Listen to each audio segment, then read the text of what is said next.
don't I know you, sir? Don't believe so. I haven't been here in many years. Name's Silas Greaves. Silas Greaves? The bounty hunter? Used to be. Well, what are you doing here in Abilene? Just passing through. Got a little business to take care of. Well, sir, it would be an honor if you would allow me to buy you a beer. Hell, son, it would be my honor to drink it. I'm Molly. Howdy. I'm Dwight.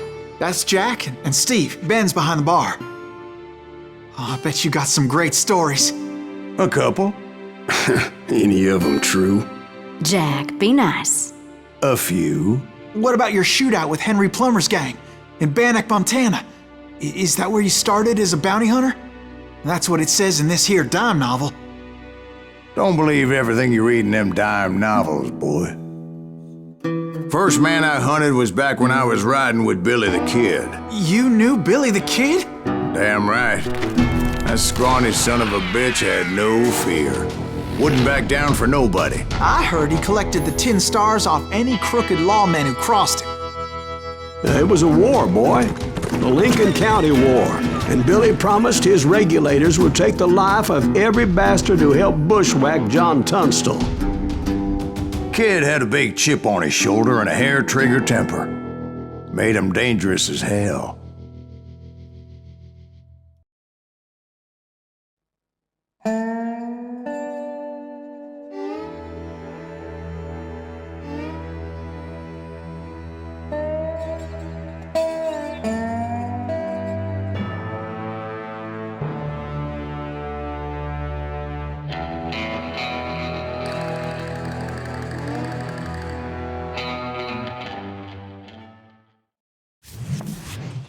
It was about 30 years ago. Billy was hiding out in an abandoned farm near Stinking Springs. I threw in with the kid because the man I had sworn vengeance on was riding with Billy's enemies. But before I tell you why I want that sumbitch dead, let me tell you what happened that day. I was heading back to the hideout when suddenly I had this funny feeling. Funny, ha-ha? No, Steve. The other kind of funny.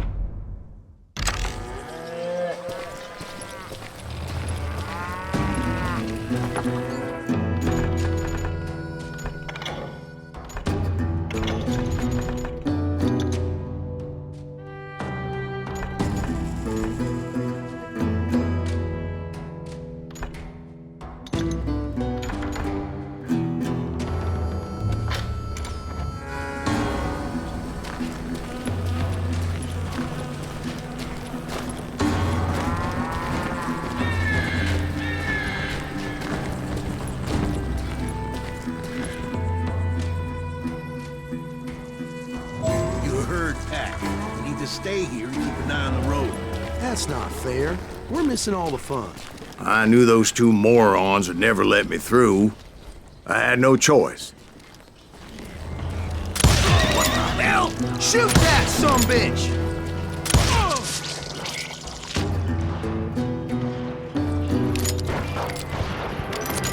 Was it Pat Garrett's posse? Oh yeah. I heard the shots and I knew I had to move fast.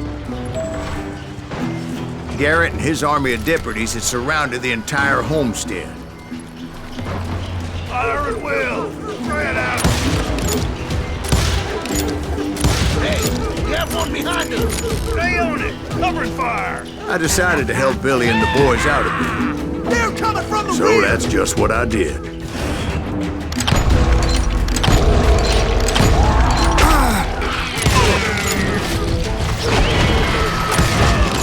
As the governor of New Mexico was paying for the kid's apprehension, Garrett was able to hire every gun hand in Lincoln County.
a bunch of chickens with their heads cut Let's send off. these some bitches running.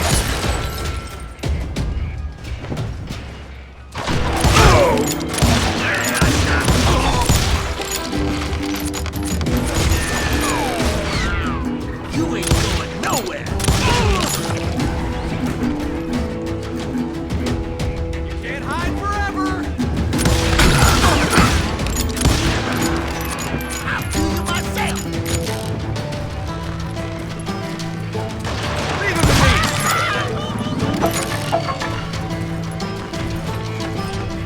I'm done with you. Still, one of them reached the water tower. Not a bad idea. It would be a turkey shoot from up there.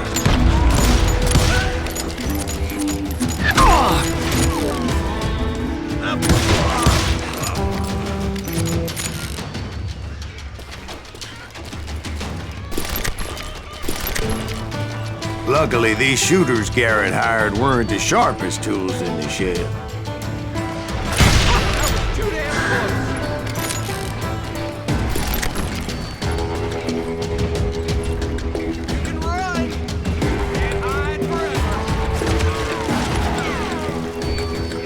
I'll flank it!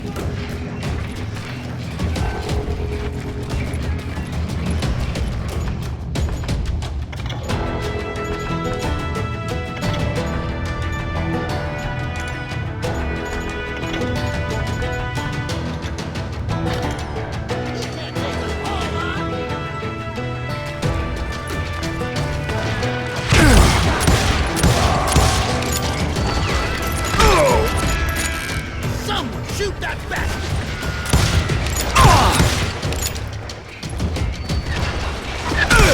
God damn you!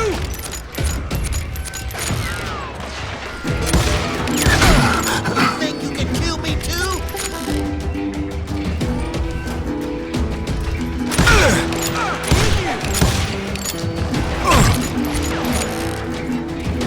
I'm putting you down!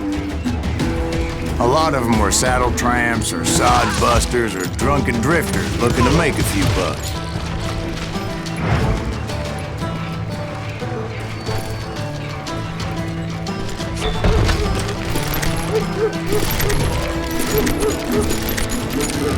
Then, I heard a friendly voice yelling at me from the window.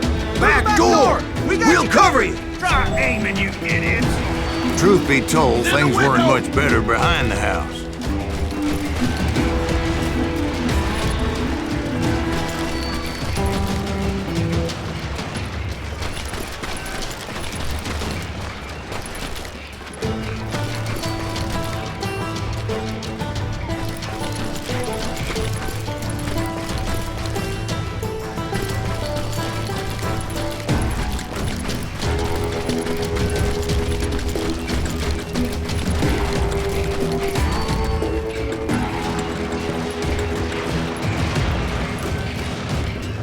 Watch your flank! I cut their numbers in half, but that just made the ones that were left twice as mad. Come out, you yellow bastard! They made up for their lack of skill with a seemingly endless supply of ammo.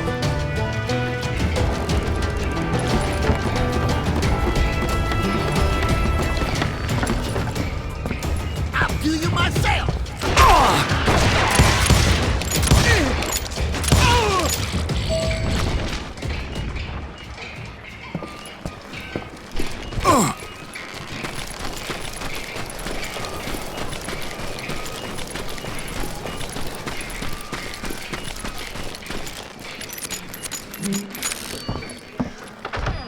And like that, I You'll was all be inside, dead, you none bastards! the worse for wear.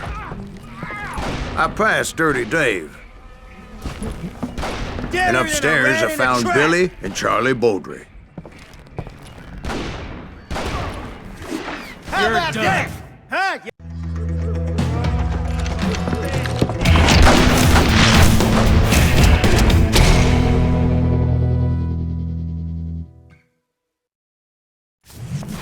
Billy looked at me and said, "About time, amigo.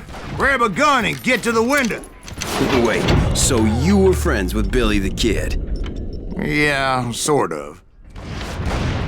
Anyway, we were surrounded by dozens of deputized shooters who wanted to do us harm.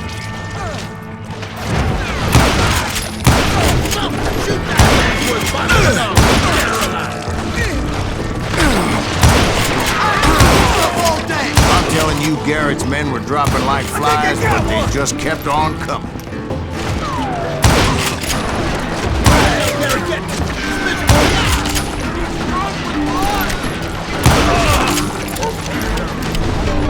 That's when Charlie got hit. You're catching us in a crossfire, shouted Billy. Get to the other side.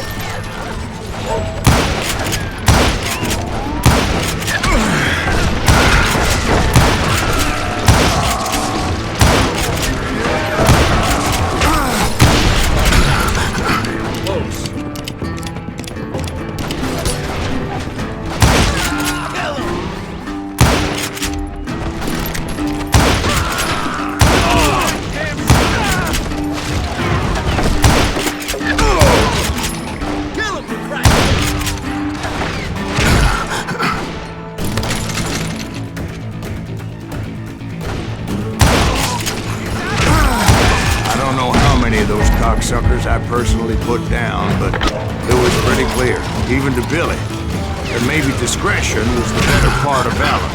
What's that mean? It means that it was time to cut and run. They got a Gatling, Billy shouted. Get the horses and bring them round back. I'll draw their attention. He directed that order at me, and I thought, why the hell do I have to do it? But I went anyway.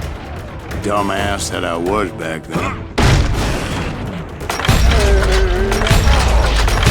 Make a run for it! Those poor sons of bitches are done! Many would have fled in my place. But I had that false sense of invincibility that many young men have. Like Jack here.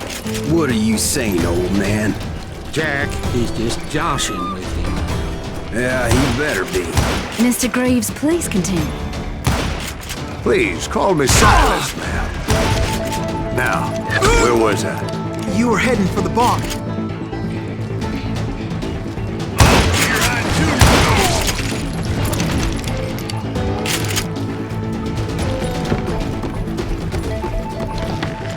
I'm gonna cut you, boy!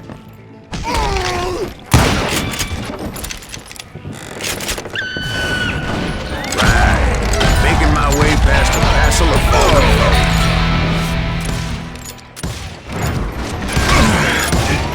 This some bitch is pissing me off!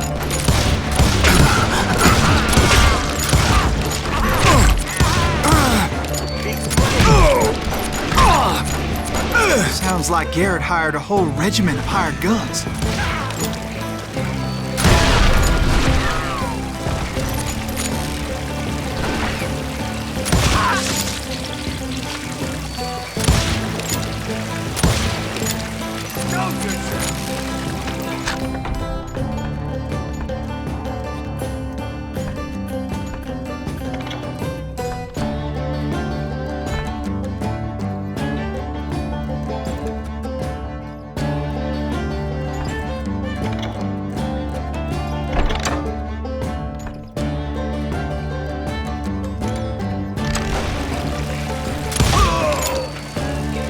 It's you or me!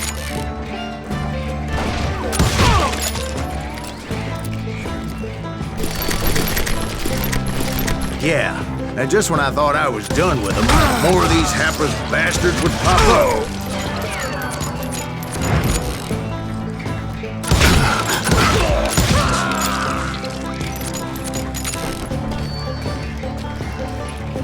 Finally, I had the stables within my reach.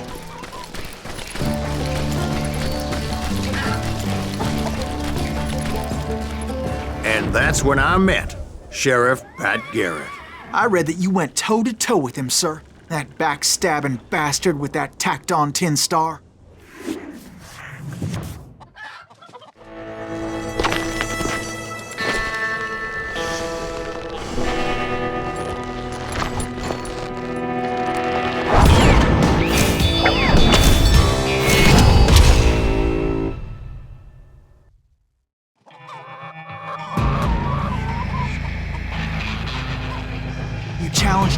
showdown. You read that in a dime novel? It said he showed no fear as he took your measure with eyes like a rattlesnake.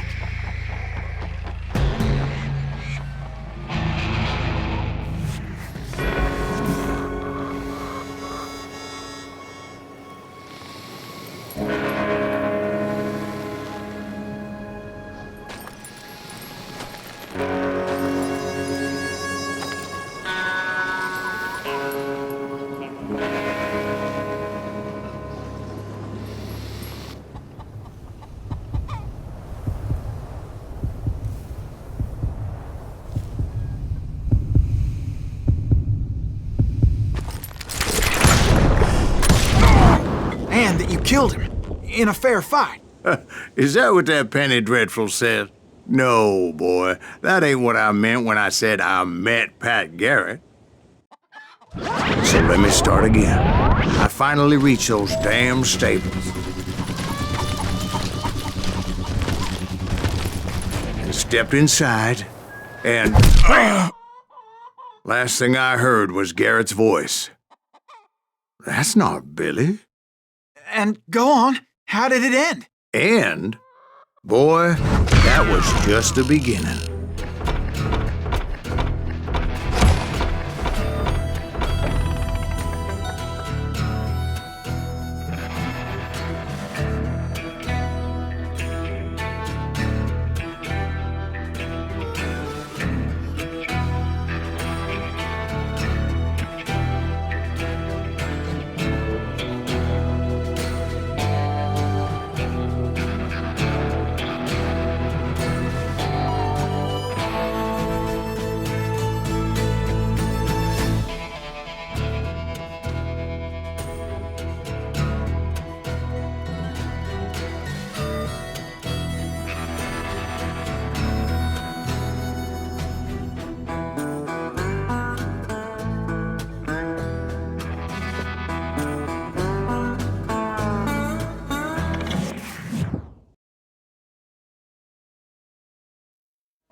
So what happened? Did Garrett arrest you? Yeah, after I came to, the bastard had clocked me with his Colt.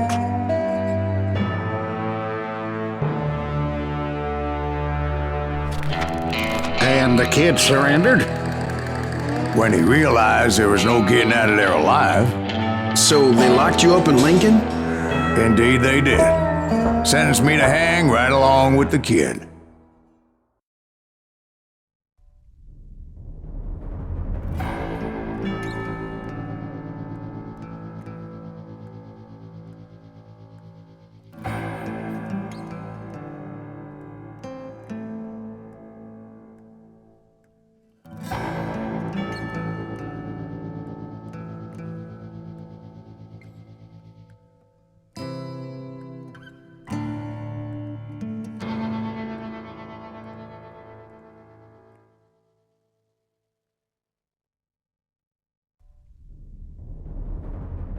It's important to know that I was only riding with Billy so I could find the bastard I was after.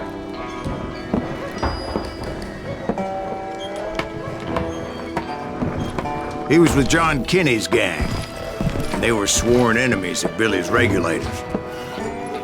Why were you after him? I owed that son of a bitch a bullet for what he had done to me and mine. Instead, all I got for myself was a goddamn death sentence. Luckily, it was right around then that I heard Billy make his move. He shot Jim Bell and a few other guards as he made his getaway. Later, they wrote that some lady friend planted a pistol for him in the privy. What the papers didn't say is that Billy helped me escape too.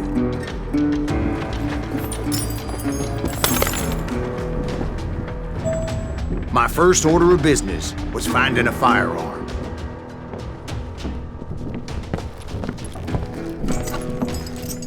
Luckily, I located Deputy Bob Ollinger's mean-ass shotgun.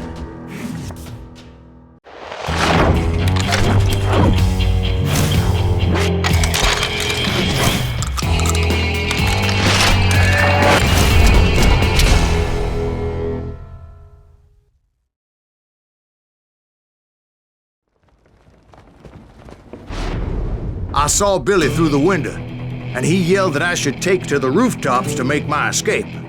So I did. Anybody see Billy? Son of a bitch shot Jim down! Hell yeah. That scatter gun was like a double-barreled howitzer. It could blow a man clear off his feet. You hardly had to aim at that. The kids escaped raised a huge ruckus.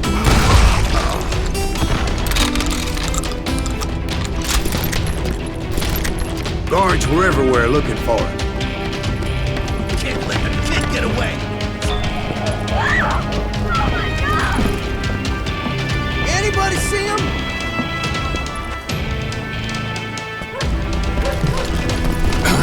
I had to jump from roof to roof like a damn alley cat. I followed the planks where I could, but some of that wood was slippery as hell. The whole town was up in arms.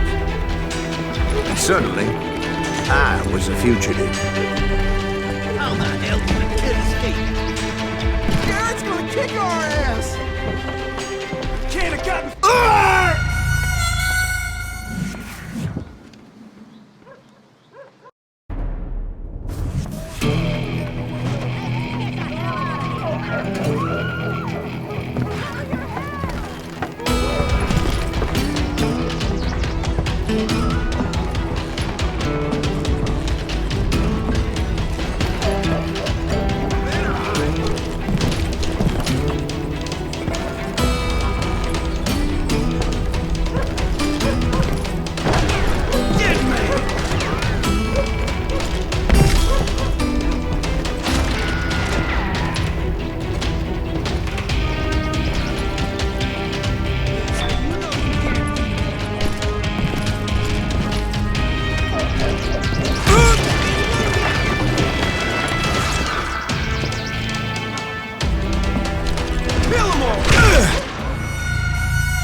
Show him how to die!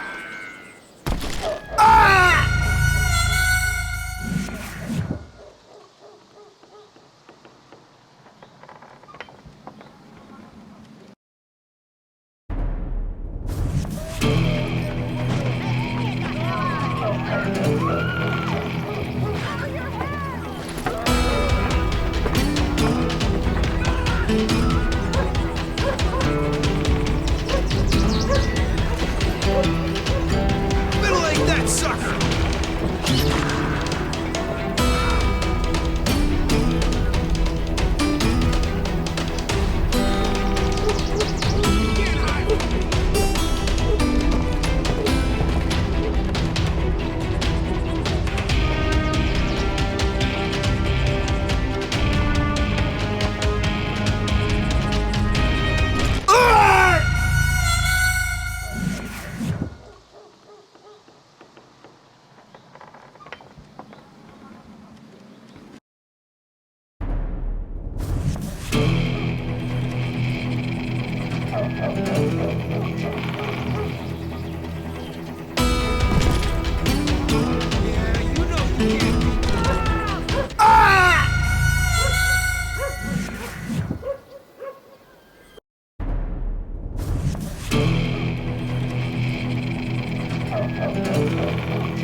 So that bastard you were after, what did he do?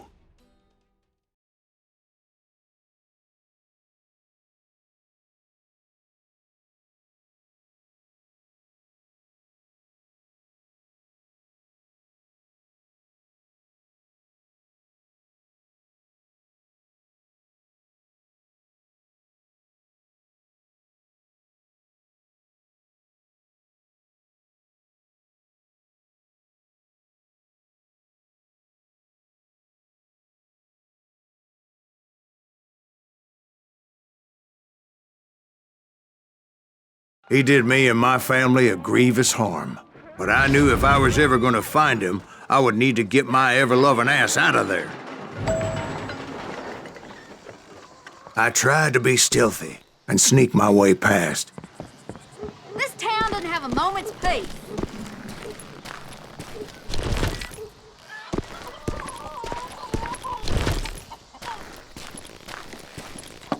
Where did he get you?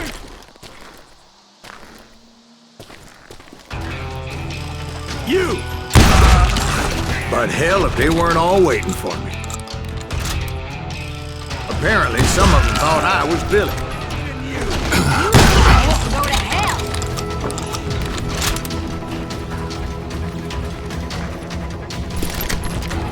I got He's in this! town somewhere.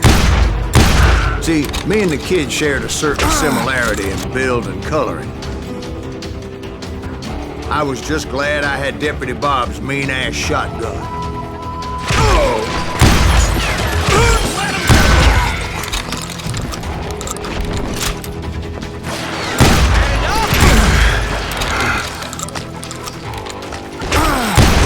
God damn you! Surrender yourself!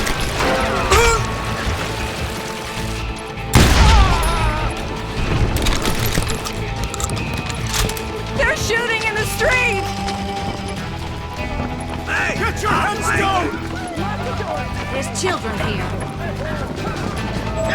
So much lead was whizzing by my head, it was like everyone in Lincoln wanted to put me in the ground.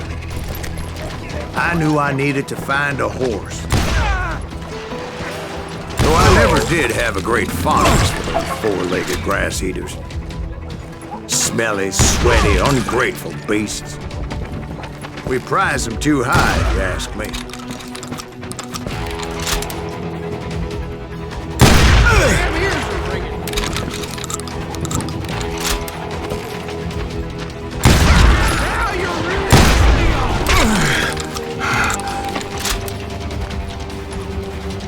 Show yourself, coward!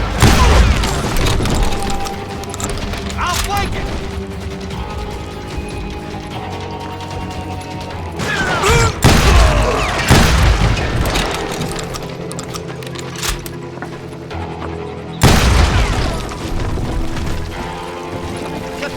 lives of innocent people.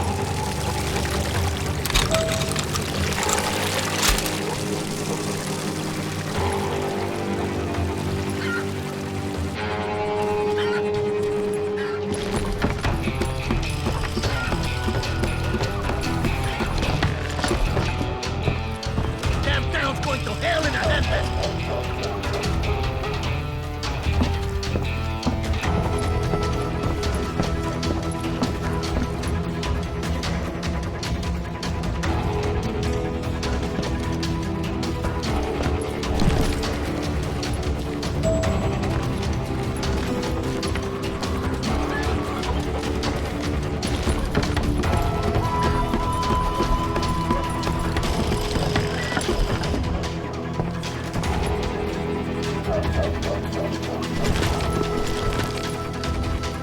But where was the kid while you were busy getting shot at? Gone. And that's when it occurred to me why Billy set me free. You know, respect and decency? So I could be a hapless decoy and draw attention while he snuck out of town.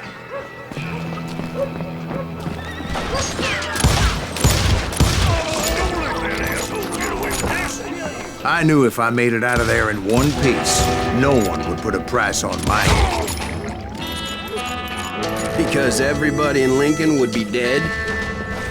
No, because they all thought I was Billy, and all that blame would fall on him. Meanwhile, Deputy Bob Ollinger was organizing a posse to put me down. He was already a mean son of a bitch, but he was doubly pissed that I stole his mean-ass shotgun. Anyway, it was me or them, and the only way forward led me straight to perdition. But the cards were dealt, and I had no choice but to play them.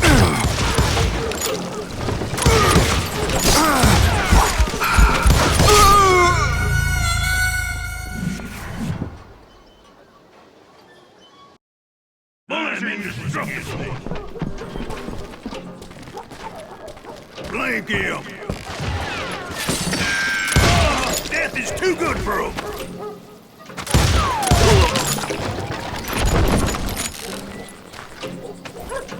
In for the kill!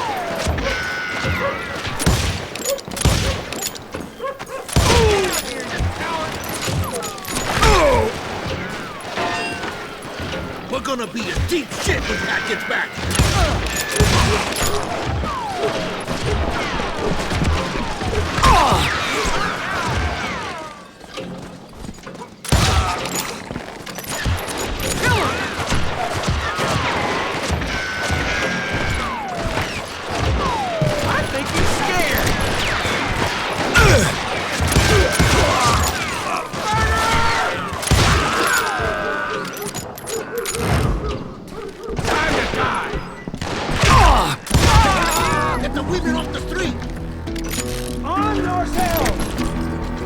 How the hell did he get away?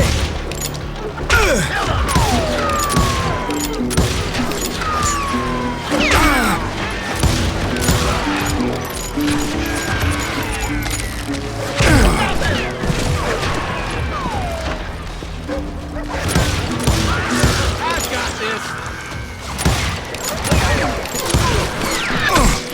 Don't let him get away.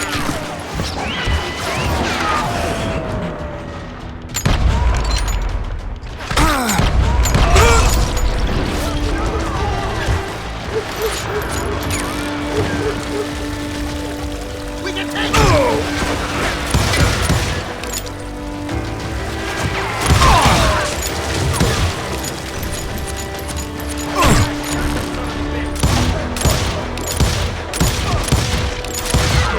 We're gonna be in deep shit when Pat gets back!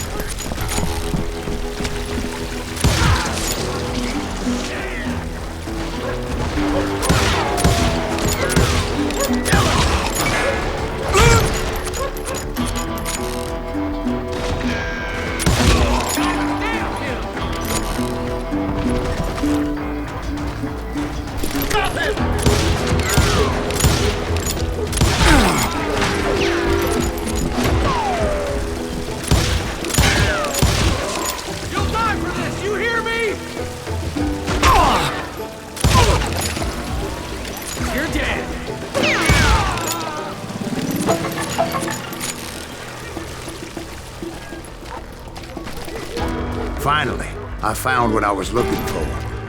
The stables on the edge of town. I guess Billy saved your ass, taking out Bob.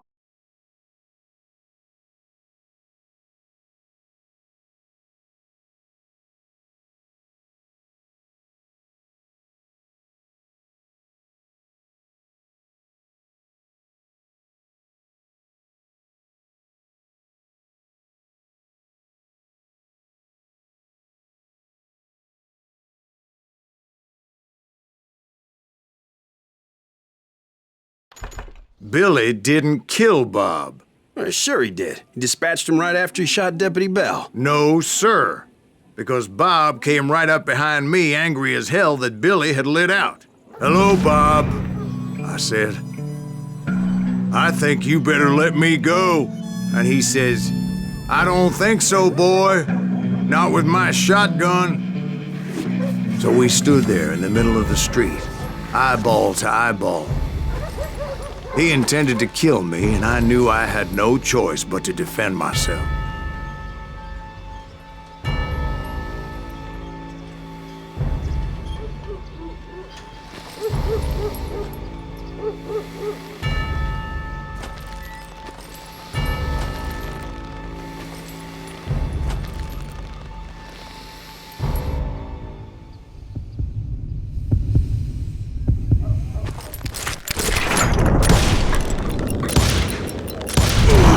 I killed him in a fair fight. Everybody saw I had no damn choice.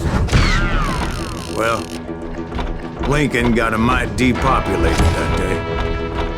Pat Garrett gunned down Billy 3 months later, so his escape was all for naught anyway.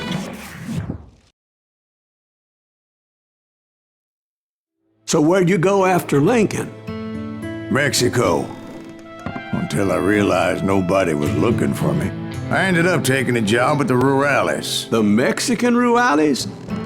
I was hired to help them track down the Cowboys. The most vicious outlaw gang in Cochise County? Curly Bill Brocious? Johnny Ringo? Led by old man Clanton himself. They must have paid you a pretty penny to take them hombres on. Not really. But truth be told, I had my own reasons for going after those boys.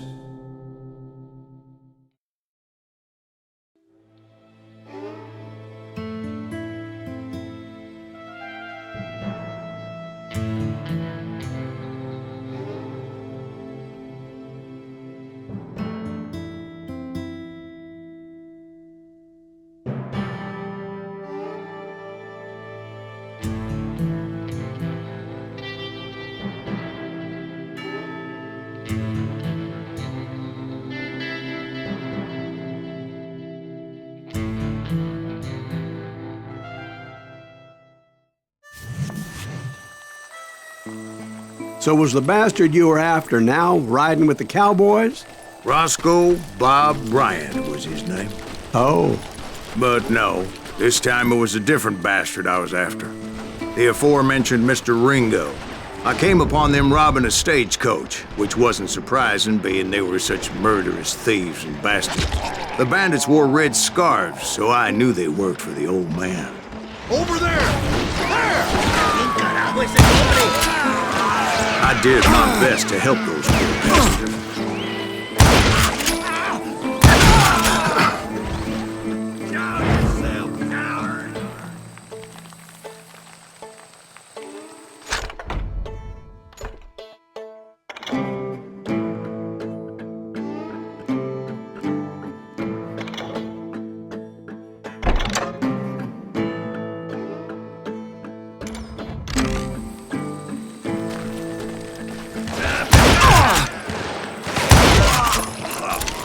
Moments later, the attackers were dead, and I checked the stagecoach to see how many passengers were still breathing. None. It was then I wondered if the rocks weren't hiding more bandits. Was that all of them? Or did I just hit the rear guard? I quickly got my answer. They attacked from on high like Apaches often did.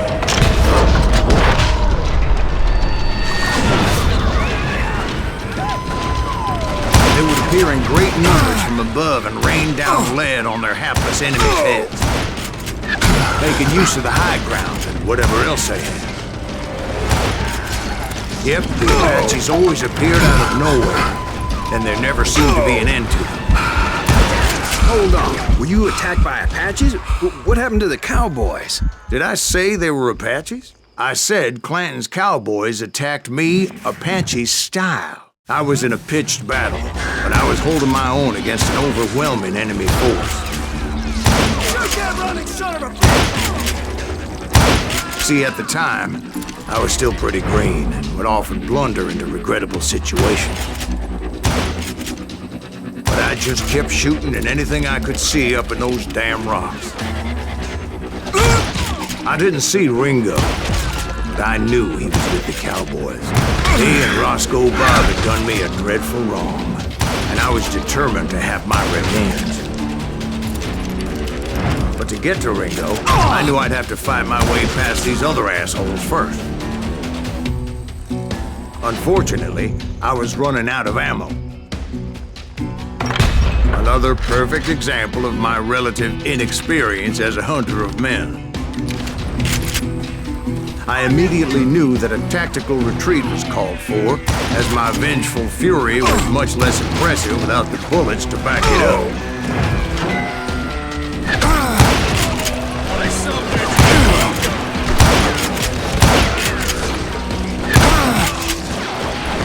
Finally, they managed to corner me. Trapped as I was, the odds of my survival seemed pretty slim.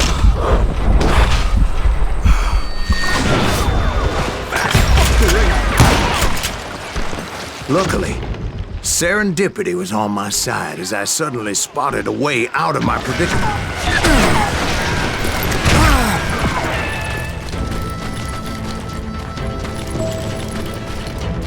I ran ahead as if the devil himself was after me. Bullets were whizzing by my ears, but I wasn't about to roll over and die. I just kept running like there was no tomorrow. Because there wouldn't be if Clanton and his men caught up with me. As I was scurrying around those caves, I thought, what was I thinking? Going up against a gang like this?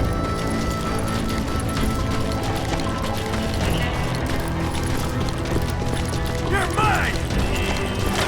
I just kept running, not knowing where the hell I was going. And that's when something miraculous happened. Like manna from heaven. I found the desiccated remains of what looked like an Apache warrior.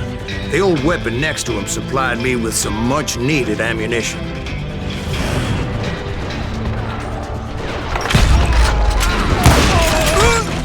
Pat Masterson once told me it was more important to be lucky than good, and he would know.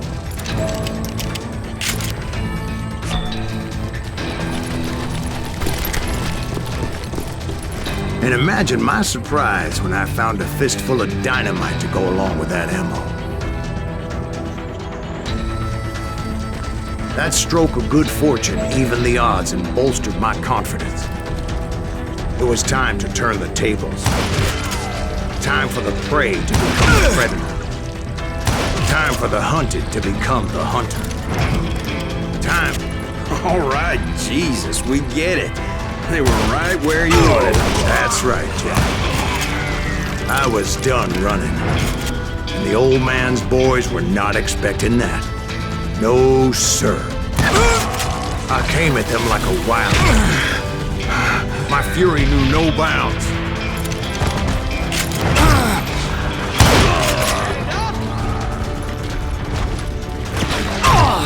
It was finally time for that old man to pay for his sins.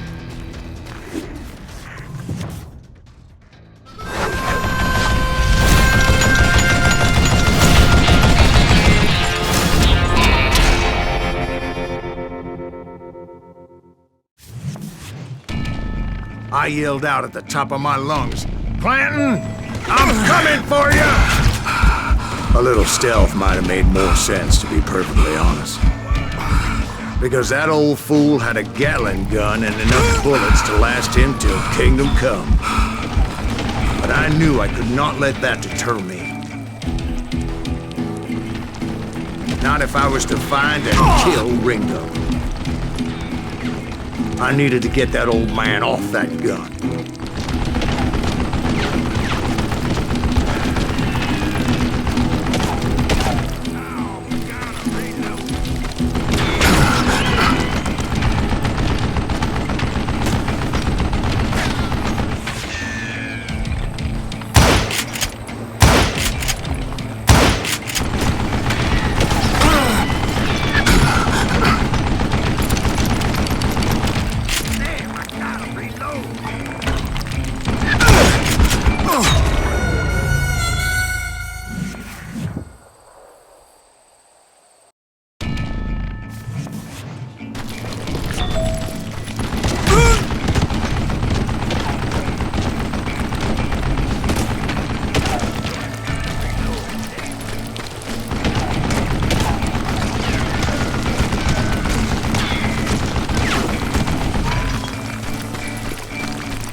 Most everyone thought it was the Juarez who had come up against him in Guadalupe Canyon, but it was just me.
Apparently, one of the cowboys made it out of there alive and told Ike and Billy Clanton that it wasn't a Mexican who took their father's life that day. They just assumed it was one of the Earps, and that little misunderstanding eventually led to that legendary gunfight at the OK Corral.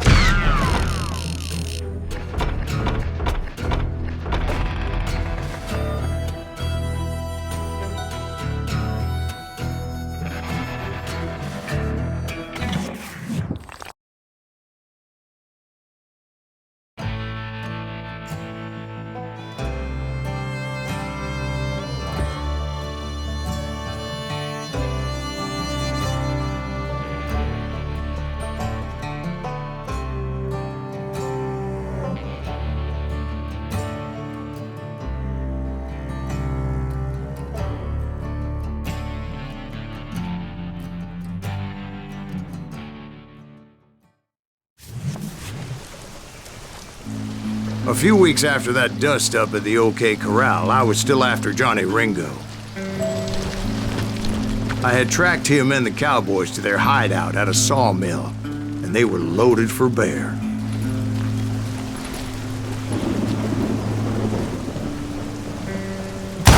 So what exactly did Johnny Ringo do to piss you off? Well, him and that other bastard. Roscoe Bob Bryant?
Curly Bill took charge of the Cowboys upon the old man's demise. And after that gunfight at the OK Corral, the Clantons wanted revenge.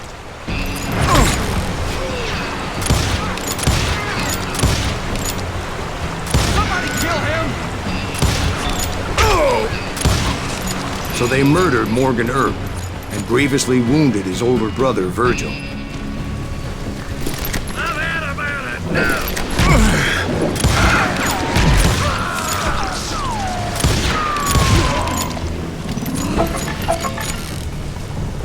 Get him from the side!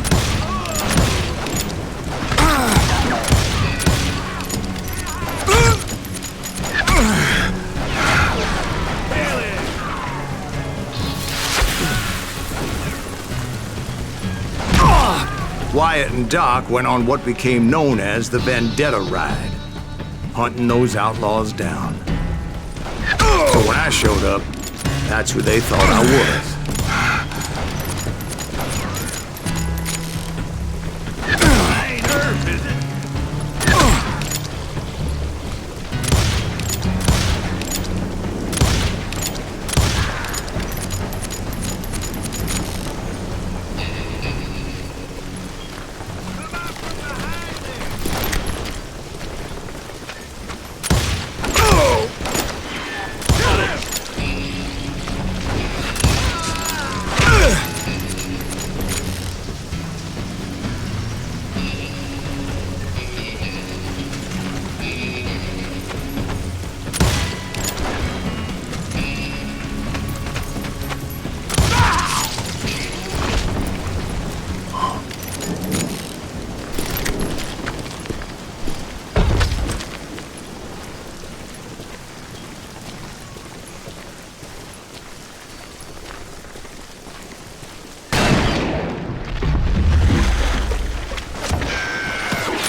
There were killers around every corner, all wearing red bandanas. That's how the Cowboys identified each other. I was beginning to wish I had one myself. God damn you! But I wasn't about to let Ringo walk away unscathed. And that's what drove me forward. They say that Ringo was infernally fast. I hardly saw anyone faster, boy. Certainly not Wyatt Earp. That man was all hat and no cap.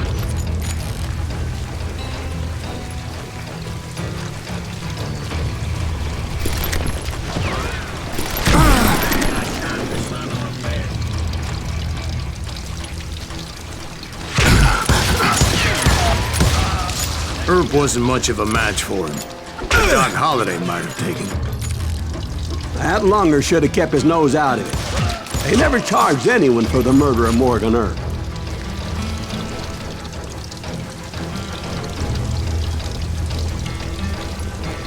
You're dead!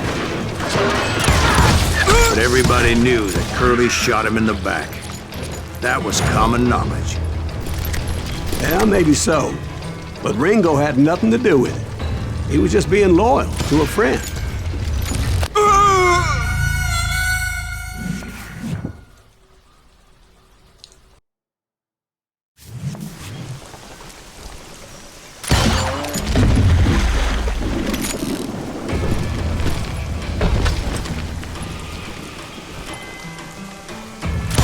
Can't hide forever!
Is that what you call it? Being loyal. Well, to get to that loyal friend, I had to pass by some buzzsaws as big as a man.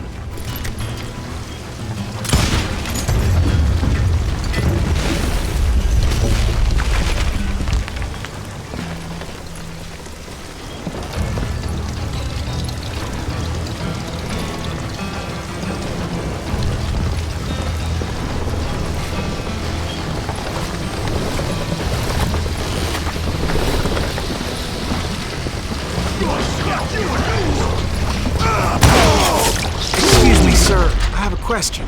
What's that, Dwight? After old man Clanton died, why didn't his son take over the Cowboys? Because Ike Clanton was dumber than a box of rocks and a yellow belly to boot.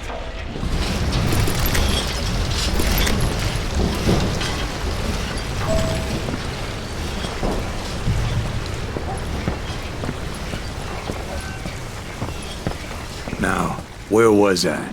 Taking down the entire cowboy gang single-handed. Indeed I was, Jack.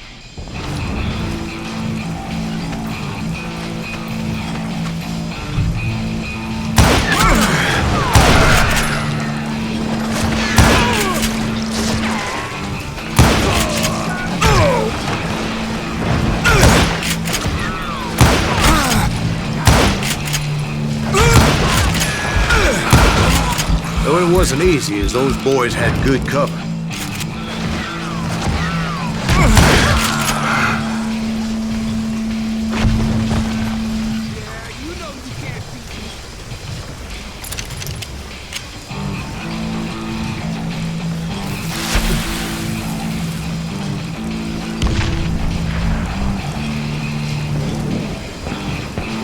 Middle-ate that sucker!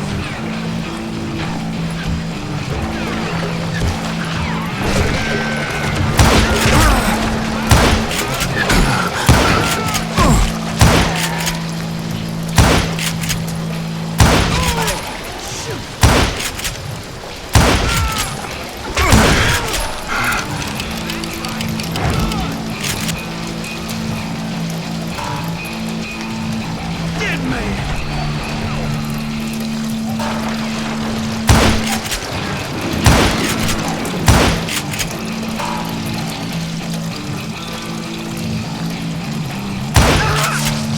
Rule the day!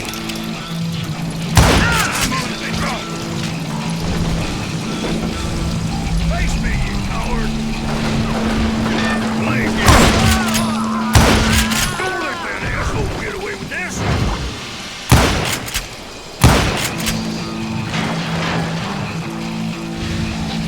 There he is! Look out! There were carts everywhere, piles of lumber, and God knows what else for people to hide behind. That really was one hell of a sawmill. Quite an impressive operation.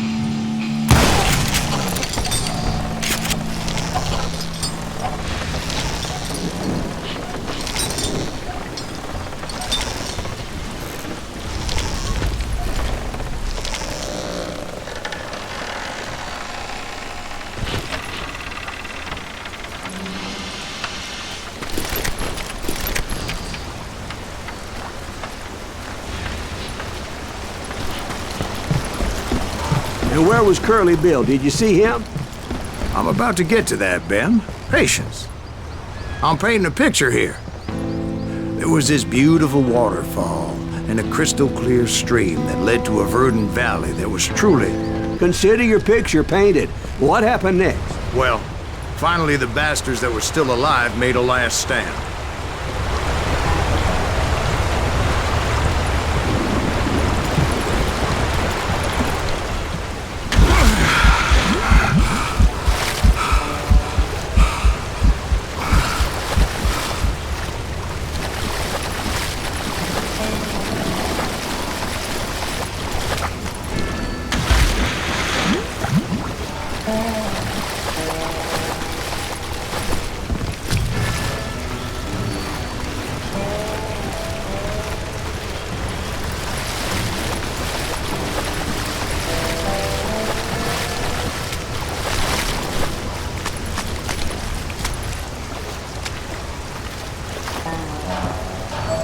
Curly Bill, Johnny Ringo, and his compadres took off into the lumber yard, and I followed after.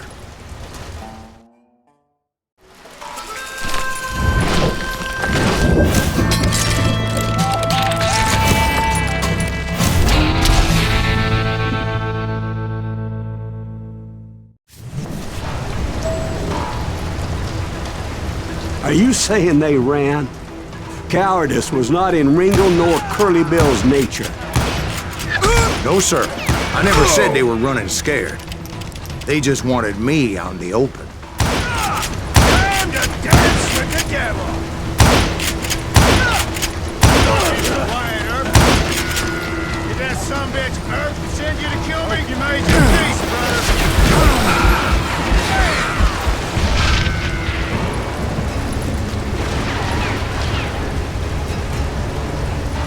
Come on out, son!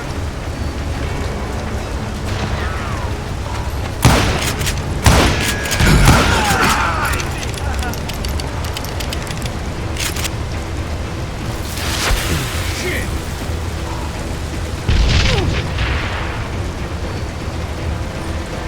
Kill that!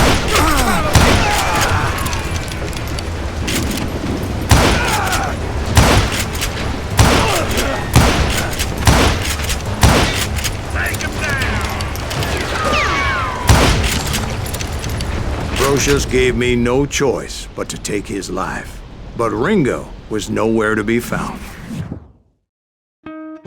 I knew you didn't kill Ringo, because he was found dead in a different location altogether. To this day, his killer is still unknown. Indeed. Took me a few months before I finally tracked his ass to West Turkey Creek Canyon.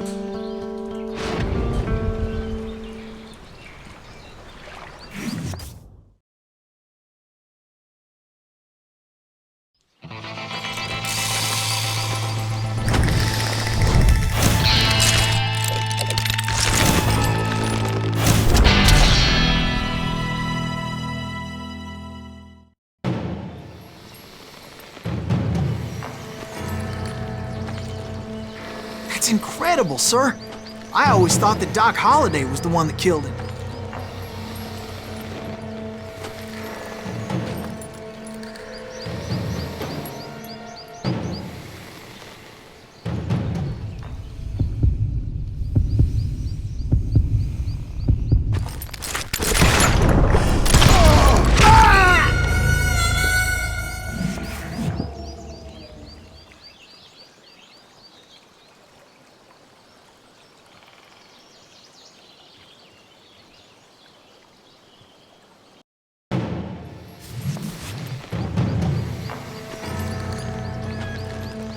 That's incredible, sir.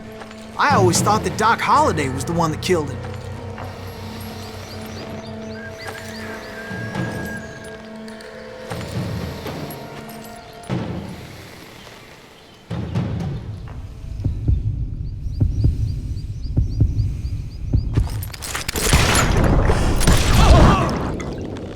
Sorry I had to ruin the legend for you, boy.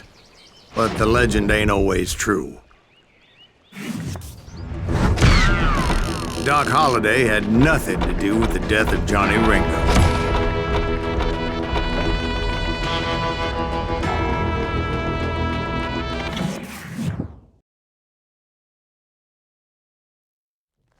I was paid a healthy bounty for Ringo and Curly Bill, and realized there was real money to be made. That's why I went after Henry Plummer.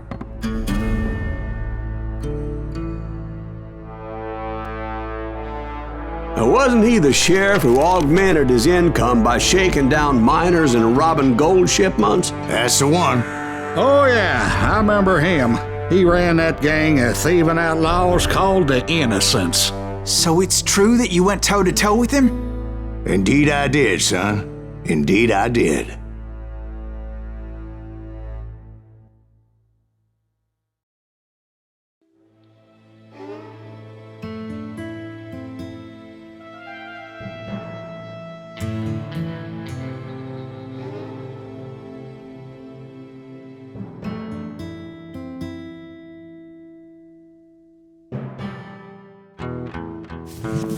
I knew I needed resources if I was going to track down Roscoe Bob Bryant, and hunting Plummer looked like a good way to get rich quick.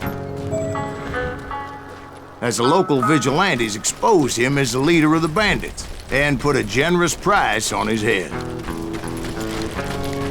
Plummer rallied his gang to plunder one last gold mine before making their escape, and that's where I thought I'd find him. It makes me nervous standing so close to all these goddamn barrels of gunpowder. Why would you be nervous? No one has the cojones to come after us. As long as you don't light up a cigar, we're fine. Besides, George is... My late father pointed out to me more than once. God made men, but Samuel Colt made them equal.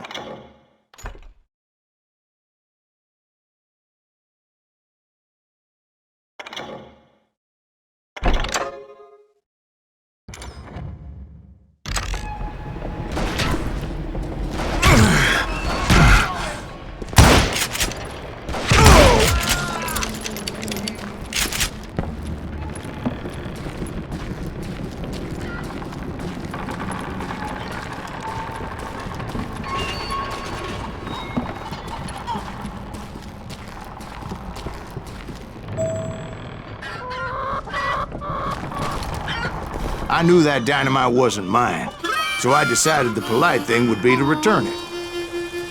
It was the biggest gold rush since Sutter's Mill in '48.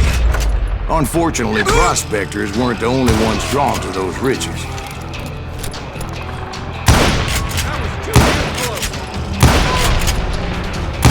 There were thieves and killers, robbing travelers and hijacking gold shipments. Like those that ran with Plummer. Some were just regular folks I knew from town, drawn by greed and easy pickings. Charlie Crow, the blacksmith. James, who worked in the stable. Sam and Jeremiah Barber, the butcher's son. Plummer had a lot of men on his payroll, a hell of a lot. That son of a bitch pretended to protect the public with one hand while stealing them blind with the other.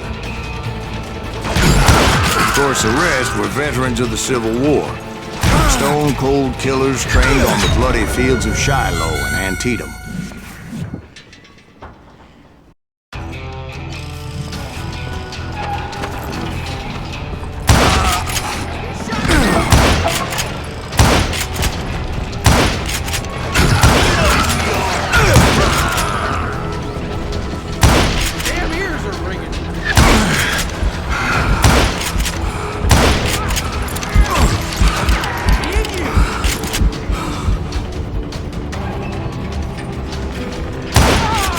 He set up a defensive perimeter which I had no idea how to breach.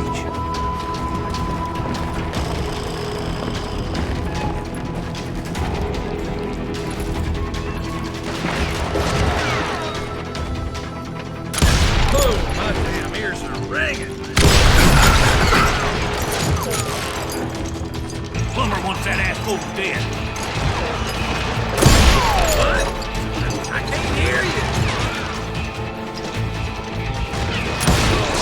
Dangerous, desperate individual. I was outnumbered and in way over my head, but I was too damn stubborn and stupid to realize it. They must have thought I was touched, or had some kind of death wish, seeing as there were barrels of gunpowder everywhere. One stray bullet, one stray spark, and I'd be blown to hell and gone. Did I have any second thoughts about what I was doing? I thought I was some kind of hero. I finally made it past and headed on to meet my destiny. But first, I had something I needed to figure out.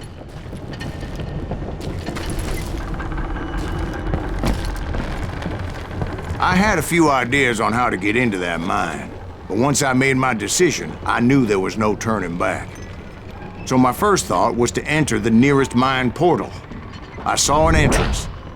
Made sense. It was the quickest way in, But that also made it more dangerous, as there would undoubtedly be enemy pickets posted along the way.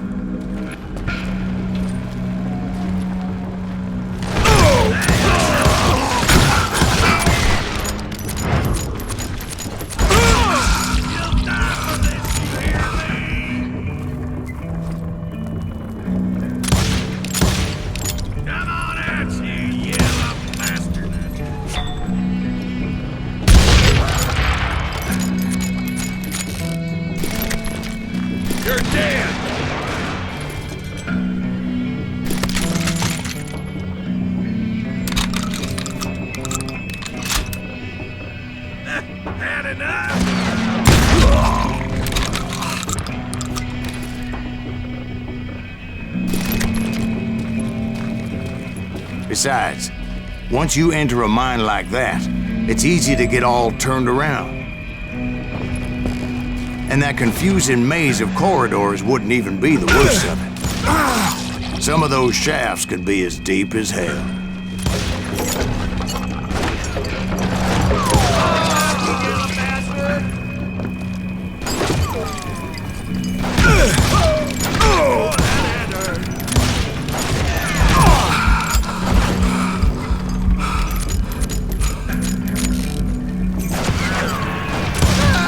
A single stumble or misstep can easily end in a deadly plunge to oblivion.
Quick reflexes often make up for a lack of common sense.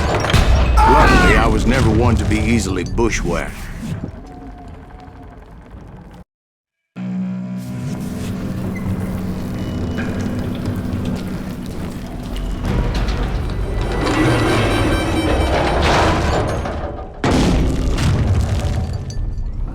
I would just need to be careful not to blow myself to kingdom come.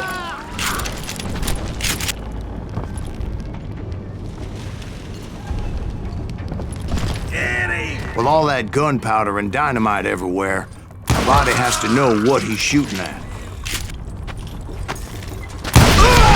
All it takes is one tiny spark, and boom.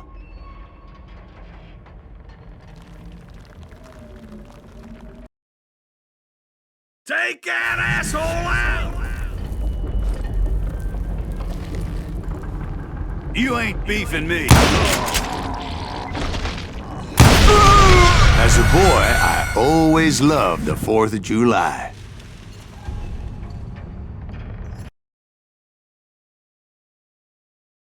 There he is! Had enough?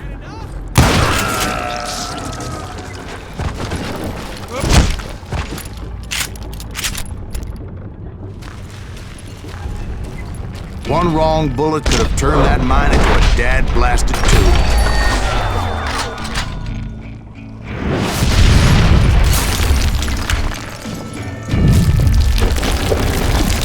I freely admit that my plan of attack was not just moronic, but clearly insane.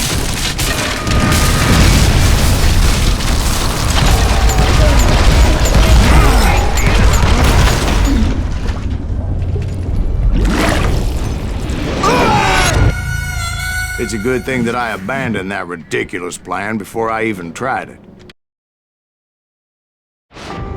Instead, I spotted a ladder, a way into the mine from the opposite side.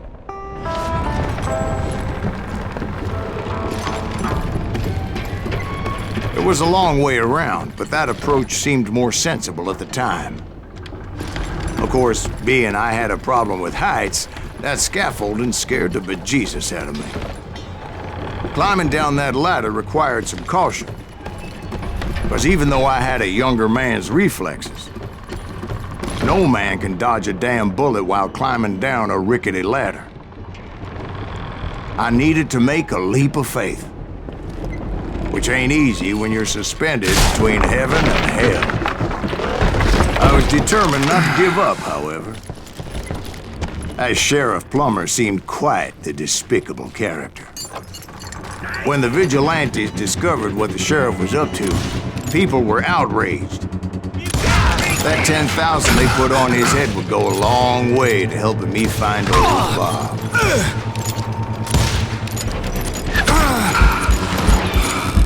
This car goes now.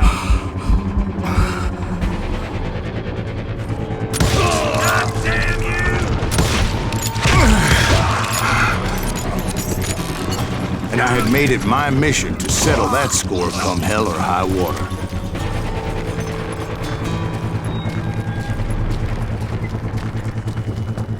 But first, I would have to make a choice. Take the elevator or climb the ladder.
I picked the more convenient and more dangerous route.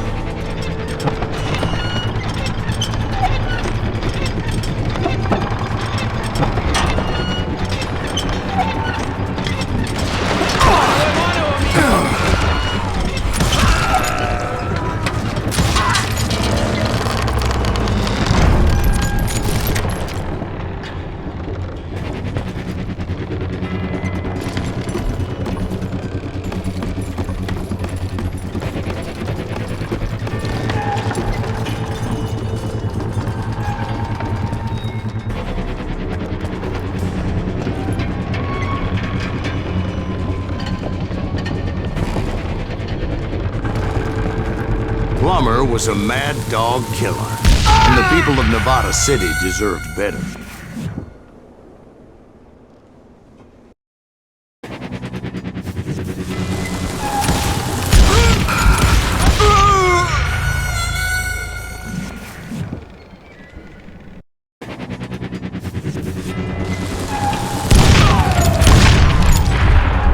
Put that moron out of his misery.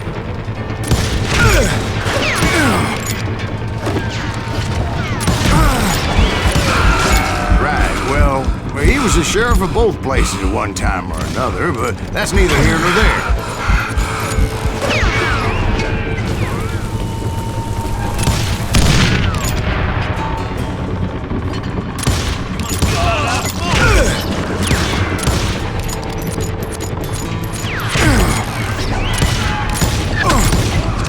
The point was, taking him down would save a lot of lives, including my own.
getting worse and worse for you, ain't it? Henry Plummer was clearly unhinged, and I could see right away that this was gonna take some doing. How you like that?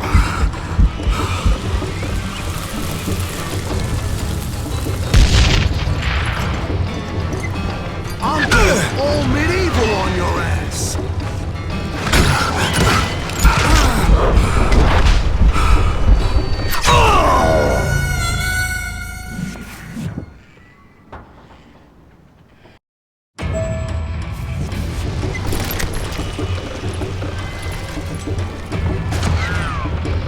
I'm going all medieval on your ass.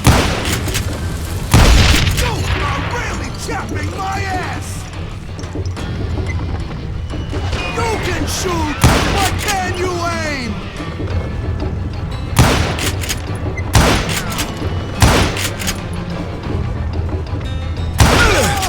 I can shoot too. That one, didn't you?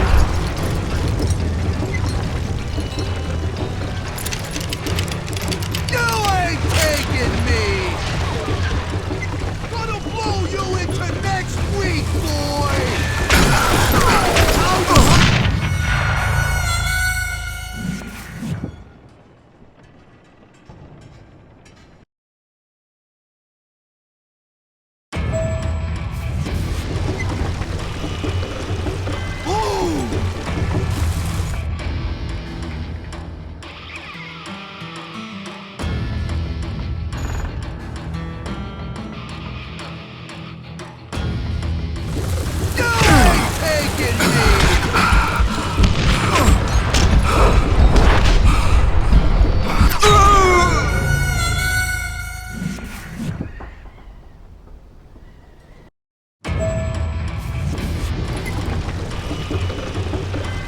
This is gonna hurt! You can shoot, but can you aim?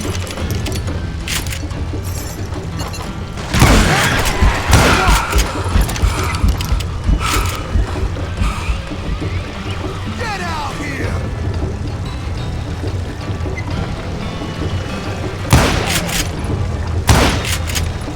Not enough money for you today!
shoot, but can you aim?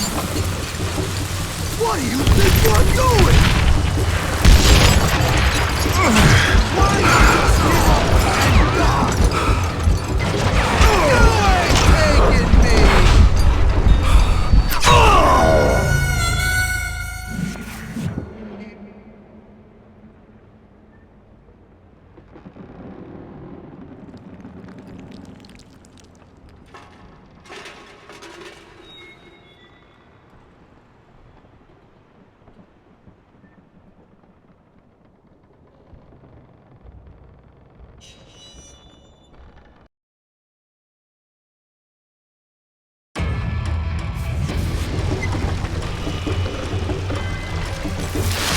Run!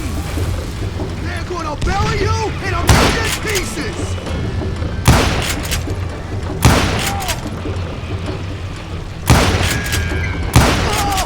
I'm going all medieval on you!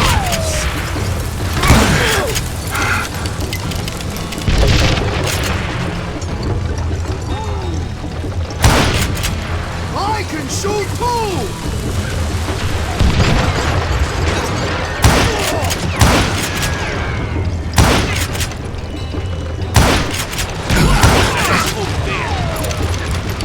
They're gonna need a dustpan to pick you up!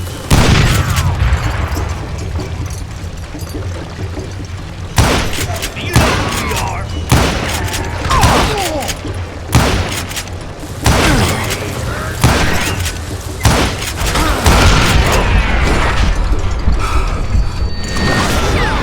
Bet you can't do it again! You can shoot, but can you aim? Throw you into next week, boy!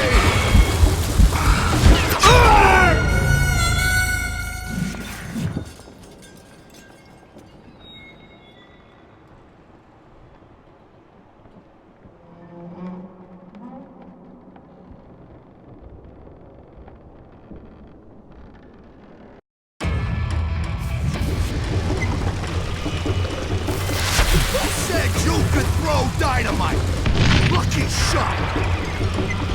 They're gonna bury you in a million pieces! I can shoot too! You want some more?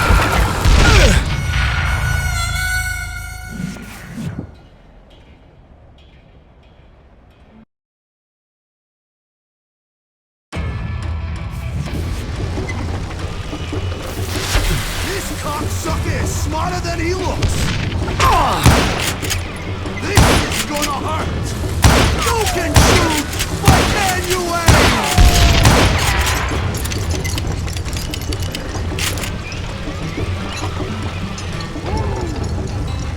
You ain't taking me!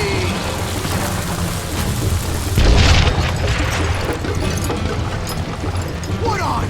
Yellow? I can shoot too!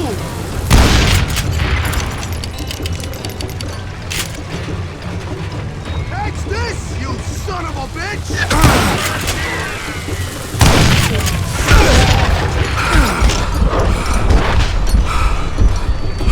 I'm going all medieval on your ass!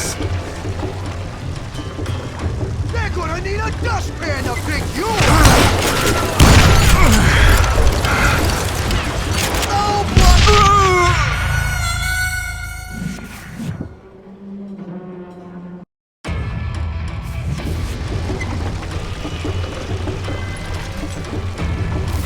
Run!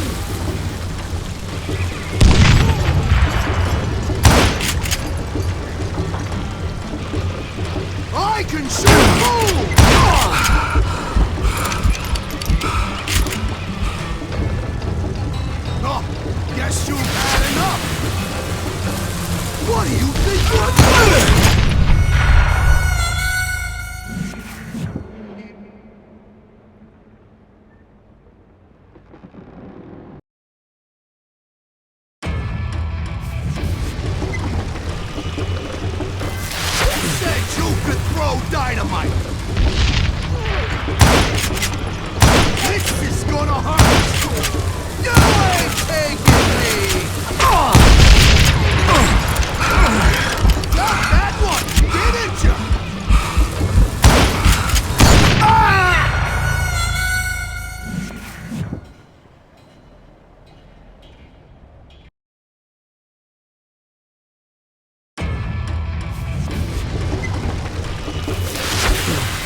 hotter than he looks. They're gonna bury you in a million pieces. So they're taking me. Get out here.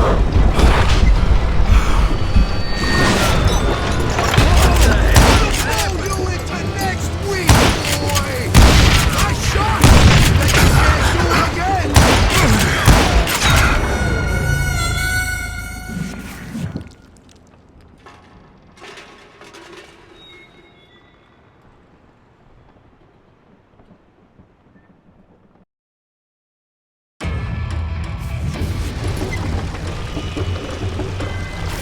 I got a lot more dynamite than you!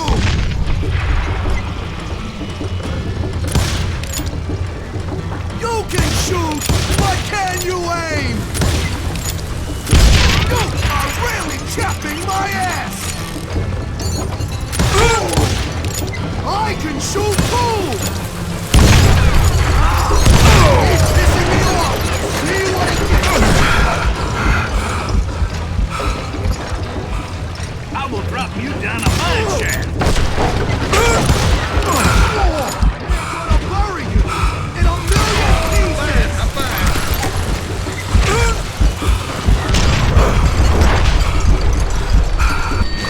Blood money for you today!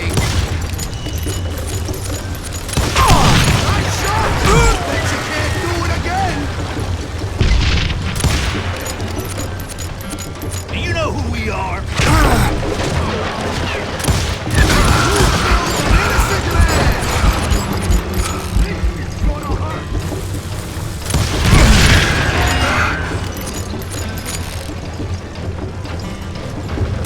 Gonna blow you into next week, boy!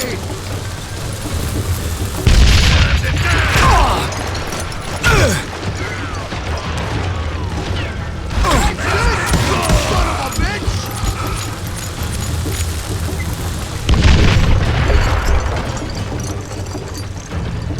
You can shoot, but can you aim? They're gonna need a dustpan to pick you up! Why don't you just join the circus? I'm going all medieval on your ass! Show off!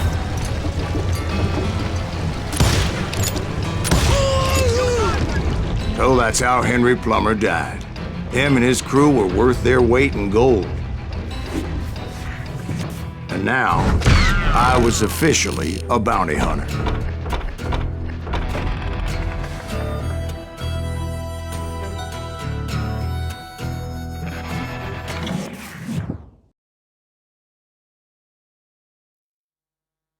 So, did you finally go after that Bob feller? Well, I heard word he was in Kansas with John Wesley Hardin. So that's where I went. Where in Kansas? Abilene. Why do you ask, Ben? No reason. Was Hardin as fast as Ringo? Ringo was fast, but John Wesley was as fast as the devil himself.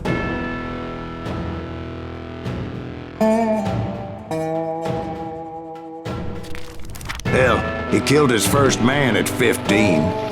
From that day forward, he had a price on his head and wouldn't back down for nobody, not even Wild Bill Hickok himself.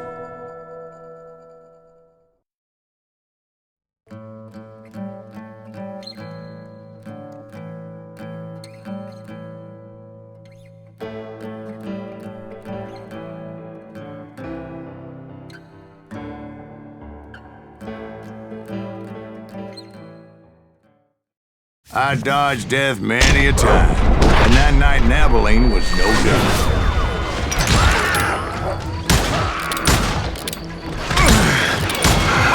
I was there with the intention of finding that bastard Bob and collecting the bounty on John Wesley.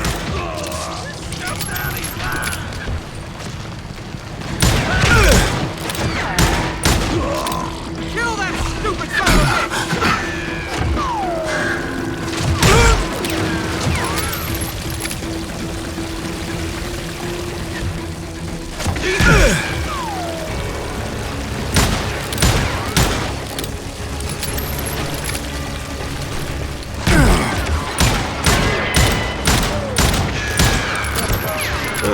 thought the Texas Rangers got heart. Yeah, that's what they want you to believe.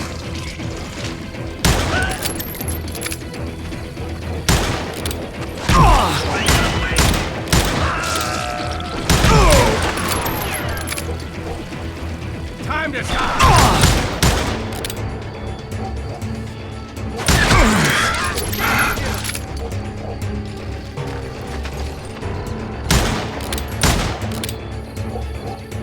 You're dead!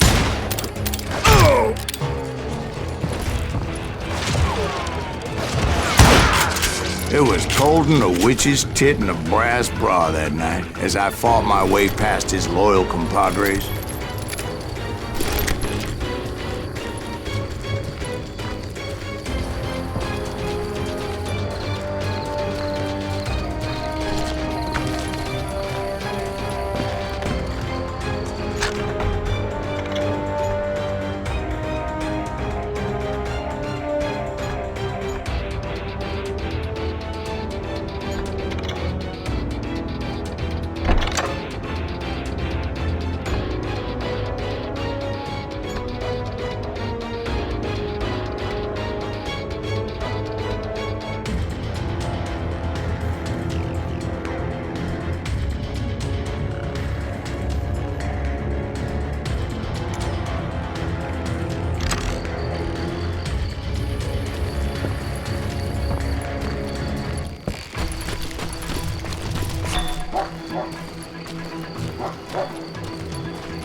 To the very same saloon we're sitting in today.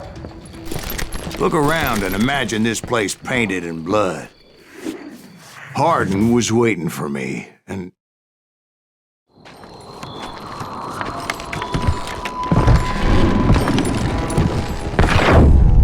Wait, I'm jumping the gun here. Let me back up and give you some background on this sumbitch.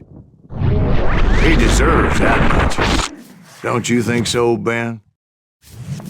John Wesley Hardin was a killer.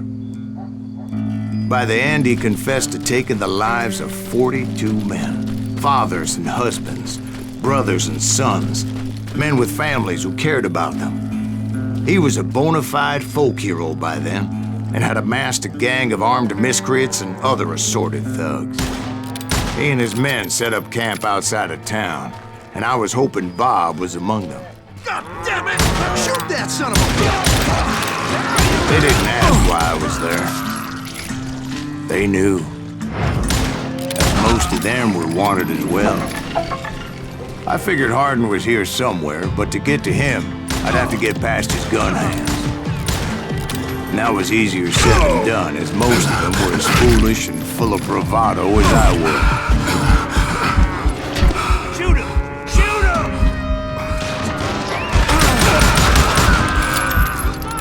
You hear me?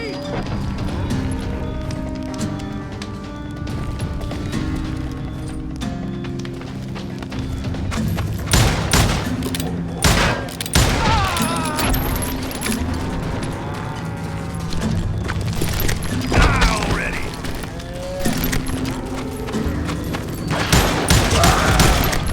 To spill a lot of blood to find out Hardin wasn't in that camp. He was carousing in town with his closest friends. Hardin's boys apparently didn't want me to reach the Bull's Head. Some were hightailing it into town to inform their jefe of my unwelcomed presence. You rule the day!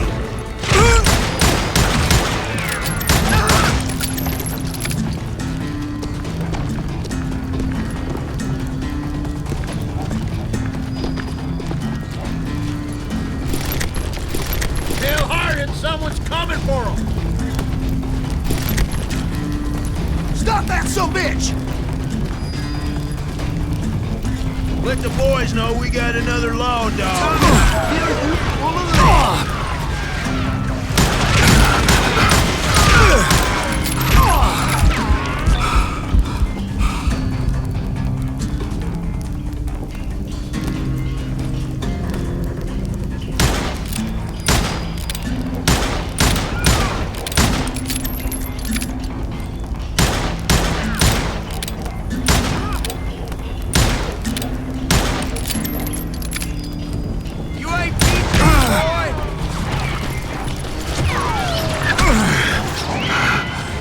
I wondered if Bob was among them.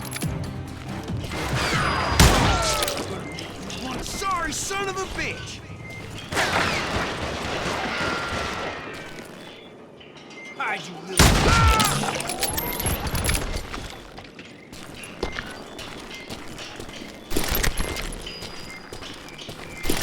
And I steeled myself for the fight ahead.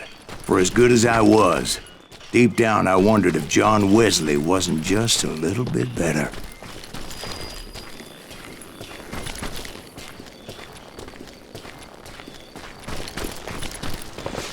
Before I could test my mettle against Hardin, however, I would first need to dispatch his cadre of hired killers.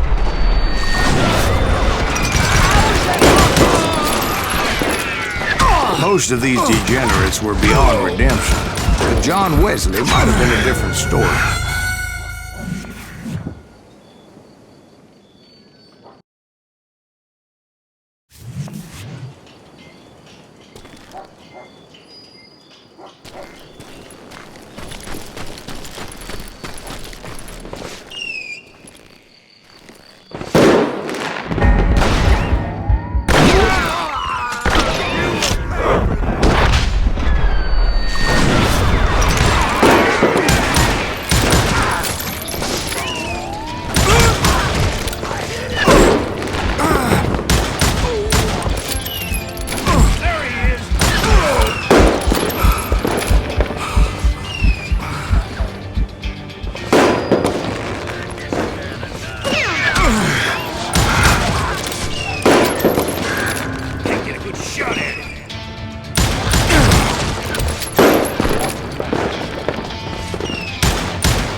I didn't learn until later that that night was in fact his birthday celebration.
I think I already mentioned that I found Hardin in this very saloon.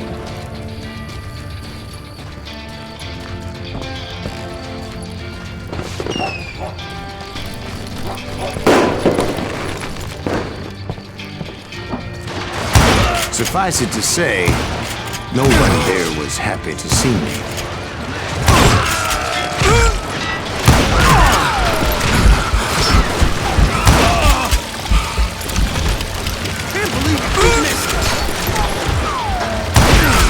In fact, I felt a certain hostility.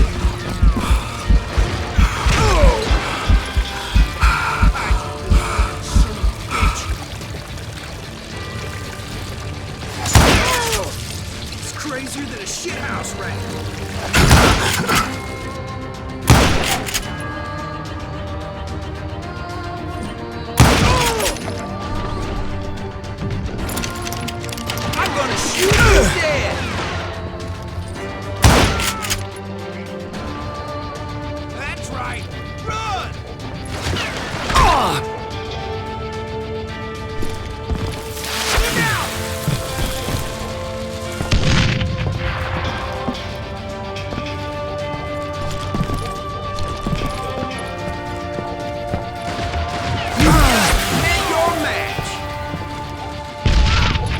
I was disappointed that neither Bob nor John Wesley were among the dead. But that was short-lived, as a moment later I was facing down the fastest gun in the West.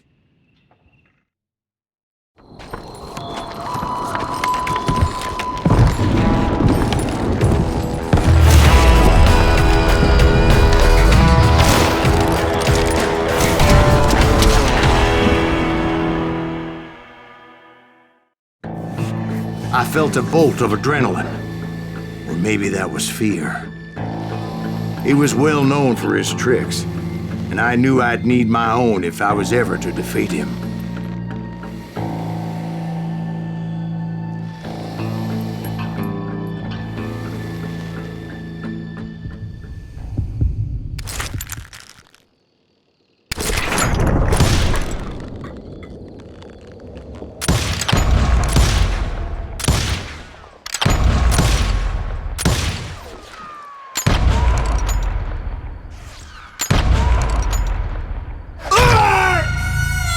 No, wait!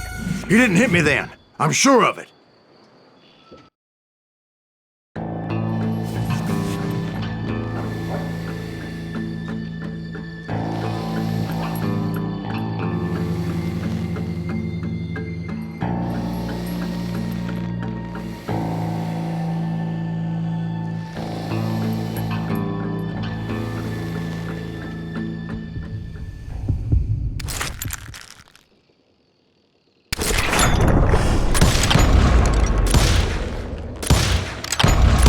That man was faster than greased lightning. But being inebriated as he was, he didn't count his shots. And now, he was at my mercy. So he didn't die? No, I sent him to prison. Years later, after he was free, some restless Avenger took his life. Shot him in the back in a saloon just like this one. Anybody up for another beer? Ben?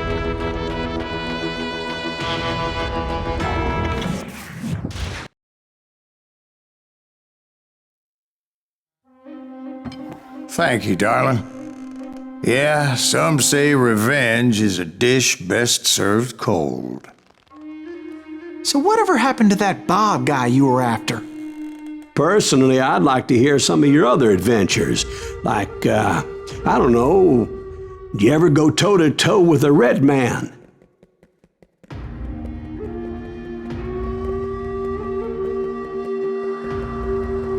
Yes, I did, Ben.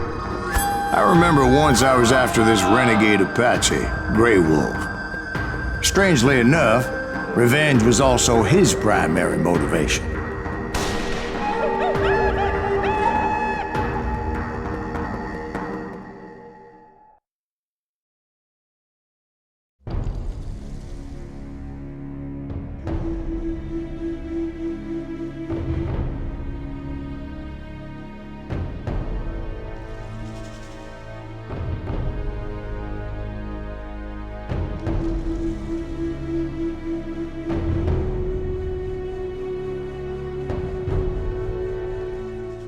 A bounty was put on Grey Wolf's head, and that's how I came to hunt him in the mountains.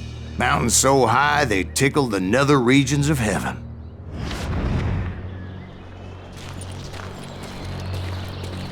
Grey Wolf was a Chiricahua Apache medicine man who had led a war party in revenge for a massacre against his people. The U.S. Army had attacked his tribe during his daughter's sacred sunrise ceremony, and the slaughter was unspeakable. I understood his anger, as there's nothing more traumatic than seeing those you love die in a cruel and painful death. Right from the beginning, I couldn't shake the feeling that Grey Wolf was watching my every move. He led a band of young Apache warriors who wanted retribution and were more than willing to die for him.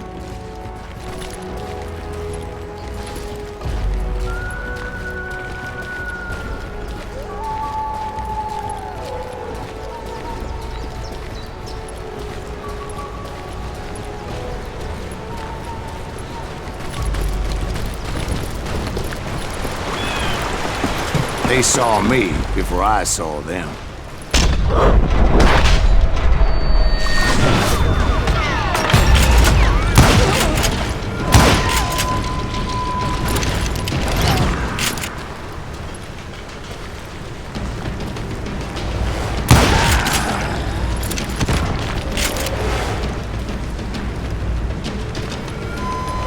crossed my mind that maybe this wasn't such a good idea. But now that the shooting had started, there was no backing down.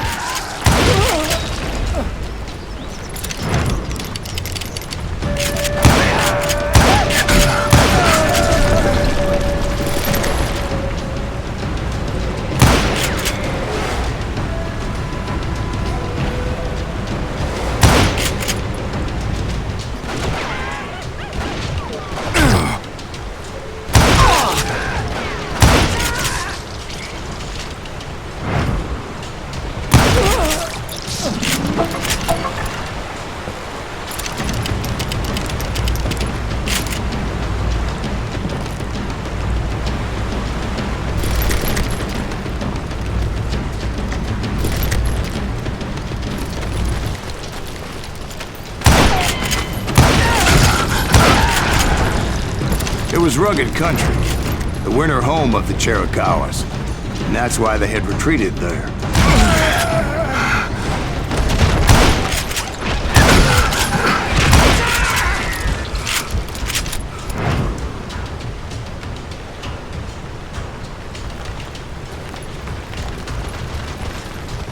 I admit to having some regrets about going after them the way I did. But then again, I got a lot of those.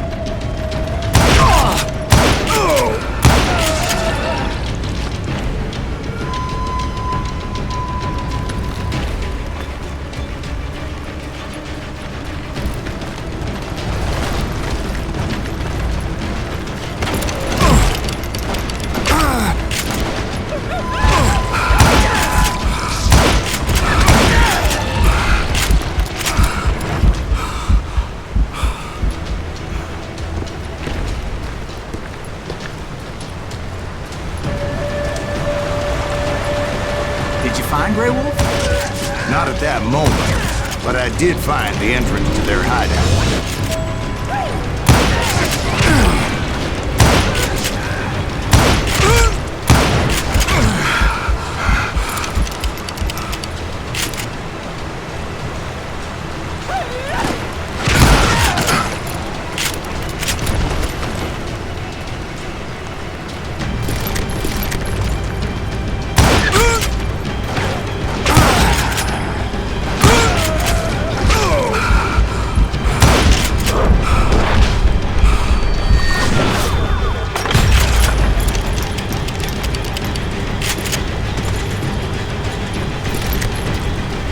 Deep crevice that led to a deeper cave. Don't tell me you went in there. Yeah, but it's not out of bravery so much as pure, angry cussedness.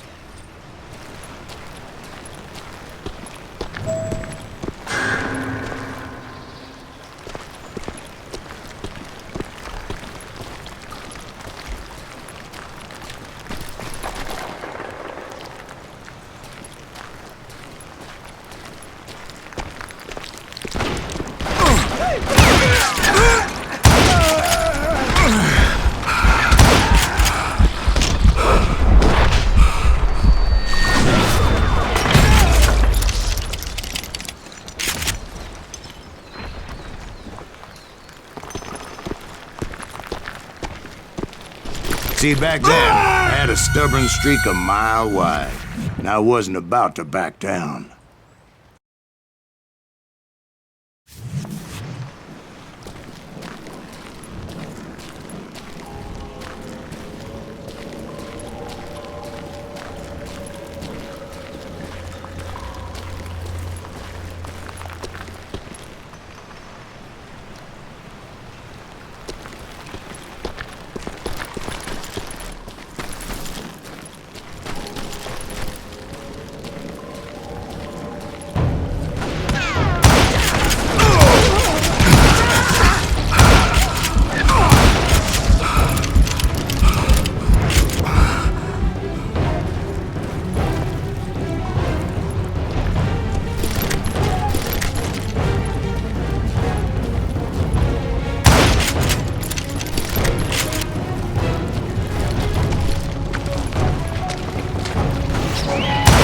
Was his cave?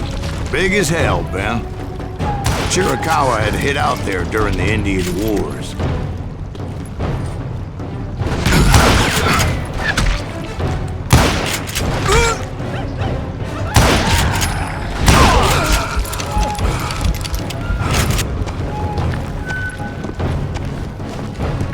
They thought it was haunted with the ghosts of those murdered by the horse soldiers. The cave was haunted with dead Indian ghosts?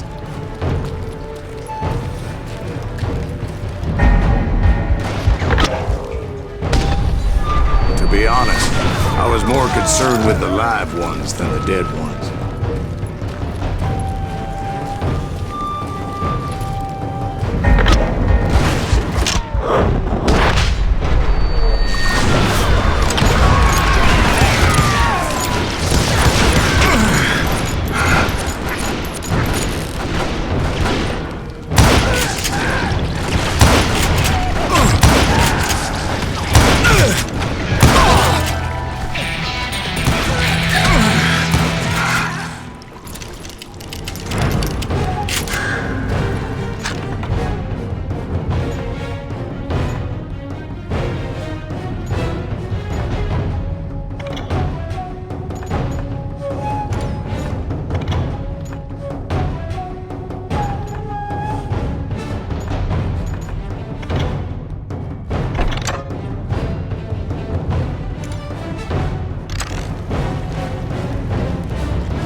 How come you know so much about it?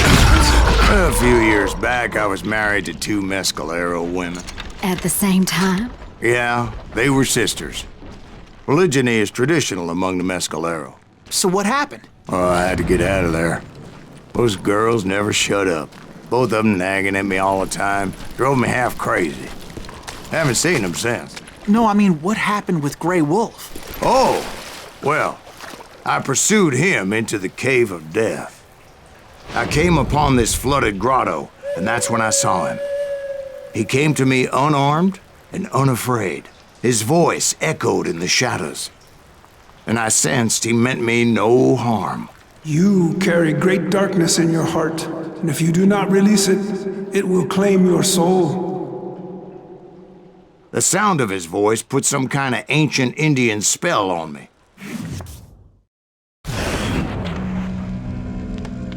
As his story unfolded in my mind.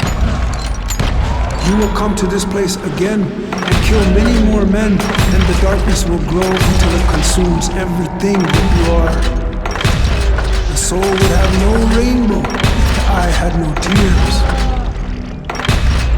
He said I was a great warrior, a coyote man, unequaled by any other pale-faced warrior, or something like that. The snakes will bite shadows of your past until a venom poisons your heart, and an echo of the song of the dead summons the spirits deep from within the mountains. I didn't quite get what he was saying, but there was definitely snakes. And indeed, his warriors surrounded me and attacked me like hungry wolverines. They couldn't stop me, though, and Grey Wolf wasn't in the mood for idle talk.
I swear I couldn't see any way out of this trap. But suddenly, one just appeared. Kind of like a miracle.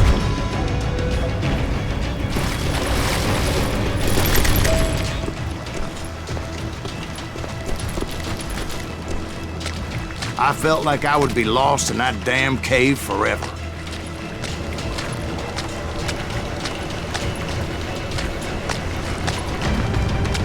Finally, I found myself back outside, perched on the edge of a precipice, overlooking a thundering whitewater river. To get where I was going required several leaps of faith, but no way in hell I was turning back.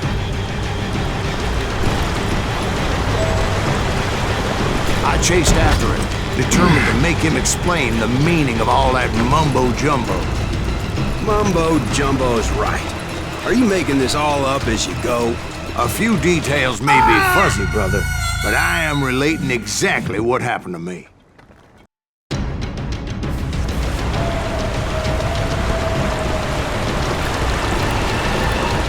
There were dozens of Apache warriors aiming at me from on high. Dozens?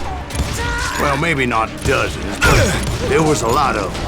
At least 3 or 4. Well, more than that, little lady.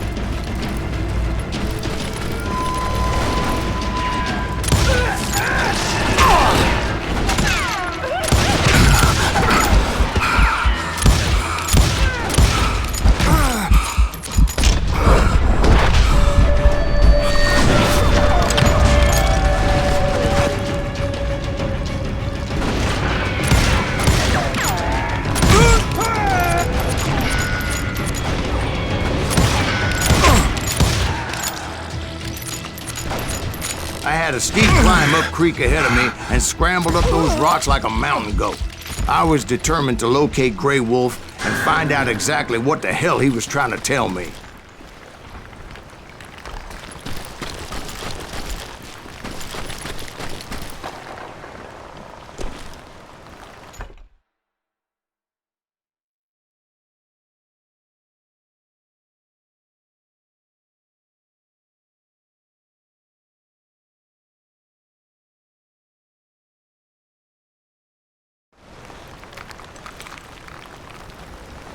And wouldn't you know it, that crafty son of a bitch led me right into a trap.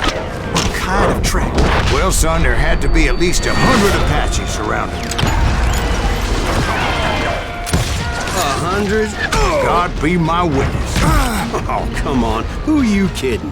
Hey, I believe you. Come on, tell us how it ended. All right, but I'm not gonna drag this out. Where were we? You were surrounded by 100 Apache warriors. Well, I didn't take the time to count them exactly, but there were a lot of them.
And in the end, a path appeared before me that I had not seen before.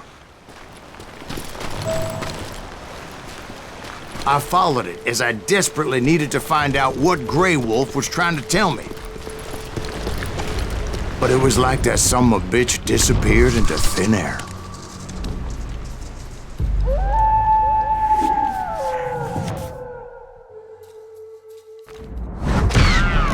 Never did find him.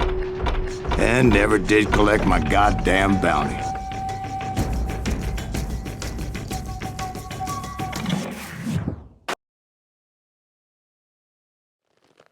Thank you, darling.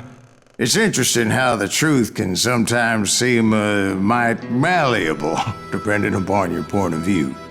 Like how those dime novels make you out to be something you're not?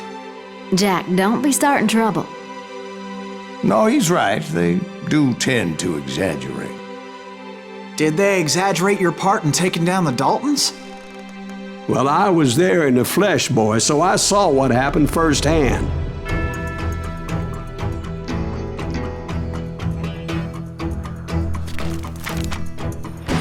Those Daltons were lawmen once, before they all went bad, robbing banks and trains clear across the territory.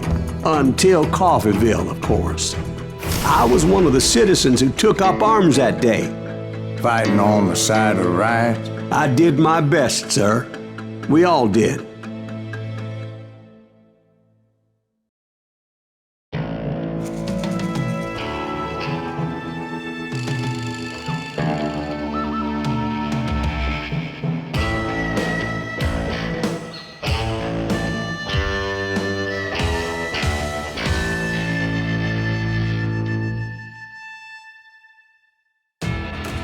It was early morning. One of my friends was a local gunsmith, and he handed out firearms to anybody who'd take one. You see, the Daltons got it in their heads to rob 2 banks at the same time. 2 banks on the same damn street. Shoot him, Emmett! Story was Bob Dalton's girl was always riding him about how he had no ambition.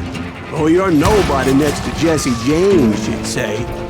Finally, the bastard took his brothers to Coffeeville just to shut her up. Right. It's always the woman's fault.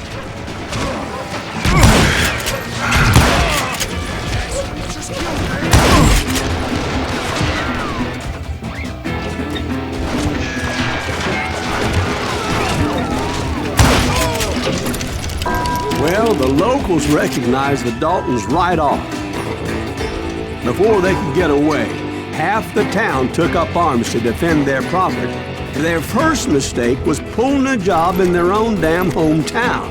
The boys grew up in Coffeeville, so everybody knew them. The bank teller tricked them, telling them the time lock on the safe wouldn't open till 9:30. He got us a hero. Put some holes in him!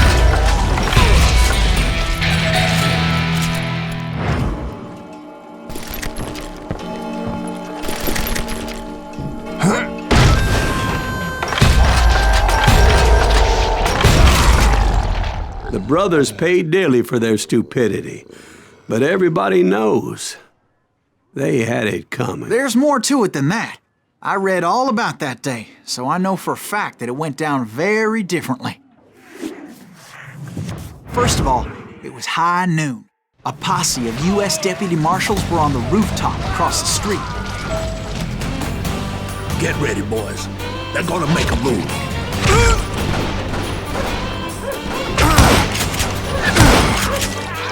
The lawmen had been tracking the Daltons for months, and now they finally had them dead to rights. Among them was a bounty hunter feared by many a lawbreaker.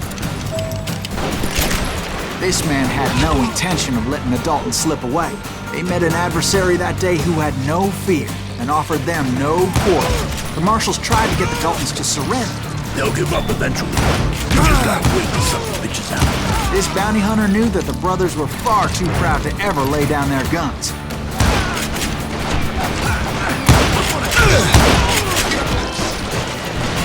So he went in there alone to confront those criminals. One of the marshals shouted, "Where are you going?" Are you crazy?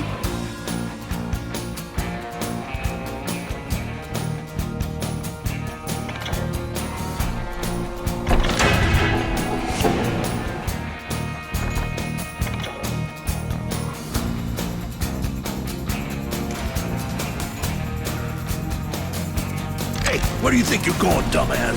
That rifle's mine. But he paid him no mind.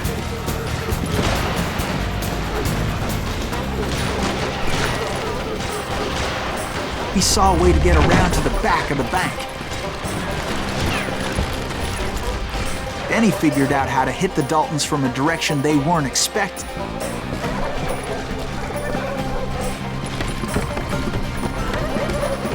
From above. Fortunately, a water tower was right there. A moment later, he was climbing up a steep ladder, laughing at danger as he did. It was brave men like him who risked their lives to tame this wild country.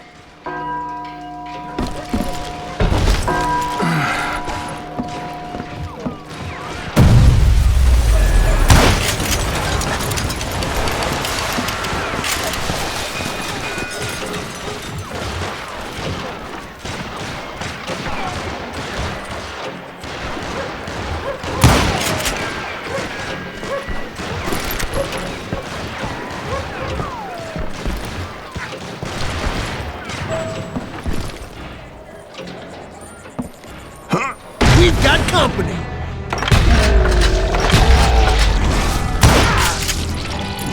Heroic men like him who did what other men couldn't or wouldn't to make this country free.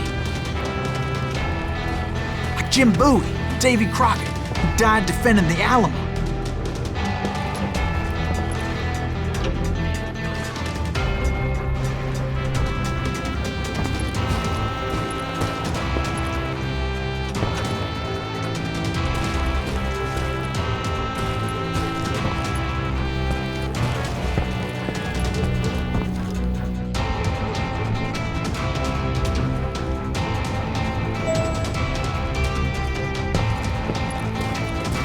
Is that Silas Greaves? Son of a bitch!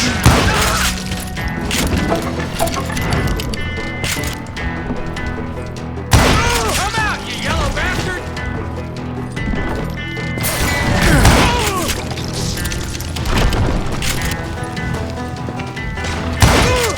God damn you!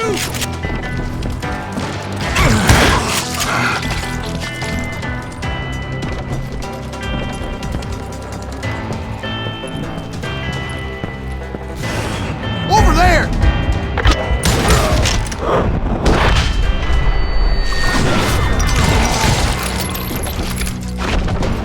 That's Silas Greaves! What the hell? Blam! He came away victorious, taking down those thieving Daltons. You can run, but you can't hide forever.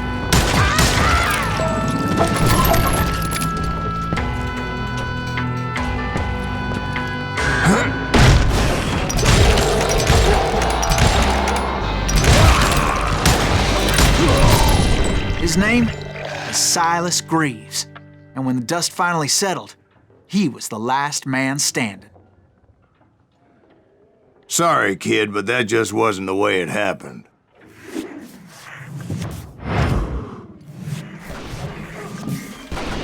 It was early evening, not high noon.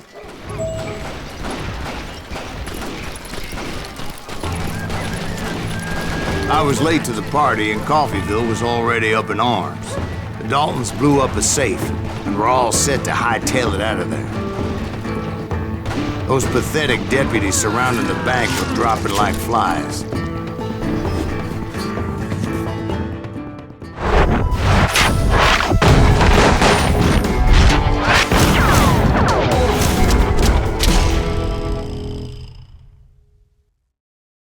I had been tracking those jokers for months, waiting for them to do something reckless. Oh, you are... Finally, they did. Those stupid bastards decided to rob two banks at the same time in the same town where everybody knew them. But they still had friends in Coffeyville. Get me.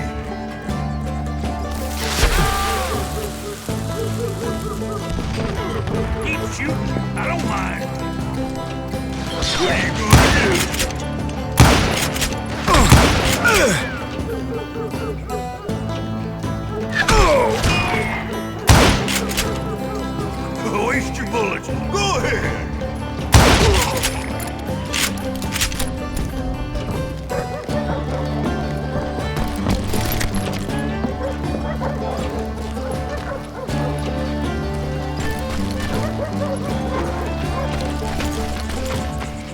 Hey, we got us a hero. Holes in them. And those friends came after me like a pack of wild dogs, tooth and nail. They were coming at me from all directions.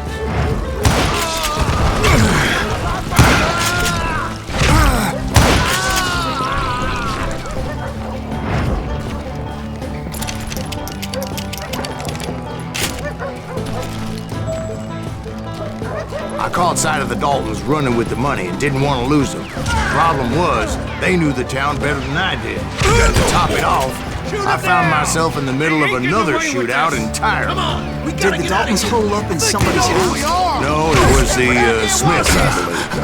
They were cousins of the Daltons. And they were shooting at the Browns, who were shooting at the Daltons. Which wasn't any surprise, because those two families have been feuding forever. And since the Joneses are related to the Browns, they shot at the Smiths, pissing off the Heimhoffers, whose daughter recently married a Smith.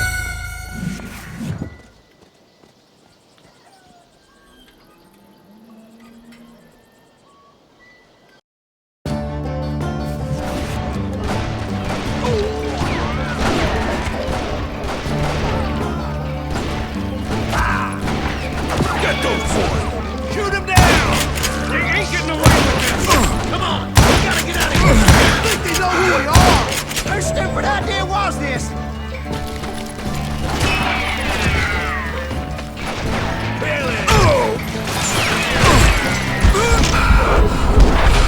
Well, bullets were flying every which way as all the old feuds in Kansas caught fire all at once. There was a hell of a lot of pissed off people in Coffeeville that day. But that's just the way life is sometimes. Shit happens.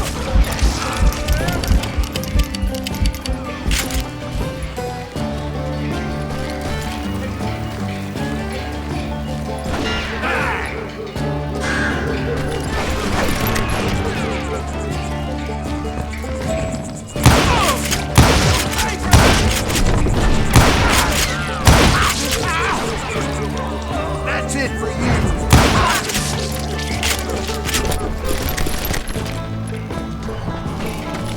The Dalton boys knew I would never give up.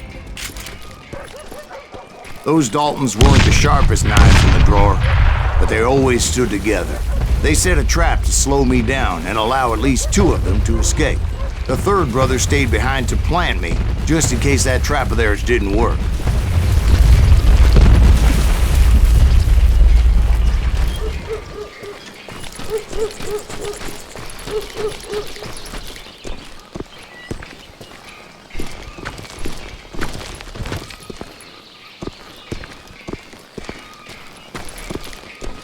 It was Emmett, the youngest, and he decided to stand his ground and face me down. I ain't afraid of you, Silas Reeves. This is where it ends for you. He was determined to protect his brothers. I understood how he felt. Taking me on all by his lonesome wasn't exactly a recipe for a long life. Send you to the bone orchard.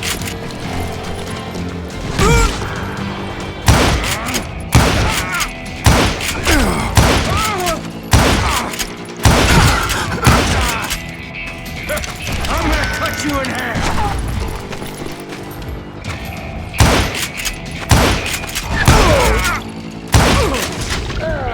But Emmett Dalton survived the robbery in Coffeeville. He's the only Dalton who did. They say he was shot 23 times. Well, Dwight, who do you think put all those damn holes in him?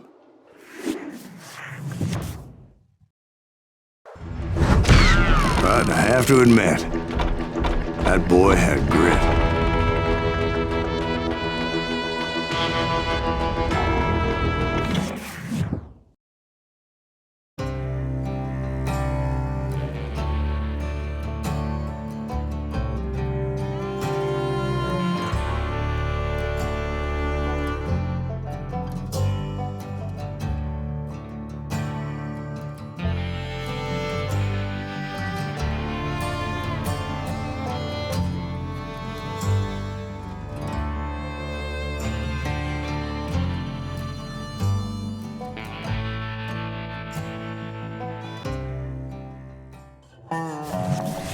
you get those suckers! It took me a couple of days to track the Daltons down.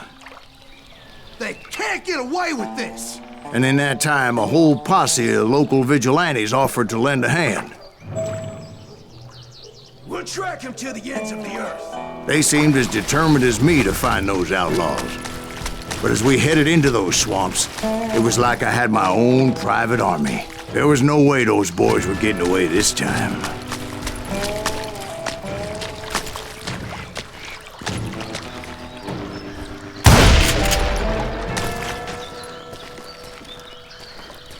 It was early fall, right? Beautiful time of year. At least you had the weather on your side. Not by my recollection. It was damp and foggy as hell.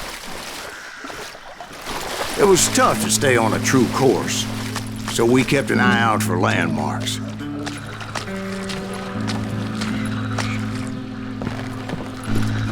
It was autumn. The maple trees were in full color, red as blood.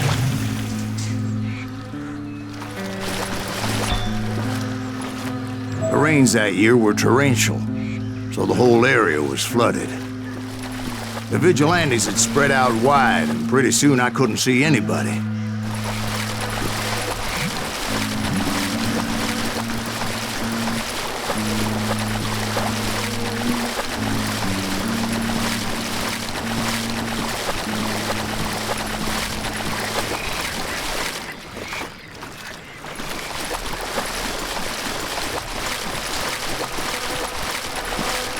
Bury him in the swamp! Let him where they stand!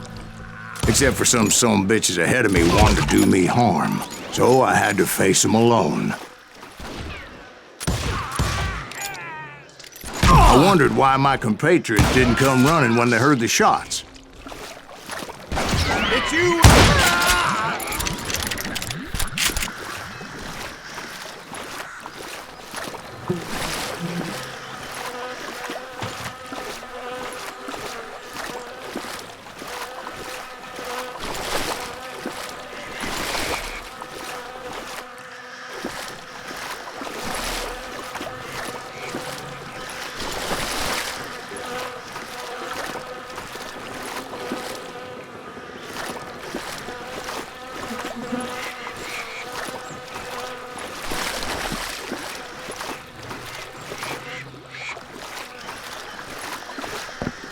So did you find the Daltons?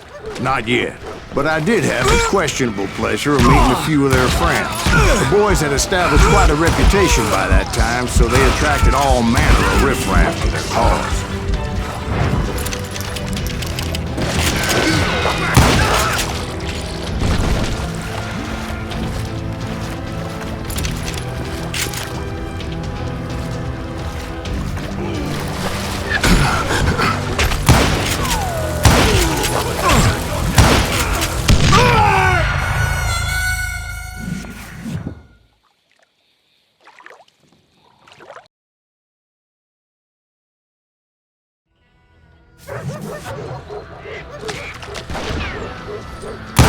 Man can shoot!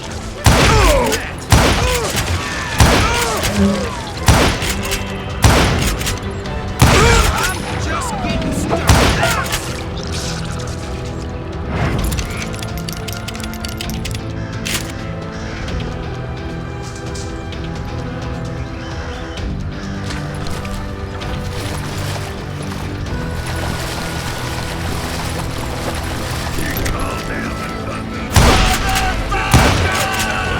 Point being, I was under serious attack. I'm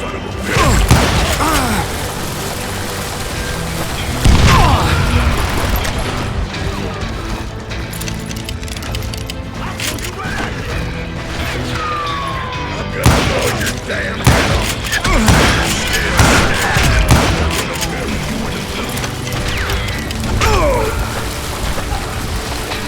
Shoot him in the head! Wounded graceless, twice as dangerous!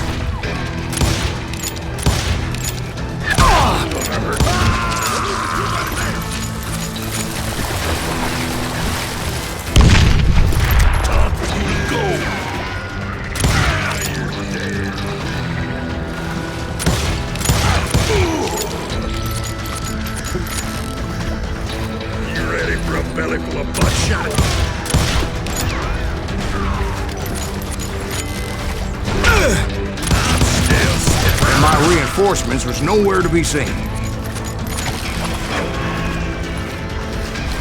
that goddamn bounty hunter!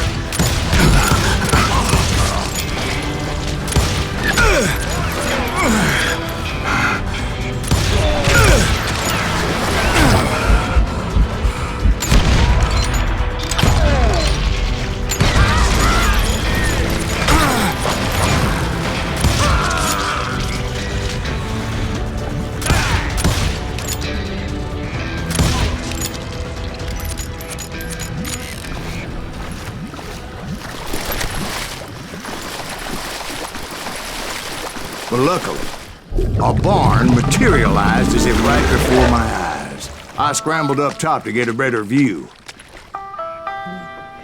but just ended up falling inside. So, how did you get out? The barn doors was open. About right then, I saw some suspicious characters running for the bushes. Of course, I followed them. But that goddamn swamp was like a goddamn maze, and pretty soon I had no goddamn idea where I was. Steve? So I just started walking, and pretty soon it... Oh. Steve? Steve? Huh? Oh, no, I'm listening.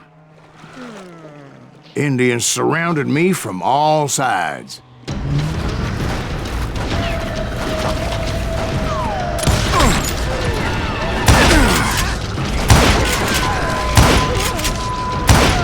Indians? They were Indians? No. I just wanted to make sure Steve was paying attention. Now, where was I? You were following the Daltons through a swamp? That's right. See, Steve? Dwight's paying attention. No, I'm listening. I was just resting my eyes. So, where was I? The Daltons. Right. See, there's a reason so many outlaw gangs are made up of brothers. Being a brother is a very sacred thing. It's a bond like no other.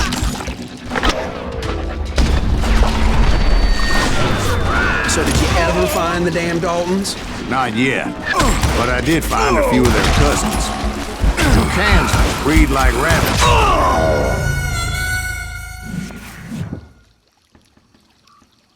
Bounty hunters! Stop that, son of a bitch! So did you ever find the damn Daltons? Not yet. But I did find a few of their cousins.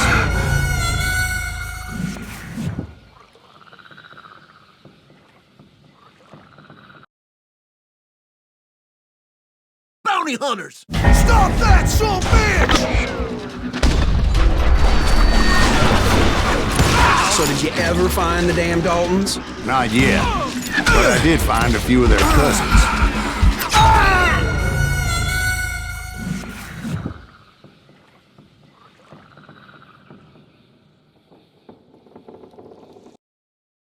Bounty hunters! Stop that, son of a bitch! So did you ever find the damn Daltons? Not yet. But I did find a few of their cousins. You Kansans breed like rabbits. More Smiths or Heimhoffers or who knows what. But hell, what's more important than family? I bet Ben knows what I'm talking about.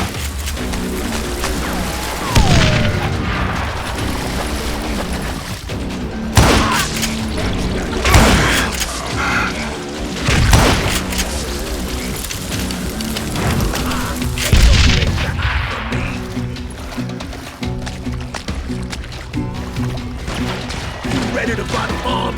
Gonna be loud!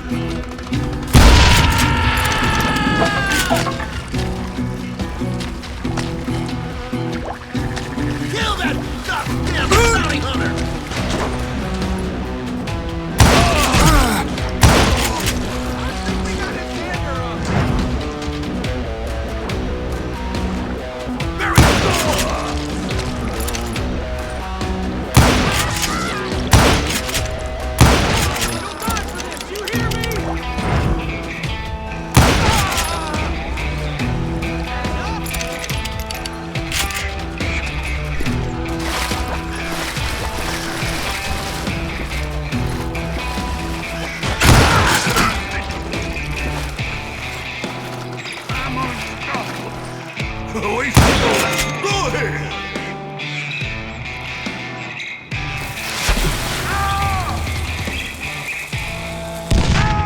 Don't let that asshole get away with this! You can't get me!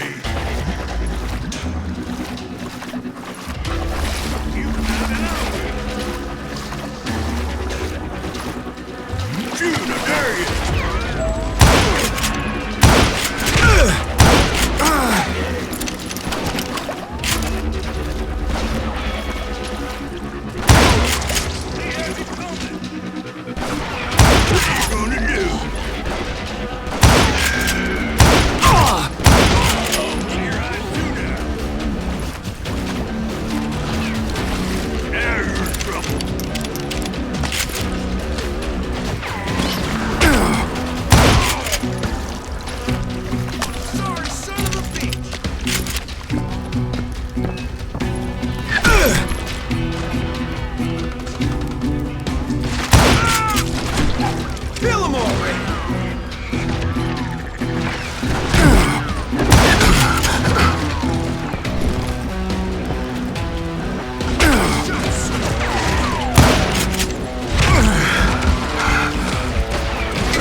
Those Dalton boys were out there somewhere, standing together against anyone who would threaten them.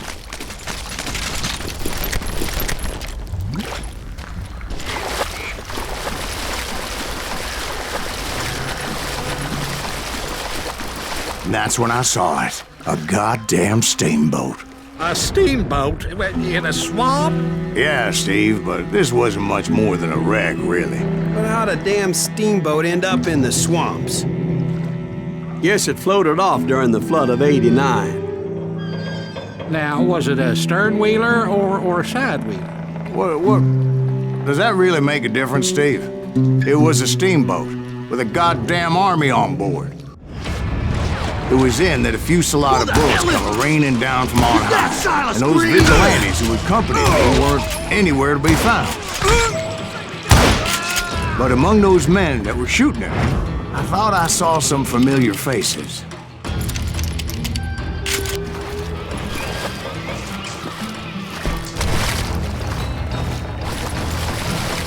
Shoot them!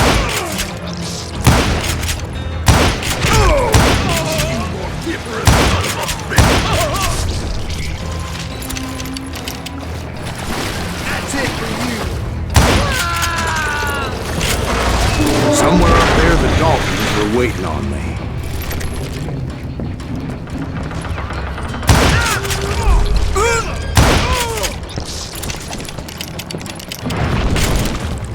Sounds like you don't give up too easy. That's the kind of man I am, Ben. I set out to do something. I do it.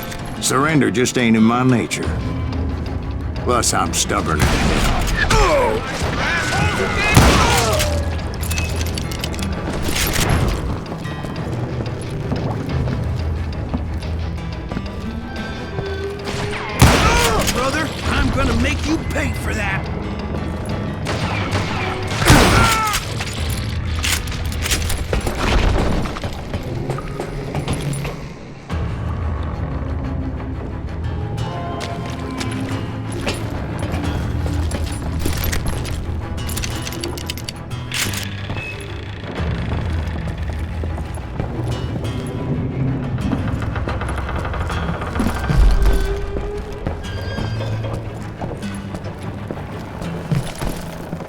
right about then, much to my relief, the vigilantes finally arrived. Their leader motioned at a cabin in the middle of the top deck, pointing me directly at the Daltons. I finally had them, after months of dogged pursuit.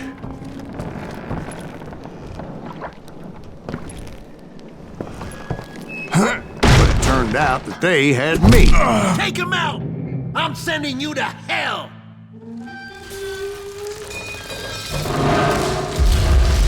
The Daltons had played me like a fiddle. After all this. Apparently, the vigilantes were on their damn payroll. They didn't just want to shoot me.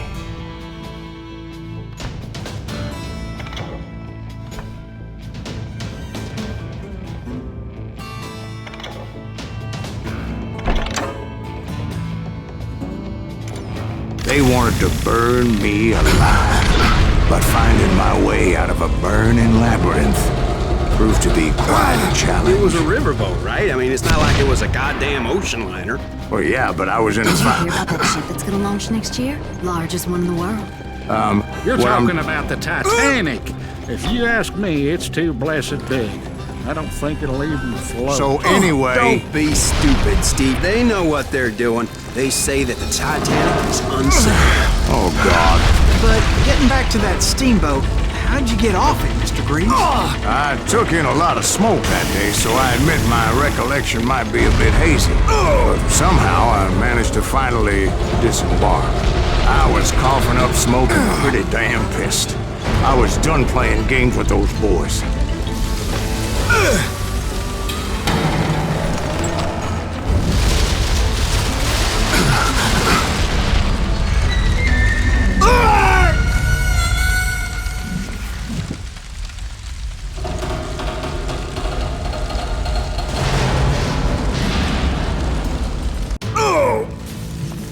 But finding my way out of a burning labyrinth proved to be quite a challenge. It was a riverboat, right? I mean, it's not like it was a goddamn ocean liner. Well, yeah, but I was in a Did you hear about that ship that's gonna launch next year? Largest one in the world. You're talking about the Titanic. If you ask me, it's too blessed big. I don't think it'll even float. So anyway... Don't be stupid, Steve. They know what they're doing. They say that the Titanic is unsafe. Oh, God. But getting back to that steamboat, how'd you get off it, Mr. Greaves? I took in a lot of smoke that day, so I admit my recollection might be a bit hazy. But somehow I managed to finally disembark. I was coughing up smoke and pretty damn pissed. I was done playing games with those boys.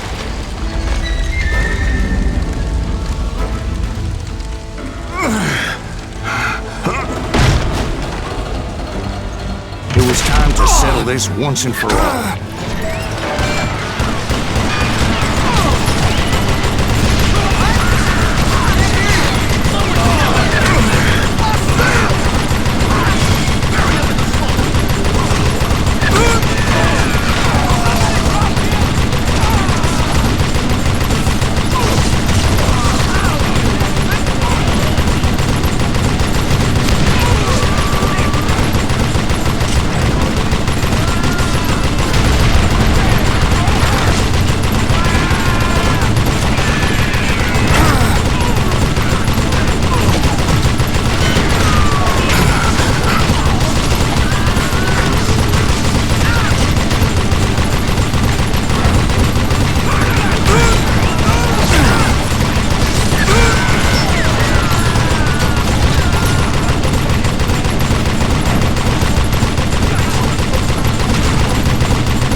About to come at me one at a time. They were in this together. Two brothers side by side, determined to take me down. Confident that this time the odds were on their side.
Two brothers side by side, determined to take me down.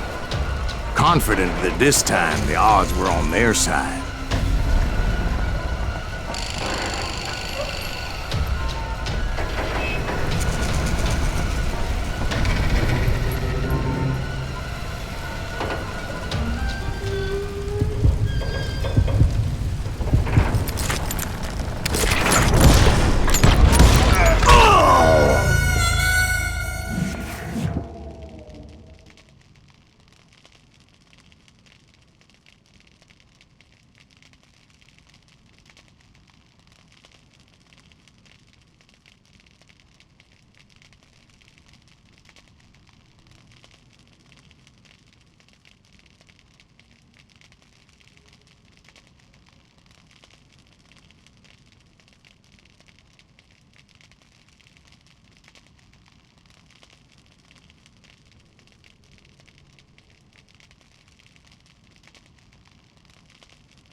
Two brothers side by side, determined to take me down. Confident that this time the odds were on their side.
They got it wrong. A sad end for those two. If they'd only known that Emmett was still alive despite his wounds. Paroled 14 years later, he moved to California and sold real estate and lived off the legend of that fateful day. And the tragic death of his two brothers.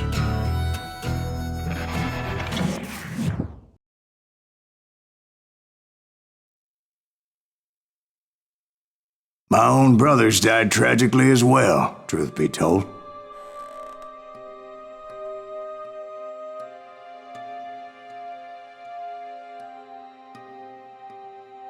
It was 1868, and me and my older brothers were pulling a tidy profit running cattle into Juarez, Mexico.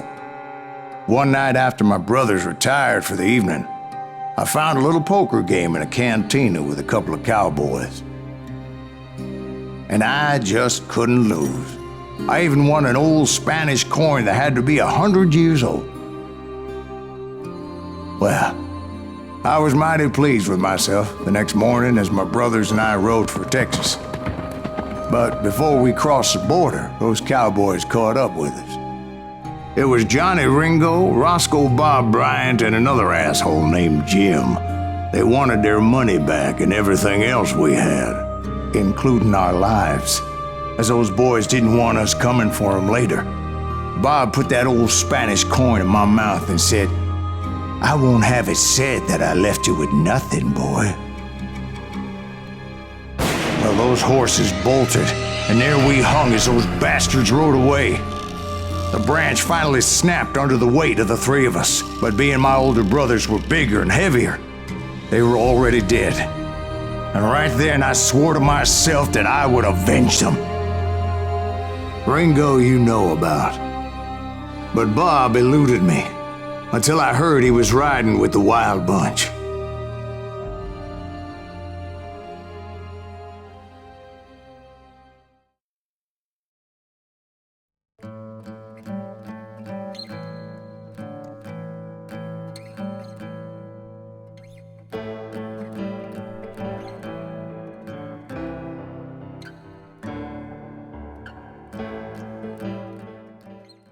I'd been on their trail for months, ever since they left their hideout in the Bighorn Mountains. Led by Butch Cassidy, they were a loose association of outlaws who robbed banks and trains from Colorado to Montana. Among them was the Sundance Kid, and that murderous hombre I was tracking, Roscoe Bob Bryant. Were you a part of that giant Pinkerton posse after the Wild Bunch? No, boy. A circus like that would have slowed me down. Besides, I wanted Bryant all to myself. I'd heard about a large shipment of gold being transported to Wilcox, Wyoming on the Overland Flyer.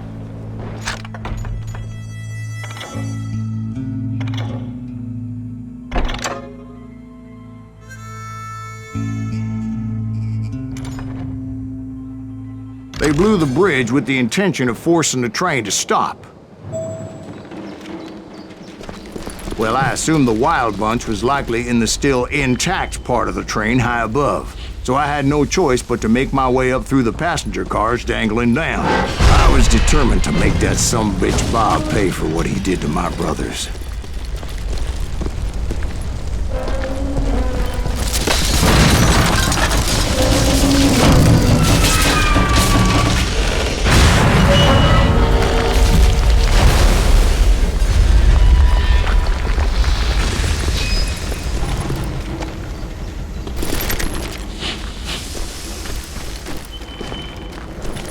Ears are still ringing from blowing up that ridge. What'd you say? Well, I made my way off unscathed and came upon a few members of the gang and had no choice but to dispatch them. From there, I had to negotiate an even more precarious route. But first, I would need to get my ass out of there.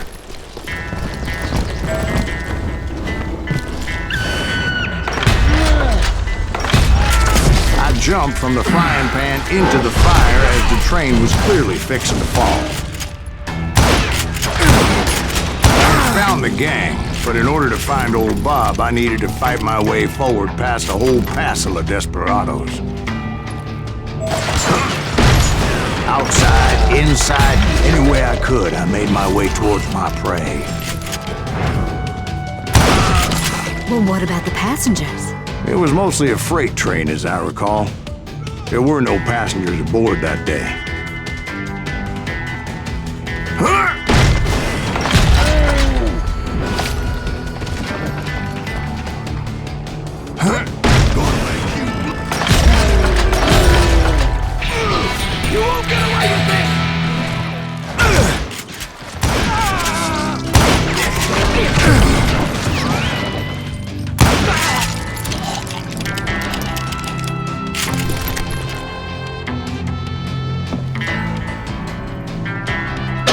mentioned before, I am not fond of heights. But I was too busy dodging bullets to worry about falling to my death.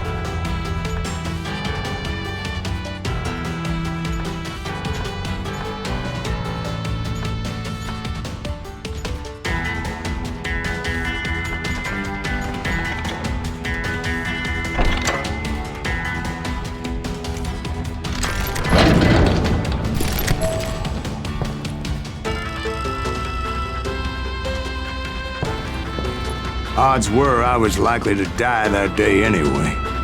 So I was determined to take down as many of those bastards as I could.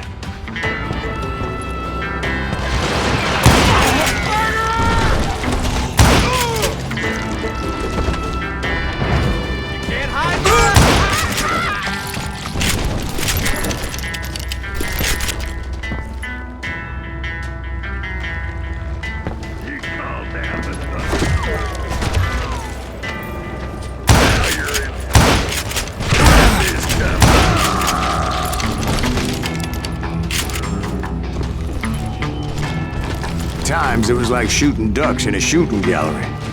The only difference is these damn ducks shot back.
I kept hoping the law would show up and give me a hand. You mean like that giant Pinkerton posse that I read about?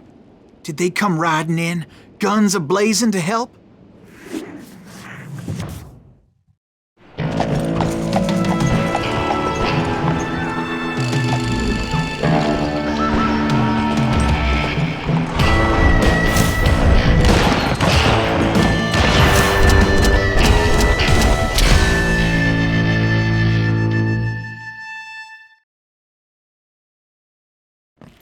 Help? From the Pinkertons? No, son. I had to fight the Wild Bunch all by my lonesome, as usual. Who the hell is that? You'll die for He's out of here! Take cover! Retreat! Retreat!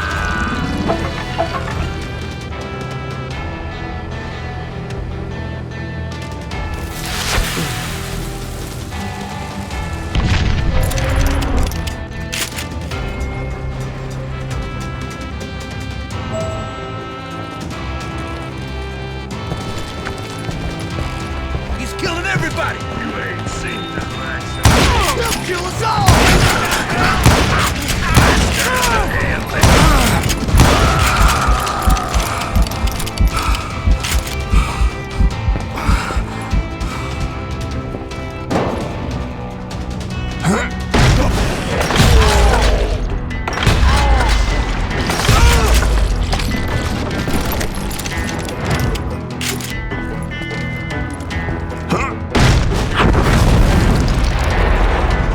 Guess is those dime novels didn't portray this as it happened, did they? Only a few stragglers were left, and I had to cut them down pronto if I was going to stay on old Bob's trail.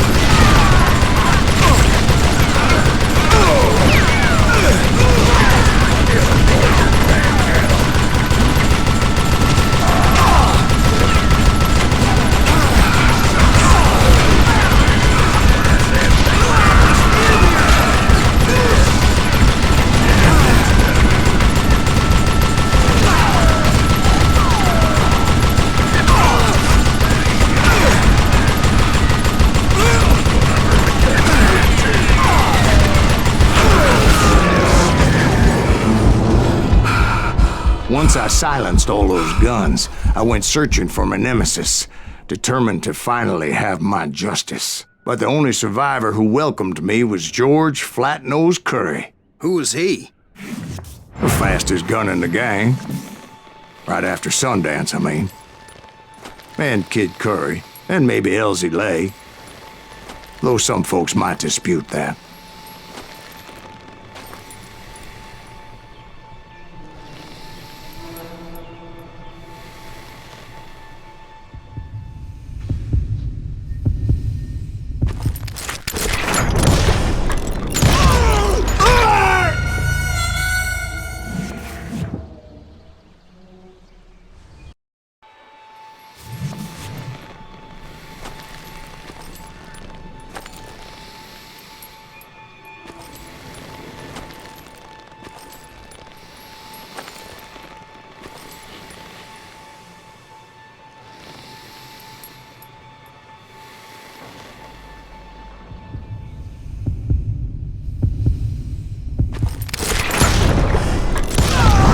On that very same day, Butch Cassidy and the Sundance Kid decided to leave the Wild Bunch behind and decamped for South America.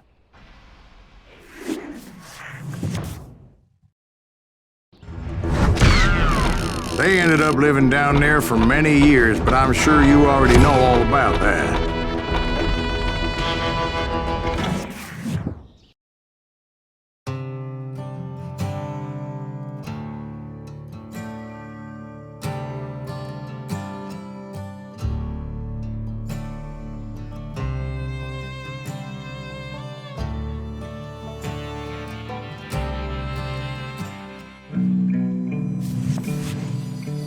I tried to find Bob Bryant, but it was as if he'd disappeared. Sometime later, I heard the Wild Bunch was back together. Kid Curry escaped from jail, and now he was running the whole shebang. So I took to their trail, as I was still in pursuit of my brother's killer and hoped that he was back with him. That Kid Curry's kinda crazy, ain't he? Don't let him hear you Anyways, I tracked those boys to a camp right outside Parachute, Colorado.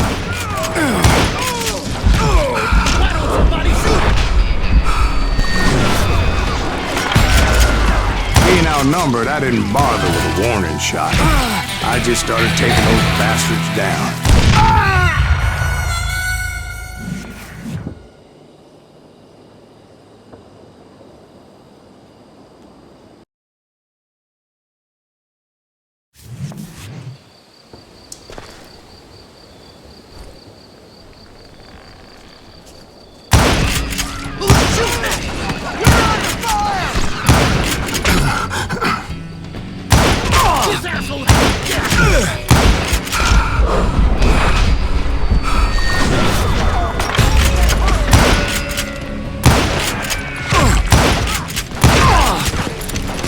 If we don't kill him, the kid'll kill us.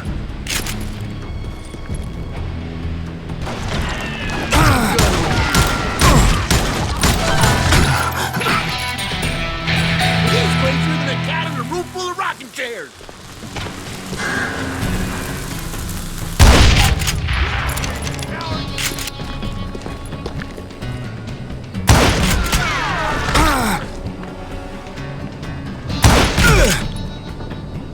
You ain't killing me.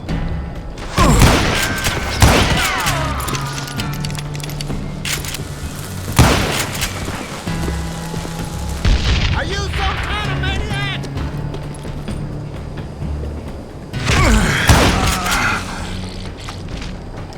Old Bob wasn't among them, and neither was Kid Curry. I could sense him close by, however, plotting something nasty. I just needed a clue as to their whereabouts.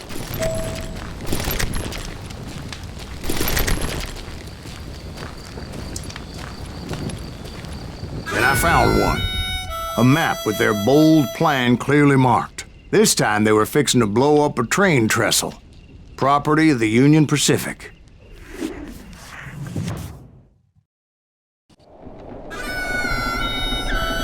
The plan clearly indicated how they were fixing to undermine several of the weakest wooden supports.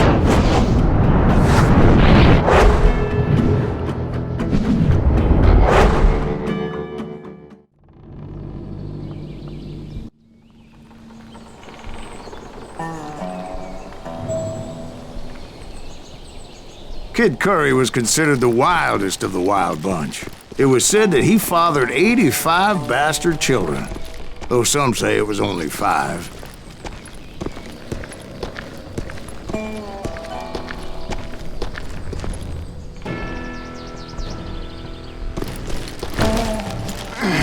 Kid Curry had bragged to a whore how he was gonna rob a train heading to the U.S. Mint in Denver. And that whore, Fat Sally, she told me.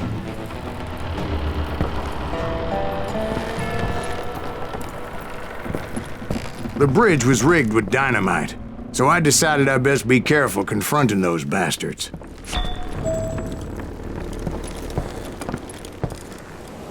And I made it a point to remove any dynamite that I came across.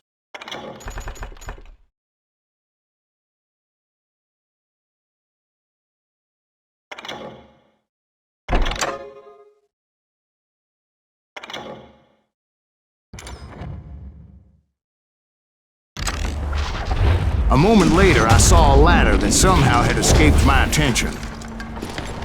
Don't you blow us up now. Don't worry, I know what I'm doing.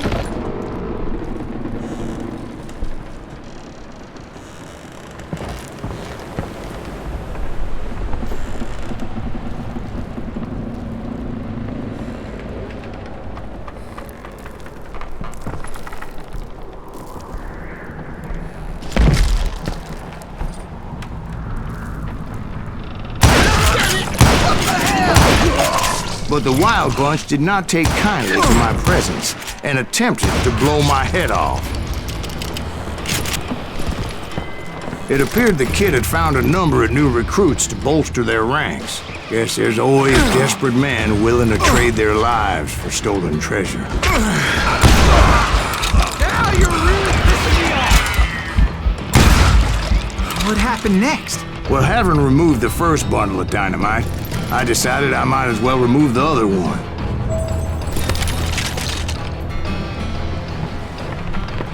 Once that was done, I figured I'd find my way from there.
So, what happened then? Had to remove more of that damn dynamite.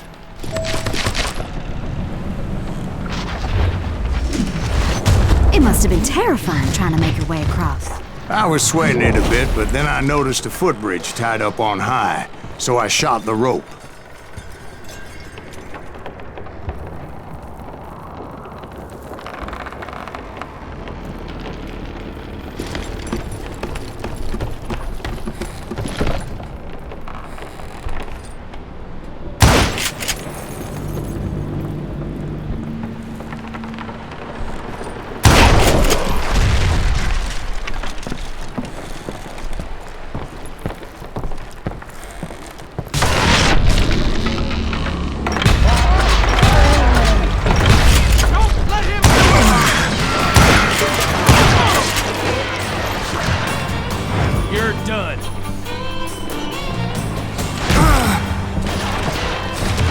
So that was all the dynamite? Funny you should mention that, darling. As actually, there was a fourth charge impeding my progress.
Once I removed it, my path was pretty clear. I'm dead.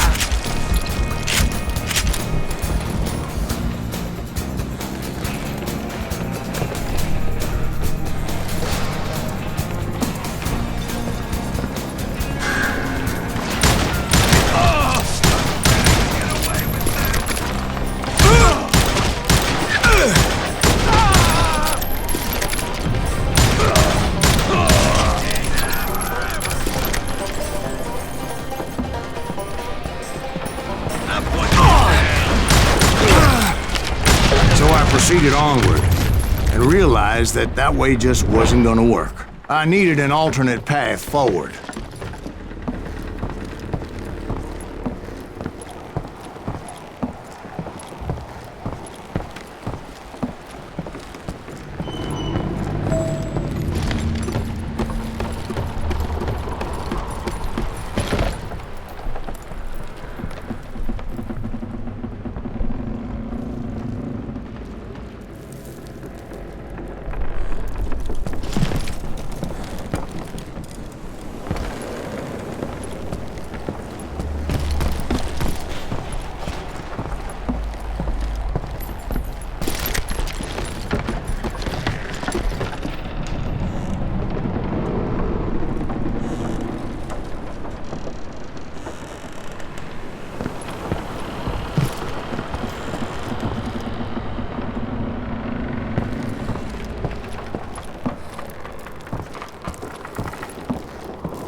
Of course, I had to tread carefully. Otherwise, I could, well, die.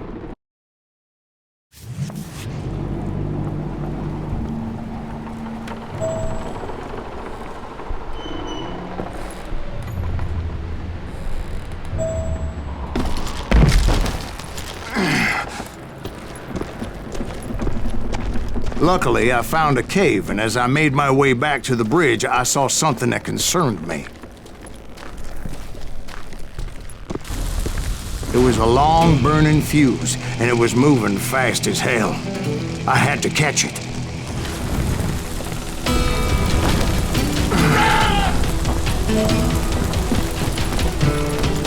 The burning fuse was so damn quick, I had to run like the wind. I almost had it, but no. Thought I was gonna have a coronary when I lost sight of those sparks. Oh!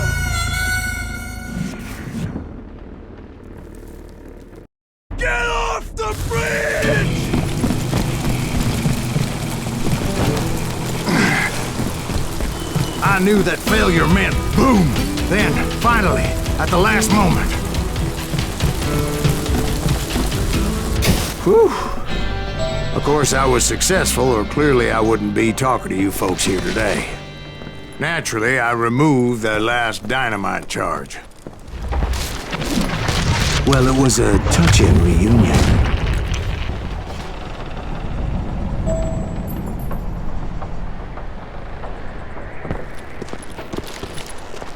But by this time, I was thoroughly exhausted and dragging my ass, as I was not a young man anymore.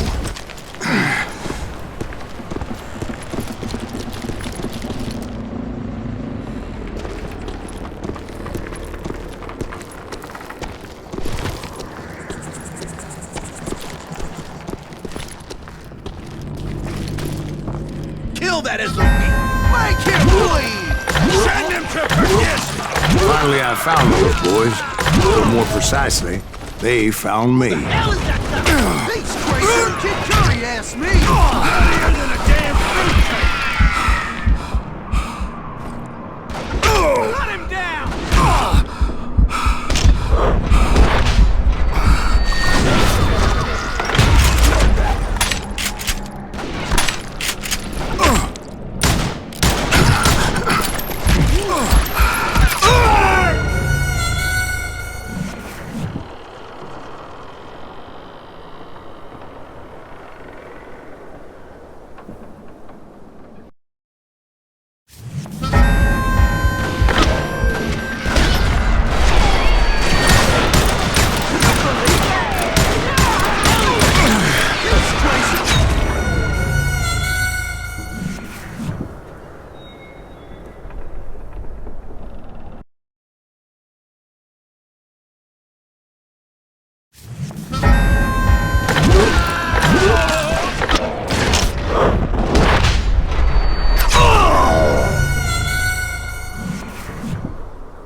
Kid Curry asked me!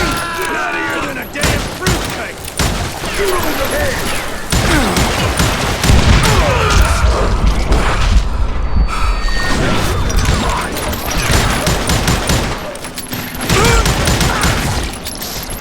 Put a bullet in!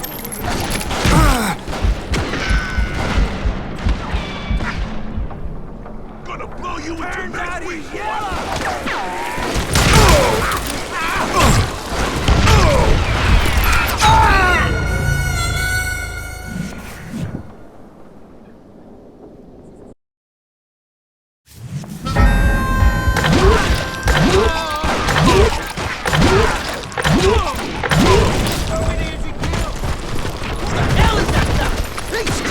Kid Curry asked me!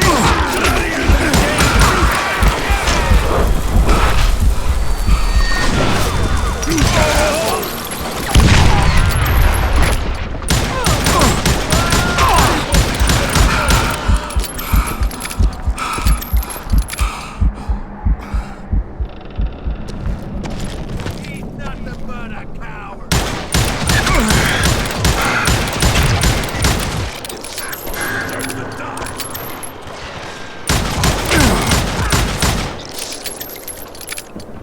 Just kill him, for Christ's sake!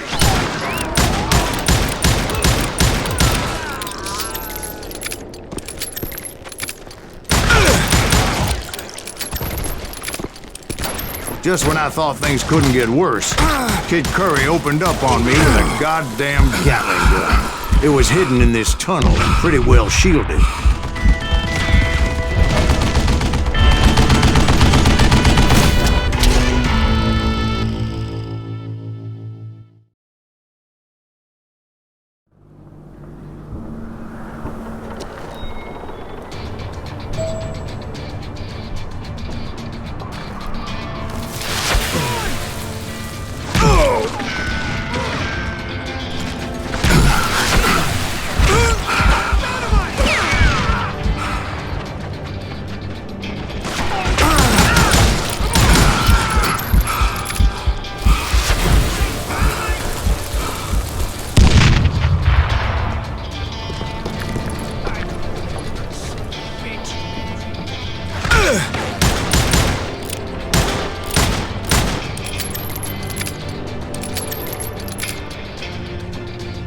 I can kill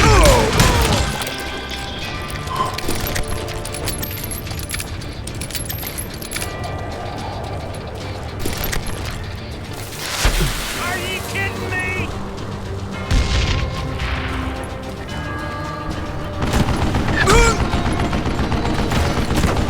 Luckily, I had located some dynamite. I still, however, had my work cut out for me. Damn!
Eventually, I brought that tunnel down. And that's when I met Kid Curry himself. He had decided to stop pussyfooting around and deal with me personally.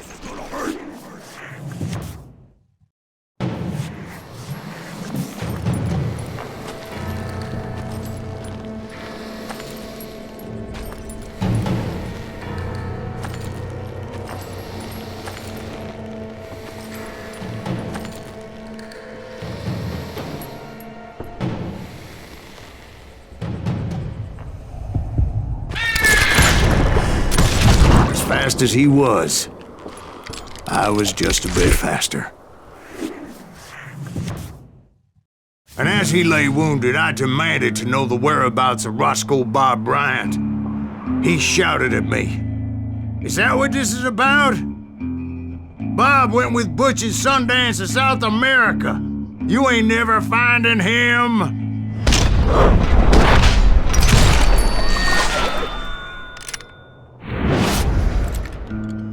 Those were his last words.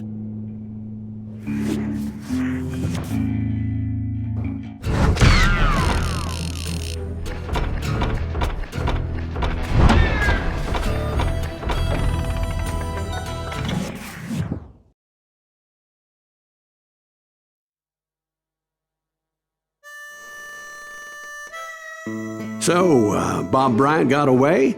I knew I'd never find him in South America. What about the other killer? Yeah, you kinda glossed over that one. Well, I found Jim not long after my showdown with Ringo. At the time, he was riding with the James Younger gang. Did I neglect to mention that?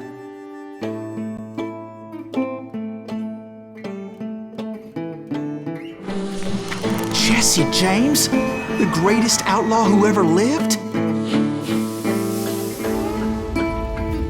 Jesse and his kin rode with Quantrill when he raided Lawrence, Kansas, and killed near 200 people, boy.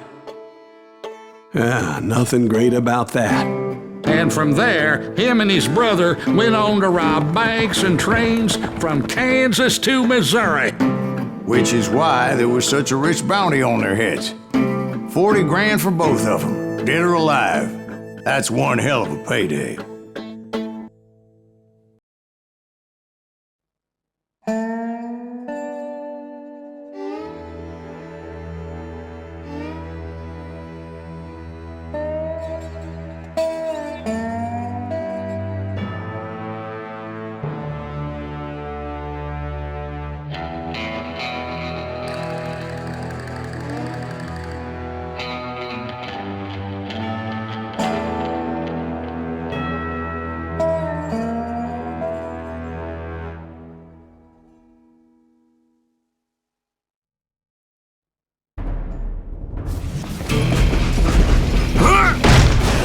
I confronted them as they were robbing a train. Bullets were flying at me from every which way. But I knew I'd have to fight my way forward if I was gonna find this Jim.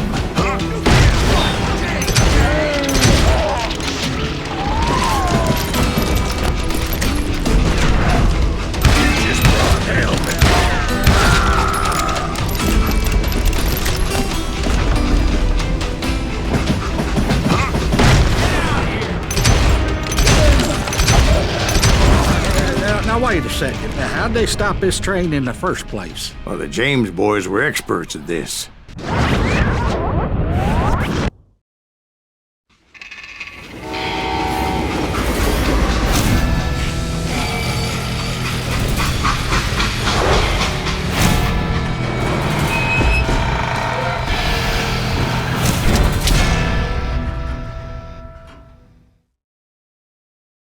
They hopped a freight train having heard there was a big payroll in the express safe. So, I hopped the same train.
But James' younger gang was decimated after that little fiasco they had in Northfield, Minnesota.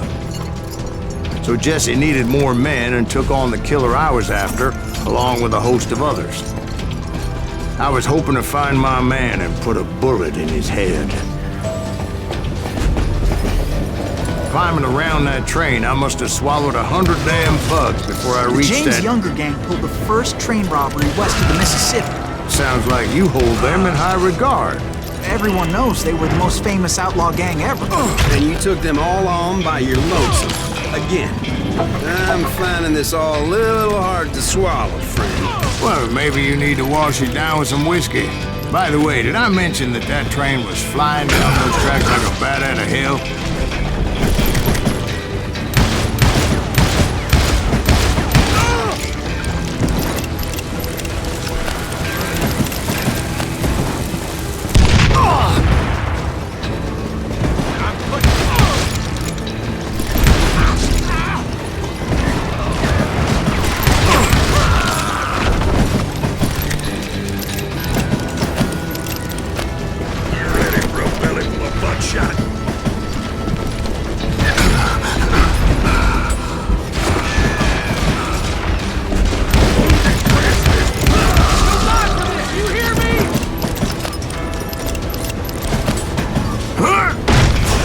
Anyway, excuse me, Ben. Where would I find the gentleman's facilities? Suddenly I have an urgent need to drain my one-eyed snake. Well, I've had more than a few drinks, and I've been sitting here for quite a spell. Right through there. Let me show you.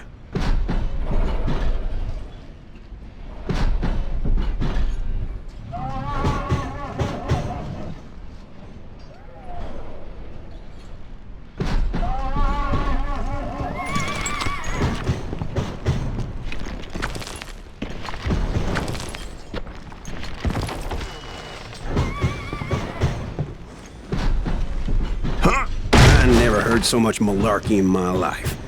You think he's bullshitting us? You don't think he's Silas Greaves? I think he's just some old drunk looking for some free liquor.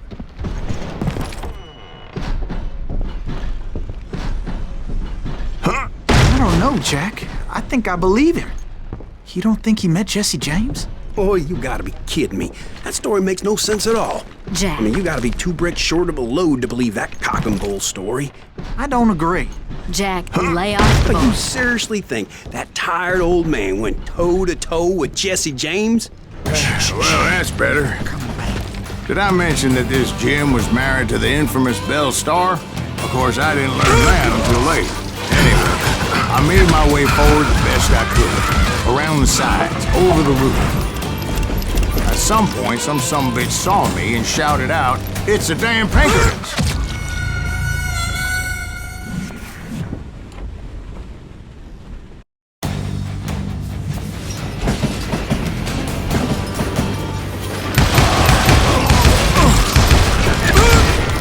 At some point, some sumbitch saw me and shouted out, "It's the damn Pinkertons!" It's the damn Pinkertons!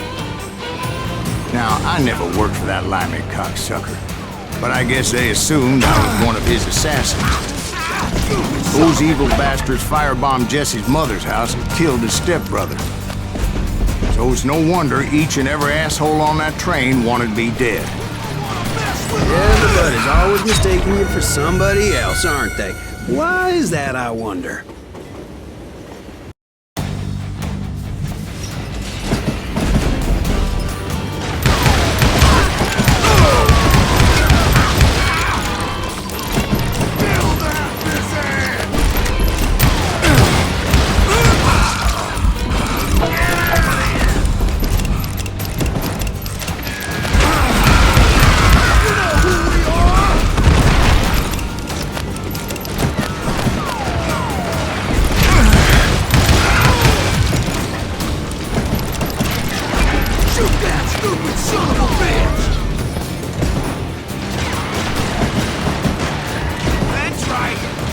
Don't rightly know, Jack.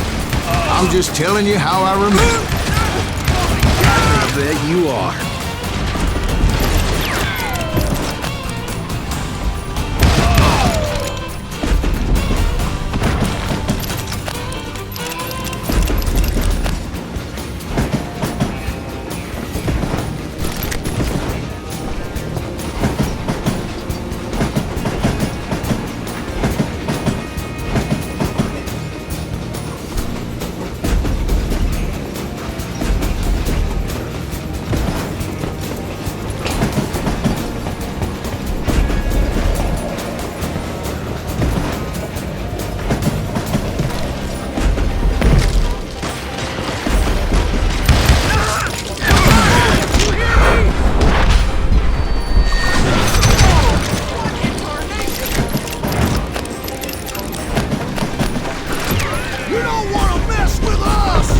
came across a flat car piled high with logs and had to come up with a creative way to make my way forward.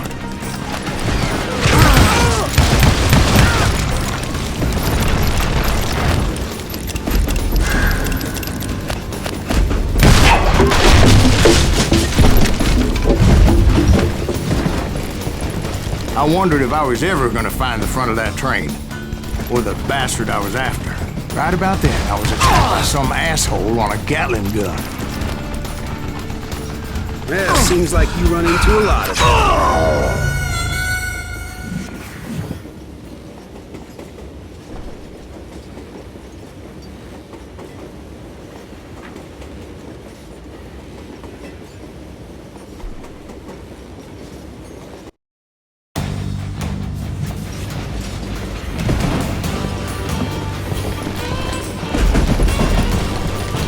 Right about then, I was attacked by some asshole on a Gatling gun. Well, seems like you run into a lot of them. Asshole? Gatling guns. Yes, I did. Now, I don't remember how I took it out. It was either a bullet or dynamite. Where would you find dynamite? Does it really matter, Jack? You're messing with the flow of the story here.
Right about then, I was attacked by some asshole on a Gatling gun. Well, seems like you run into a lot of them. Asshole? Gatling guns. Yes, I did. Now, I don't remember how I took it out. It was either a bullet or dynamite. Where would you find dynamite? Does it really matter, Jack? You're messing with the flow of the story here.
was looking for Jim and shooting any son of a bitch stupid enough to get in my way.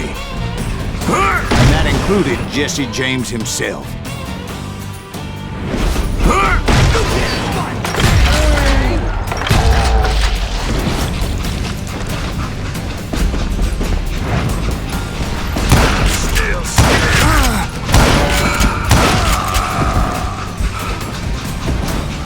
There sure were a lot of men determined to die that day.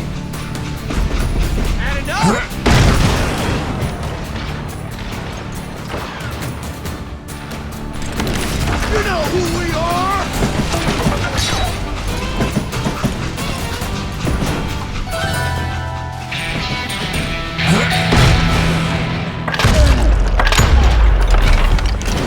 Now you're really pissing me off!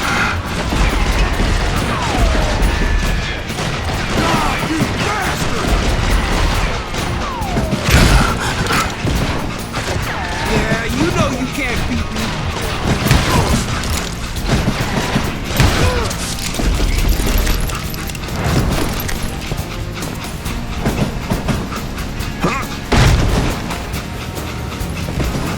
It was then that Jesse detached the express car from the rest of the damn train.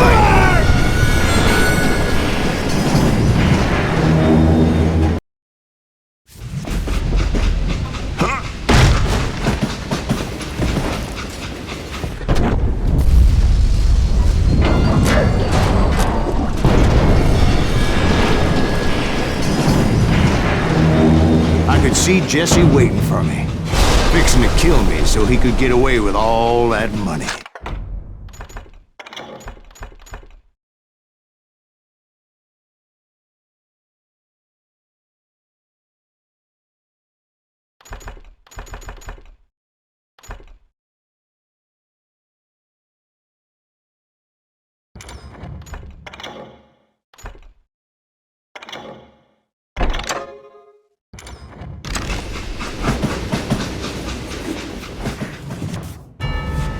You had a showdown with Jesse James? Of course he didn't. Everybody knows that Jesse was killed by Bob Ford. Yeah, Jesse went out like John Wesley Hardin. Coward shot him in the back of the head. Guess it doesn't matter how far you run, does it, Ben? Your past always catches up with you.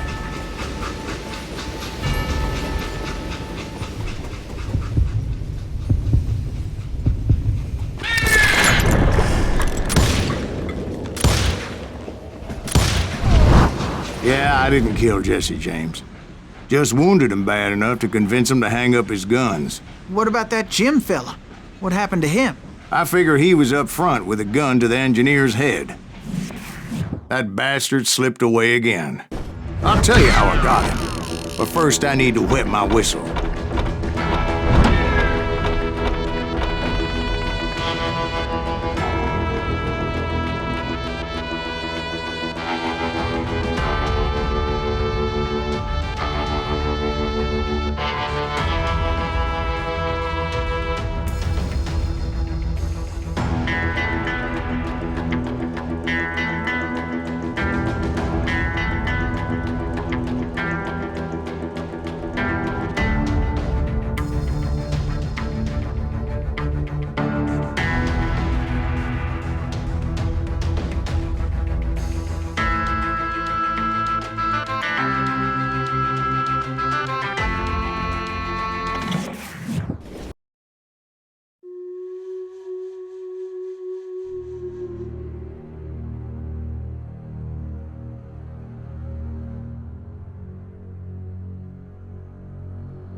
After my showdown with Jesse, I continued to track his brother, Frank, and that sumbitch Jim.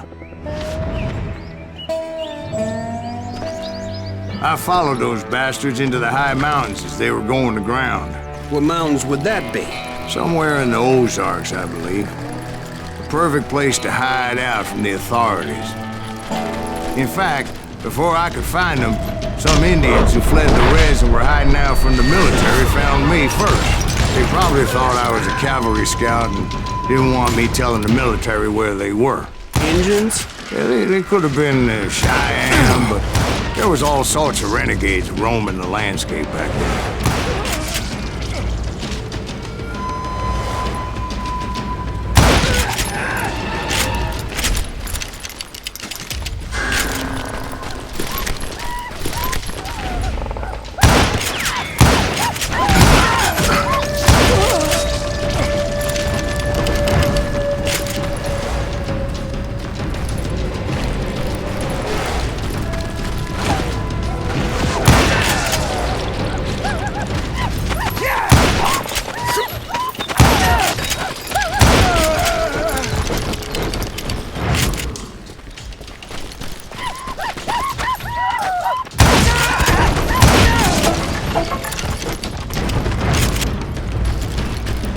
Hey, how about another whiskey, Ben? Nothing better to soothe the troubled soul.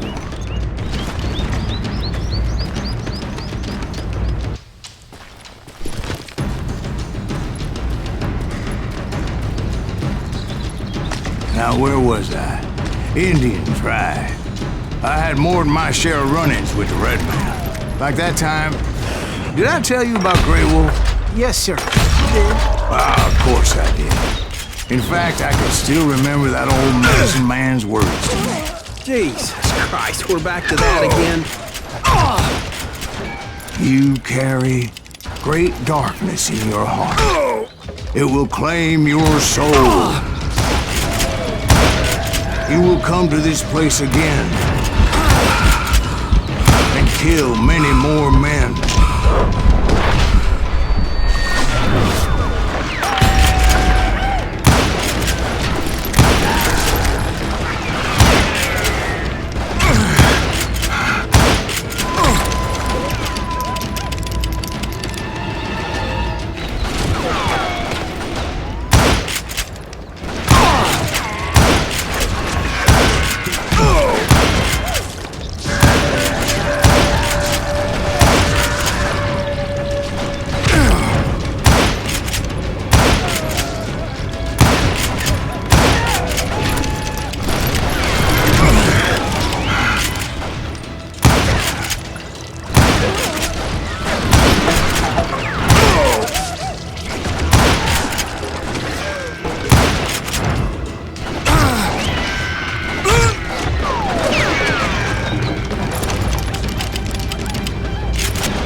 Darkness will grow until it consumes everything you are.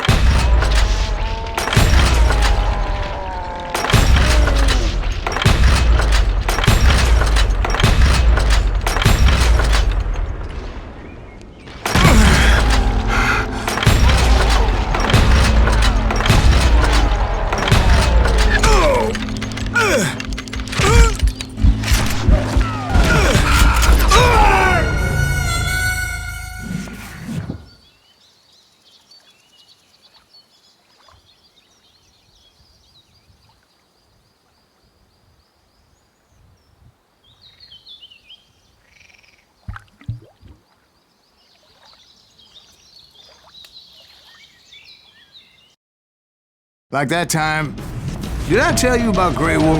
Yes, sir. You did. Ah, of course I did. In fact, I can still remember that old medicine man's words to me. Jesus Christ, we're back to that again. You carry great darkness in your heart. It will claim your soul. You will come to this place again and kill many more men.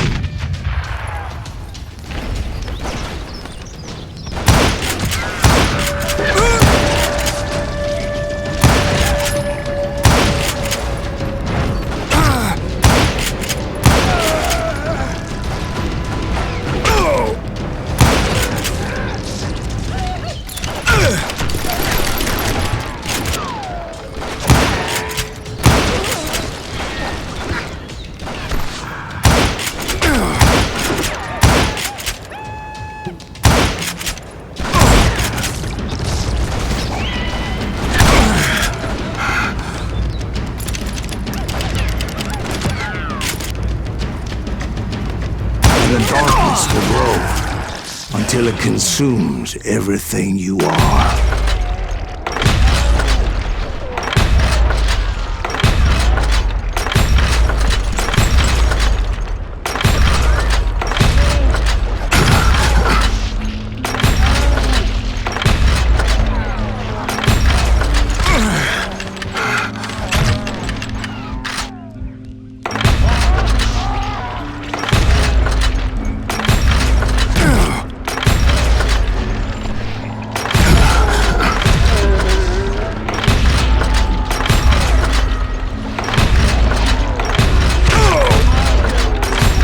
So, did you ever find him? Who? The man you were after. Let me ask you something, Ben. You ever think about death? Mr. Greaves, are you all right?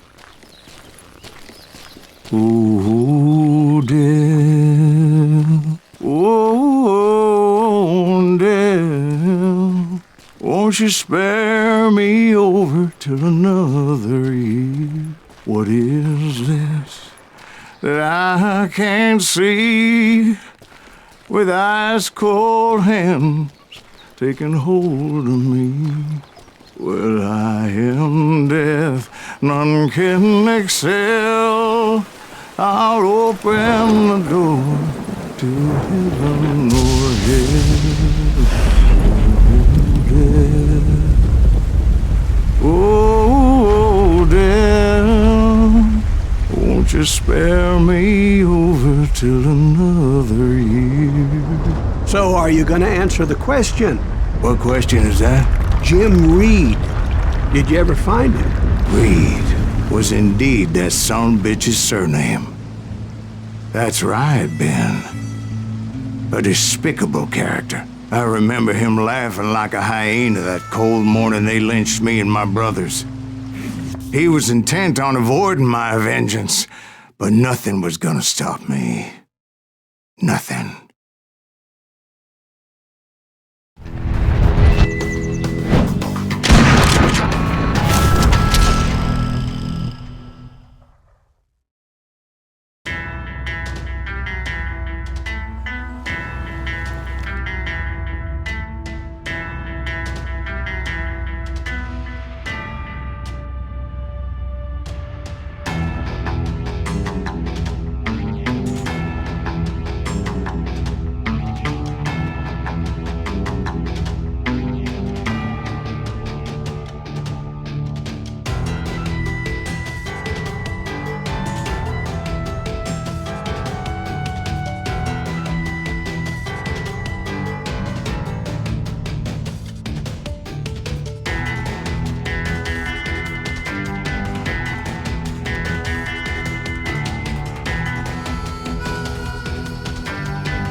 I finally did track those outlaws down.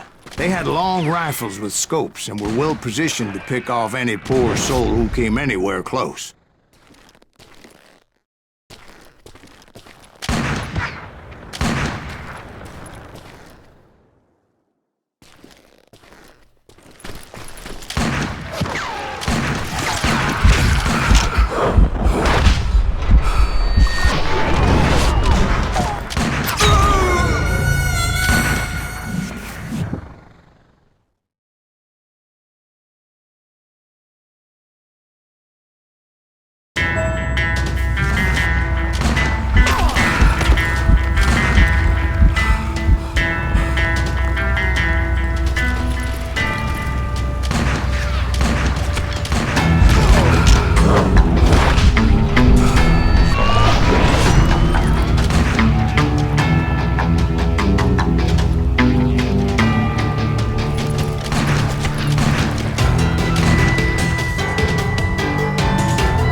Did track those outlaws down. They had long rifles with scopes and were well positioned to pick off any poor soul who came anywhere close.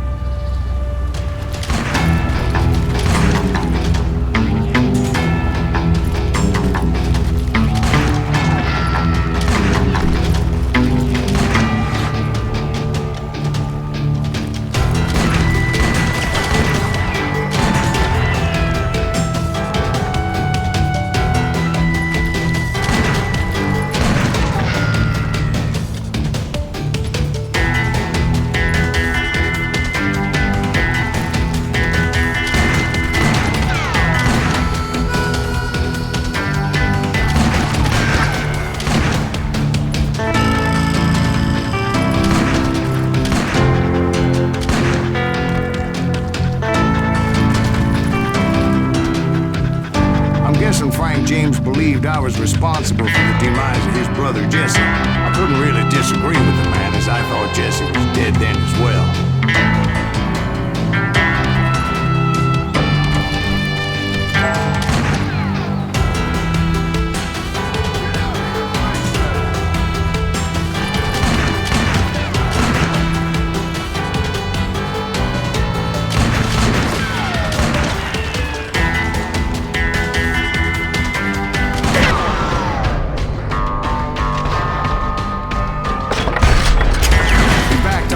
Closed in on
backed off as I closed in on him, but he was still intent on killing me. And when I closed in on him again, he backed off again, looking for a better angle on me.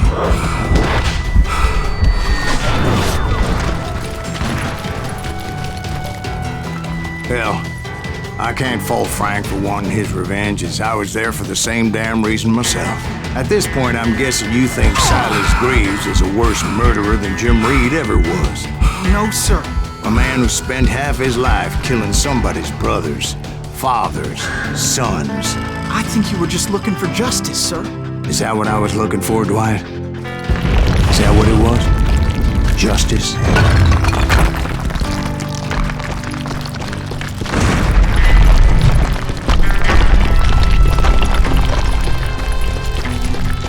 Isn't that why you were hunting the James gang? The James gang. Right. I finally found Frank holed up in his mountain cabin, and he was determined to have me dead.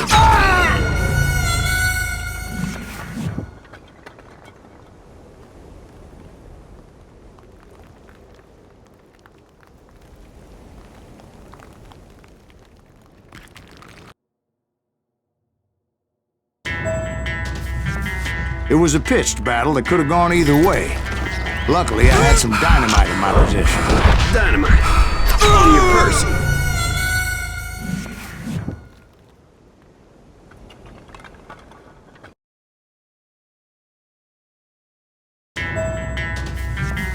It was a pitched battle that could have gone either way.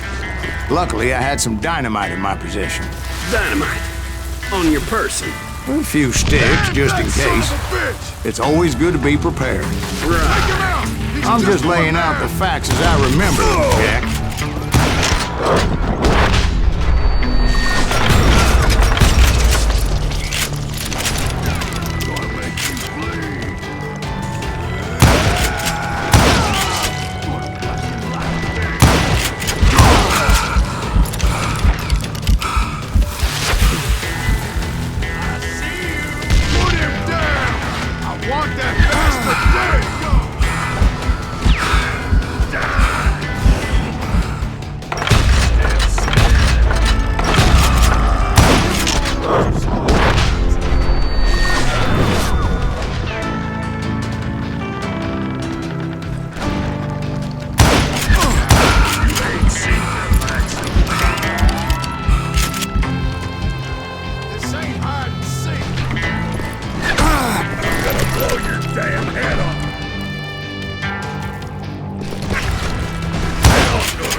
Take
shack, well, it went tumbling right off that cliff. With Frank James still in it?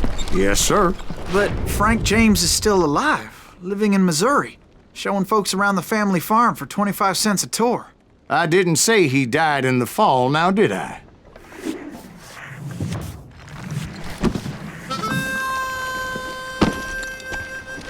I'm done with this damnable outlaw life! Kill me, don't kill me, do what you will! At this point, I just don't give a shit! I explained to Frank that I had nothing against him personally and that I was looking for someone else. You want Reed? Have at him! I never did like that bastard! I am done here! We parted in peace as Frank pointed out the path to my prey before making his way back down the hill.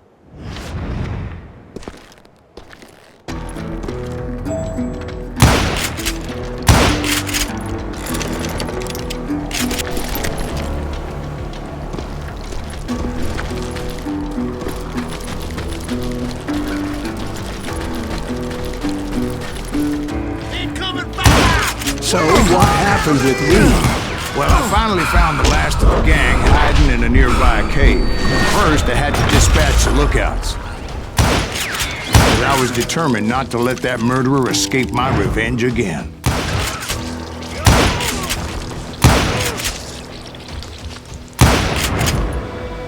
But rather than wander in willy-nilly, I decided it would be better to smoke that sumbitch out. "Hey, Reed!" I shouted. "No wonder you're so ornery. Can't be easy being married to Belle Starr. While you're off providing for the family, she's spreading her legs for every Tom, Dick, and Cole Younger. Not an attractive woman exactly, but very friendly. At least she was to me." Son of a bitch!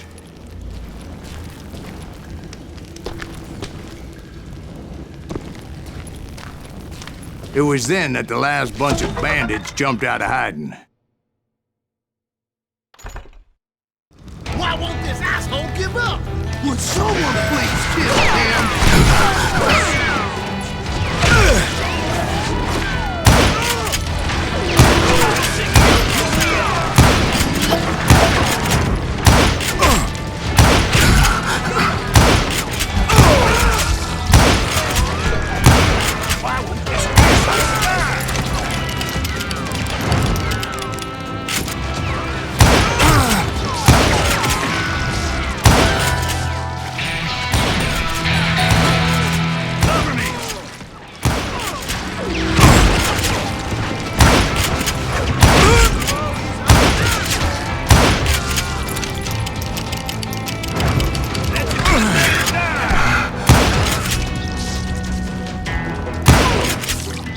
Eventually, it was just me and Reed.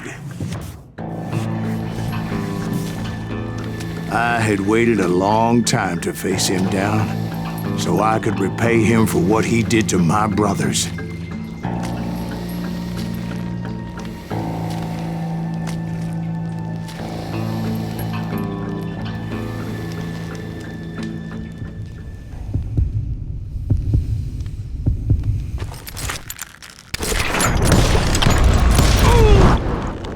And repay him I did.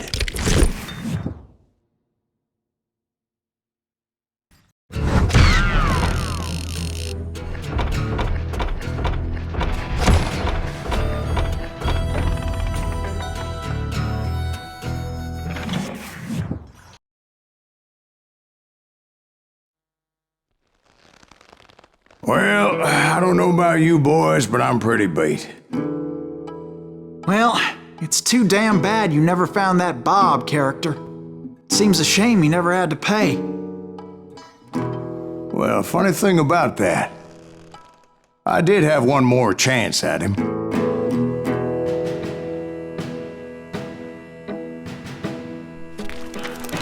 Six months ago, I heard that Butch and Sundance were back in the States and had gathered up some of their old gang. I tracked them down, hoping that Roscoe Bob Bryant had returned with them. So you're saying they didn't die down in Bolivia? That's what I'm saying.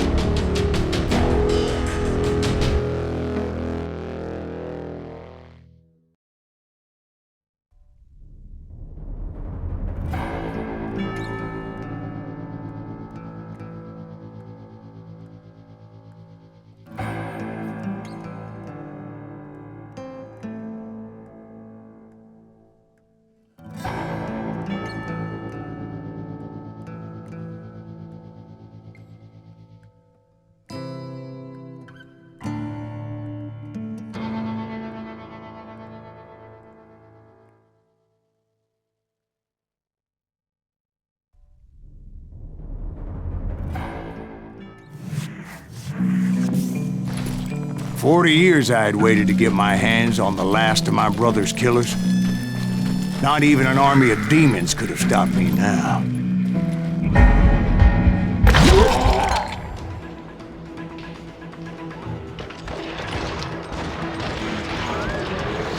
Both Johnny Ringo and Jim Reed fell fairly quickly. But the last one, Roscoe Bob Bryant, that some bitch had managed to escape my vengeance time and time again. I couldn't even be certain I'd recognize him after all those years. By now, he had to be close to 70. For all you know, he could have been dead.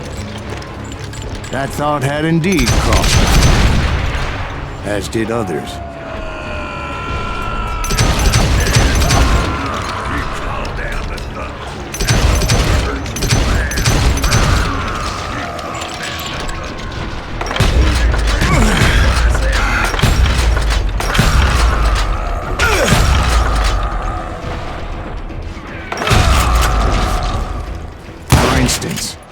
Did my thirst for vengeance turn me into something worse than the man I was after?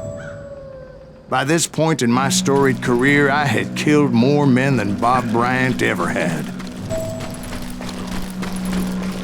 I was furious as hell at that bastard for making me who I am. A man with no family, no friends, no purpose except shooting Bob Bryant dead.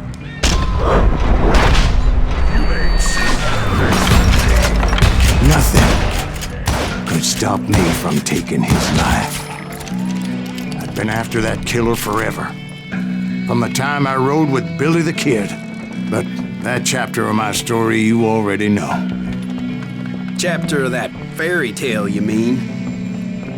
Suddenly it was 1910. There I was, an old man roaming a ghost town dead almost 2 decades.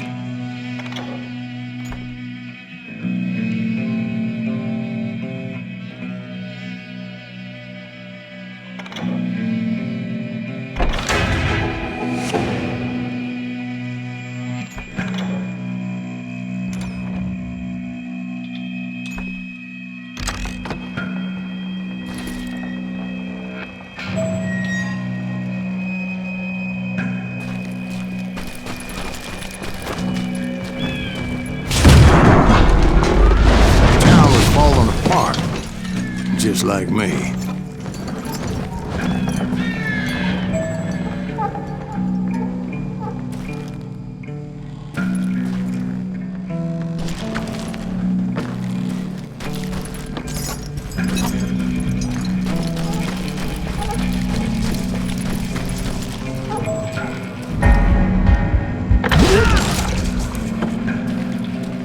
But I wasn't about to call it quits.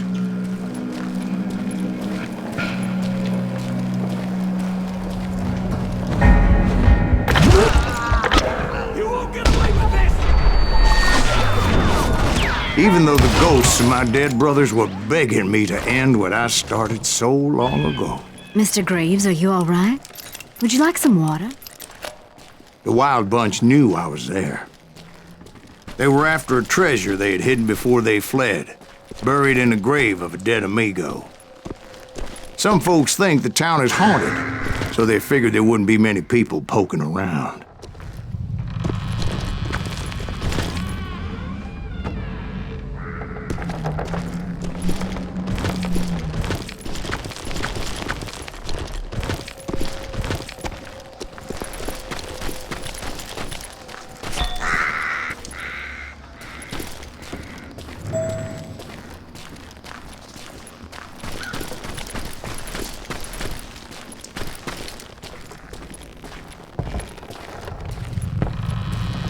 I intended to fill that grave with Bob Bryant's corpse. But like I said, the bandits knew I was on to them. They lured me in and hit me with everything they had. That old fart ain't right in the head. You got company.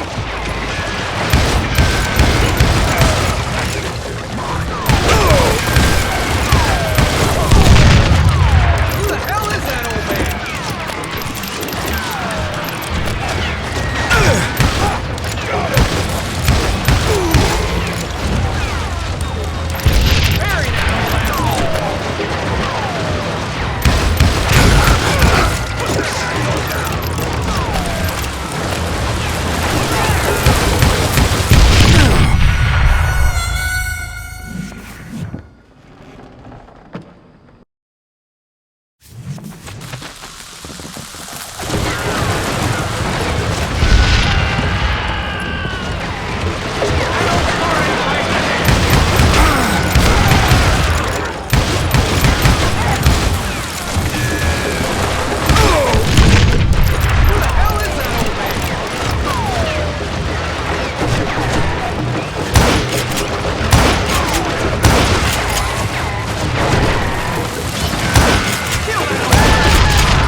But you obviously prevailed since you're sitting here telling us the tale.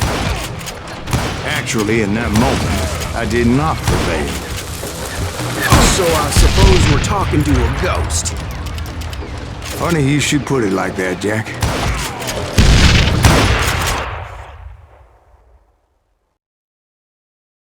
Because when I woke up... From the dead? There was silence all around me. I could swear to God I saw Billy then. Billy who? Billy the kid. William Bonney. He was shooting at me from a rooftop.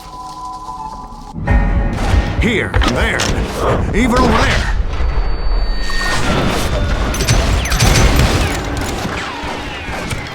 So I am right. You are titched in the head. Mr. Greaves, perhaps we should switch you to coffee? You see that old Indian again, too? No, but I did see Billy's killer, Patrick Floyd Garrett. He came at me guns a-blazing.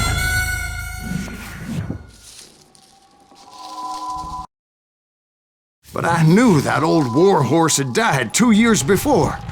I wondered if maybe I was dead too and confronting the ghosts of my past.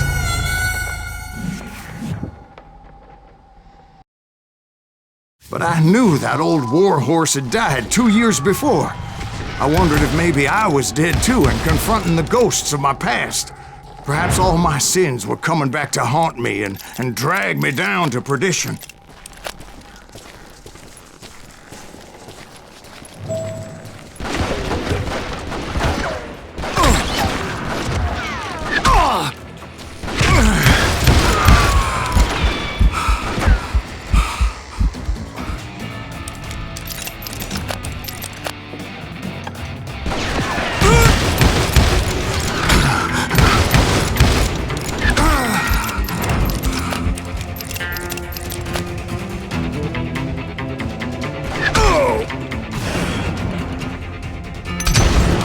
I saw Henry Plummer throw dynamite at me.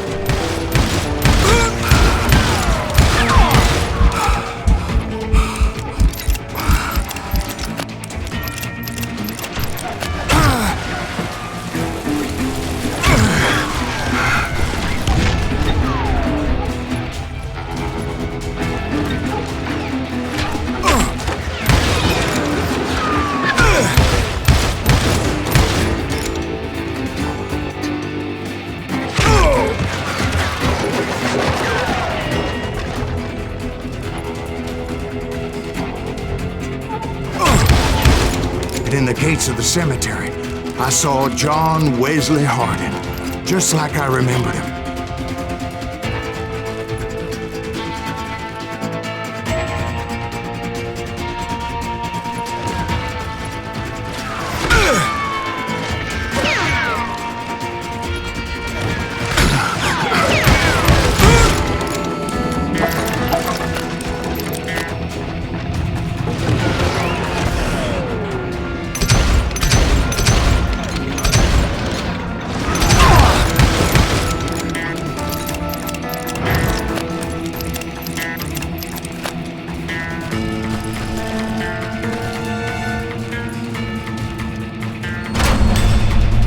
Robert Ollinger appeared with his terrible double-barrel shotgun.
Ghost army was stopping me.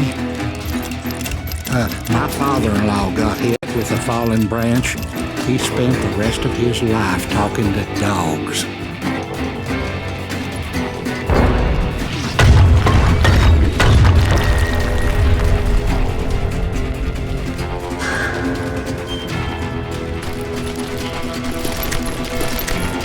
Newman Hayes Clanton, William Brocious, John Peters Ringo, they all wanted me dead.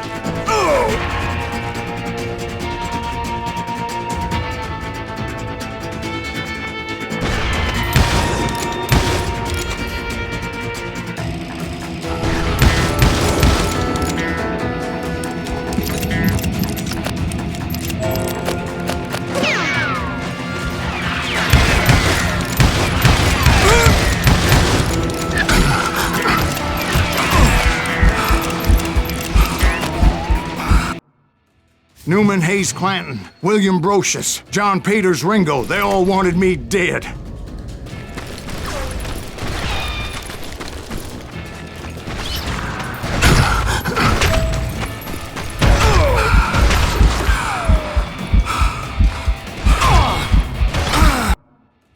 Newman Hayes Clanton, William Brocious, John Peters Ringo, they all wanted me dead.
Newman Hayes Clanton, William Brocious, John Peters Ringo, they all wanted me dead.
Newman Hayes Clanton, William Brocious, John Peters Ringo, they all wanted me dead.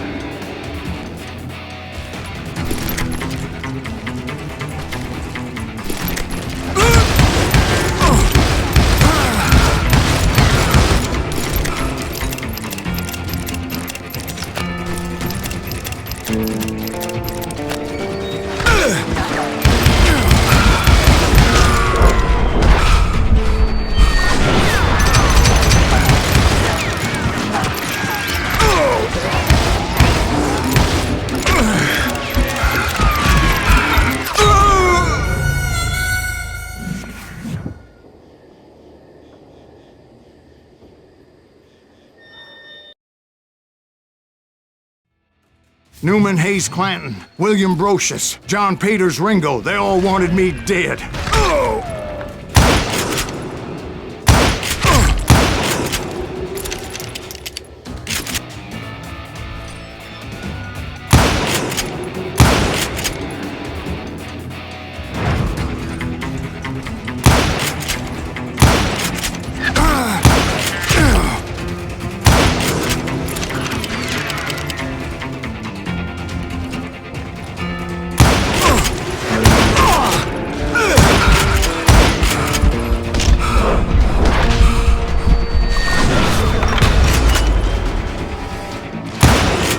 The Dalton brothers, Robert and Grattan, guardians of the Garden of the Dead.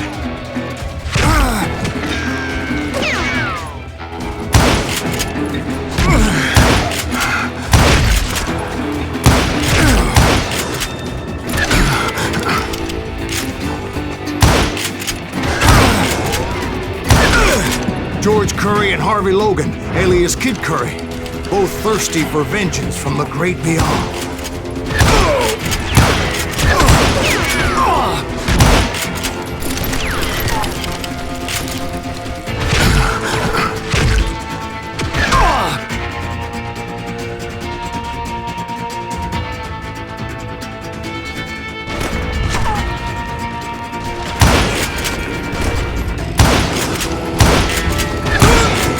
Jesse, Woodson, James, and Jim Reed.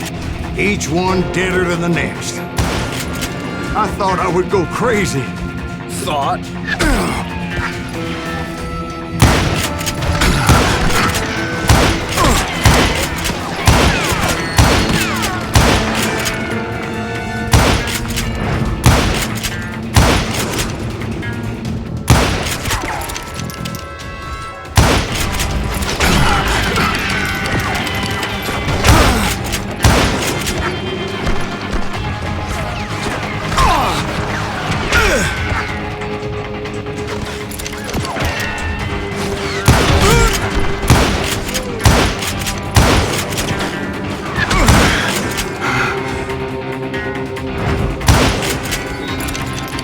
Finally, I saw Harry Alonzo Longabaugh. The Sundance Kid? Like a general leading his Legion of the Dead. You told us before that you'd seen him alive. He was alive.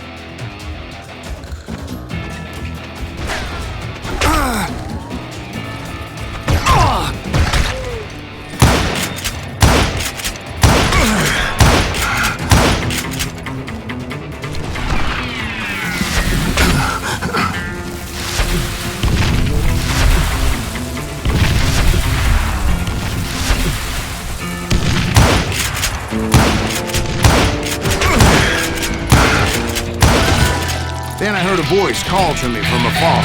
It was Robert Leroy Parker, a.k.a. Butch Cassidy, coming at me from out of the fog. Thanks for taking care of that bastard.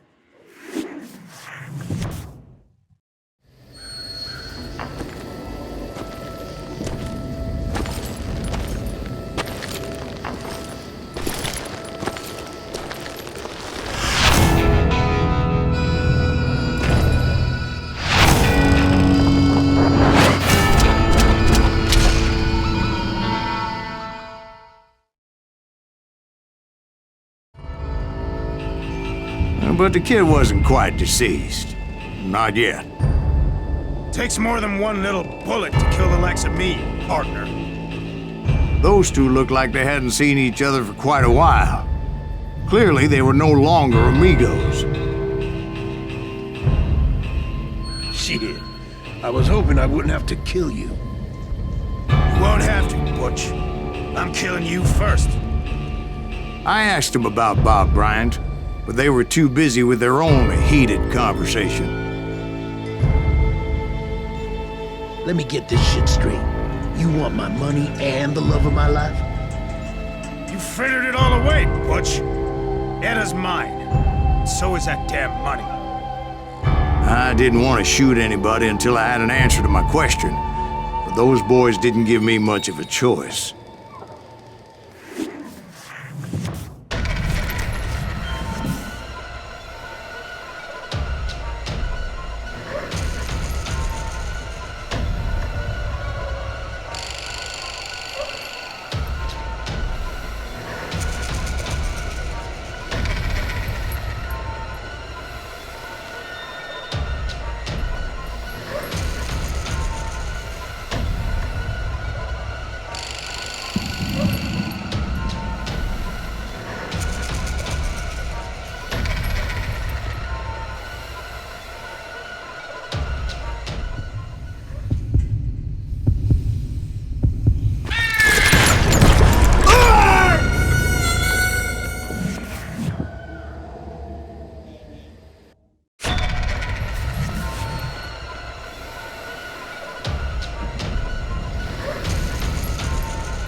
Butch Cassidy and the Sundance Kid died there in that cemetery not 6 months ago.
Butch Cassidy and the Sundance Kid were killed by the Bolivian army. Everybody knows that. That's the legend, but it ain't the truth.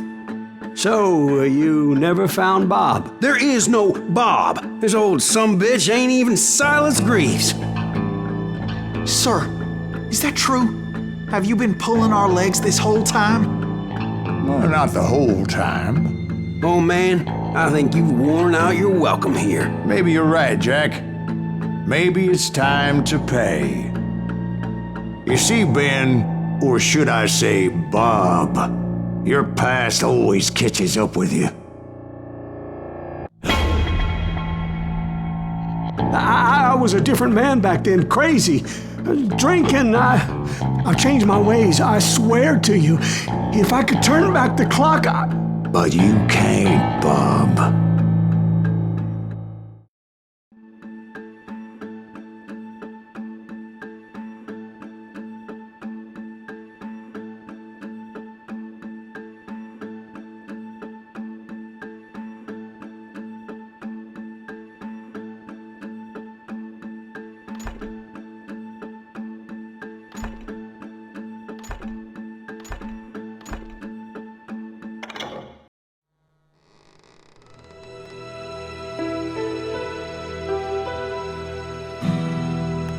Why'd you toy with me like that? Telling those tales, knowing all along. Why not just lay your cards on the table? Here. I won't have it said that I left you with nothing. That's how you want it? So be it.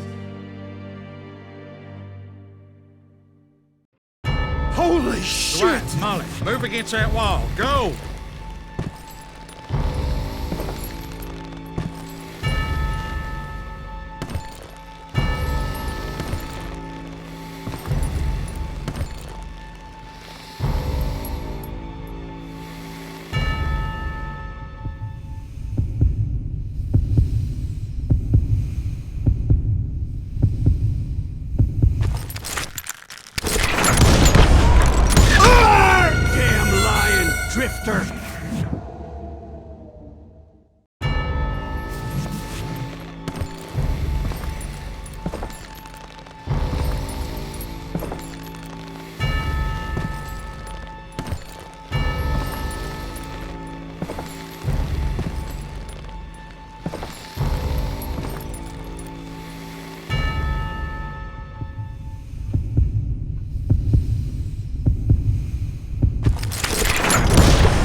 tougher in his stories, didn't he?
Oh my God! Oh, Jesus!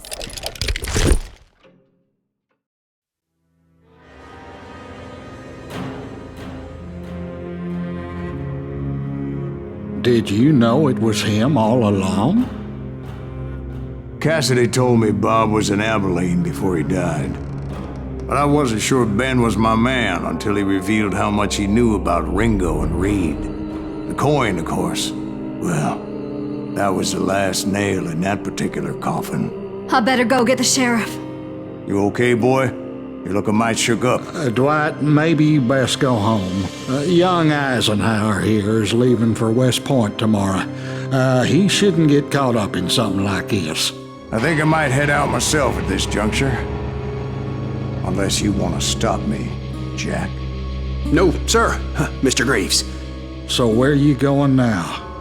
Now that you had your revenge? Doesn't really matter, does it? As I've sold my soul for it, and will never again walk with those I have lost.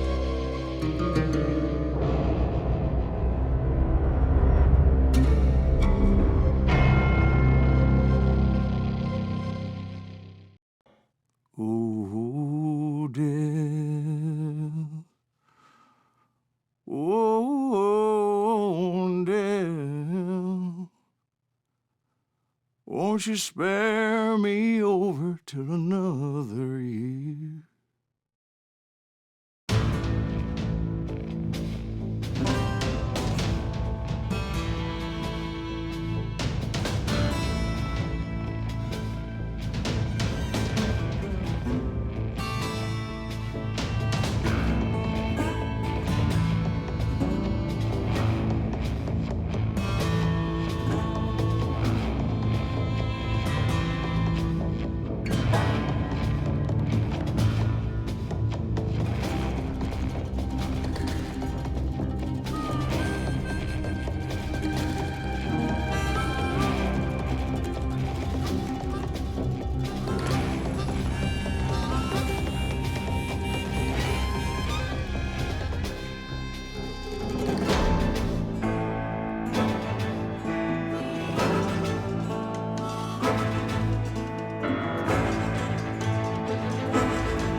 There are men who fear legends, but a man legends fear. He's a four-hosted reaper, crying bullets for tears. When a drought comes in justice, bullets make good rain. When the heartache has dried up, only blood heals the pain. There's a time for grieving and a time to just pray. There's a time for forgiving, but it's not for today. You can hide sins from the gavel, you can drown them in rum. When silence grief finds you, there's nowhere to run. And time goes too slowly for the gunslinger's eye, till he's buried his promise.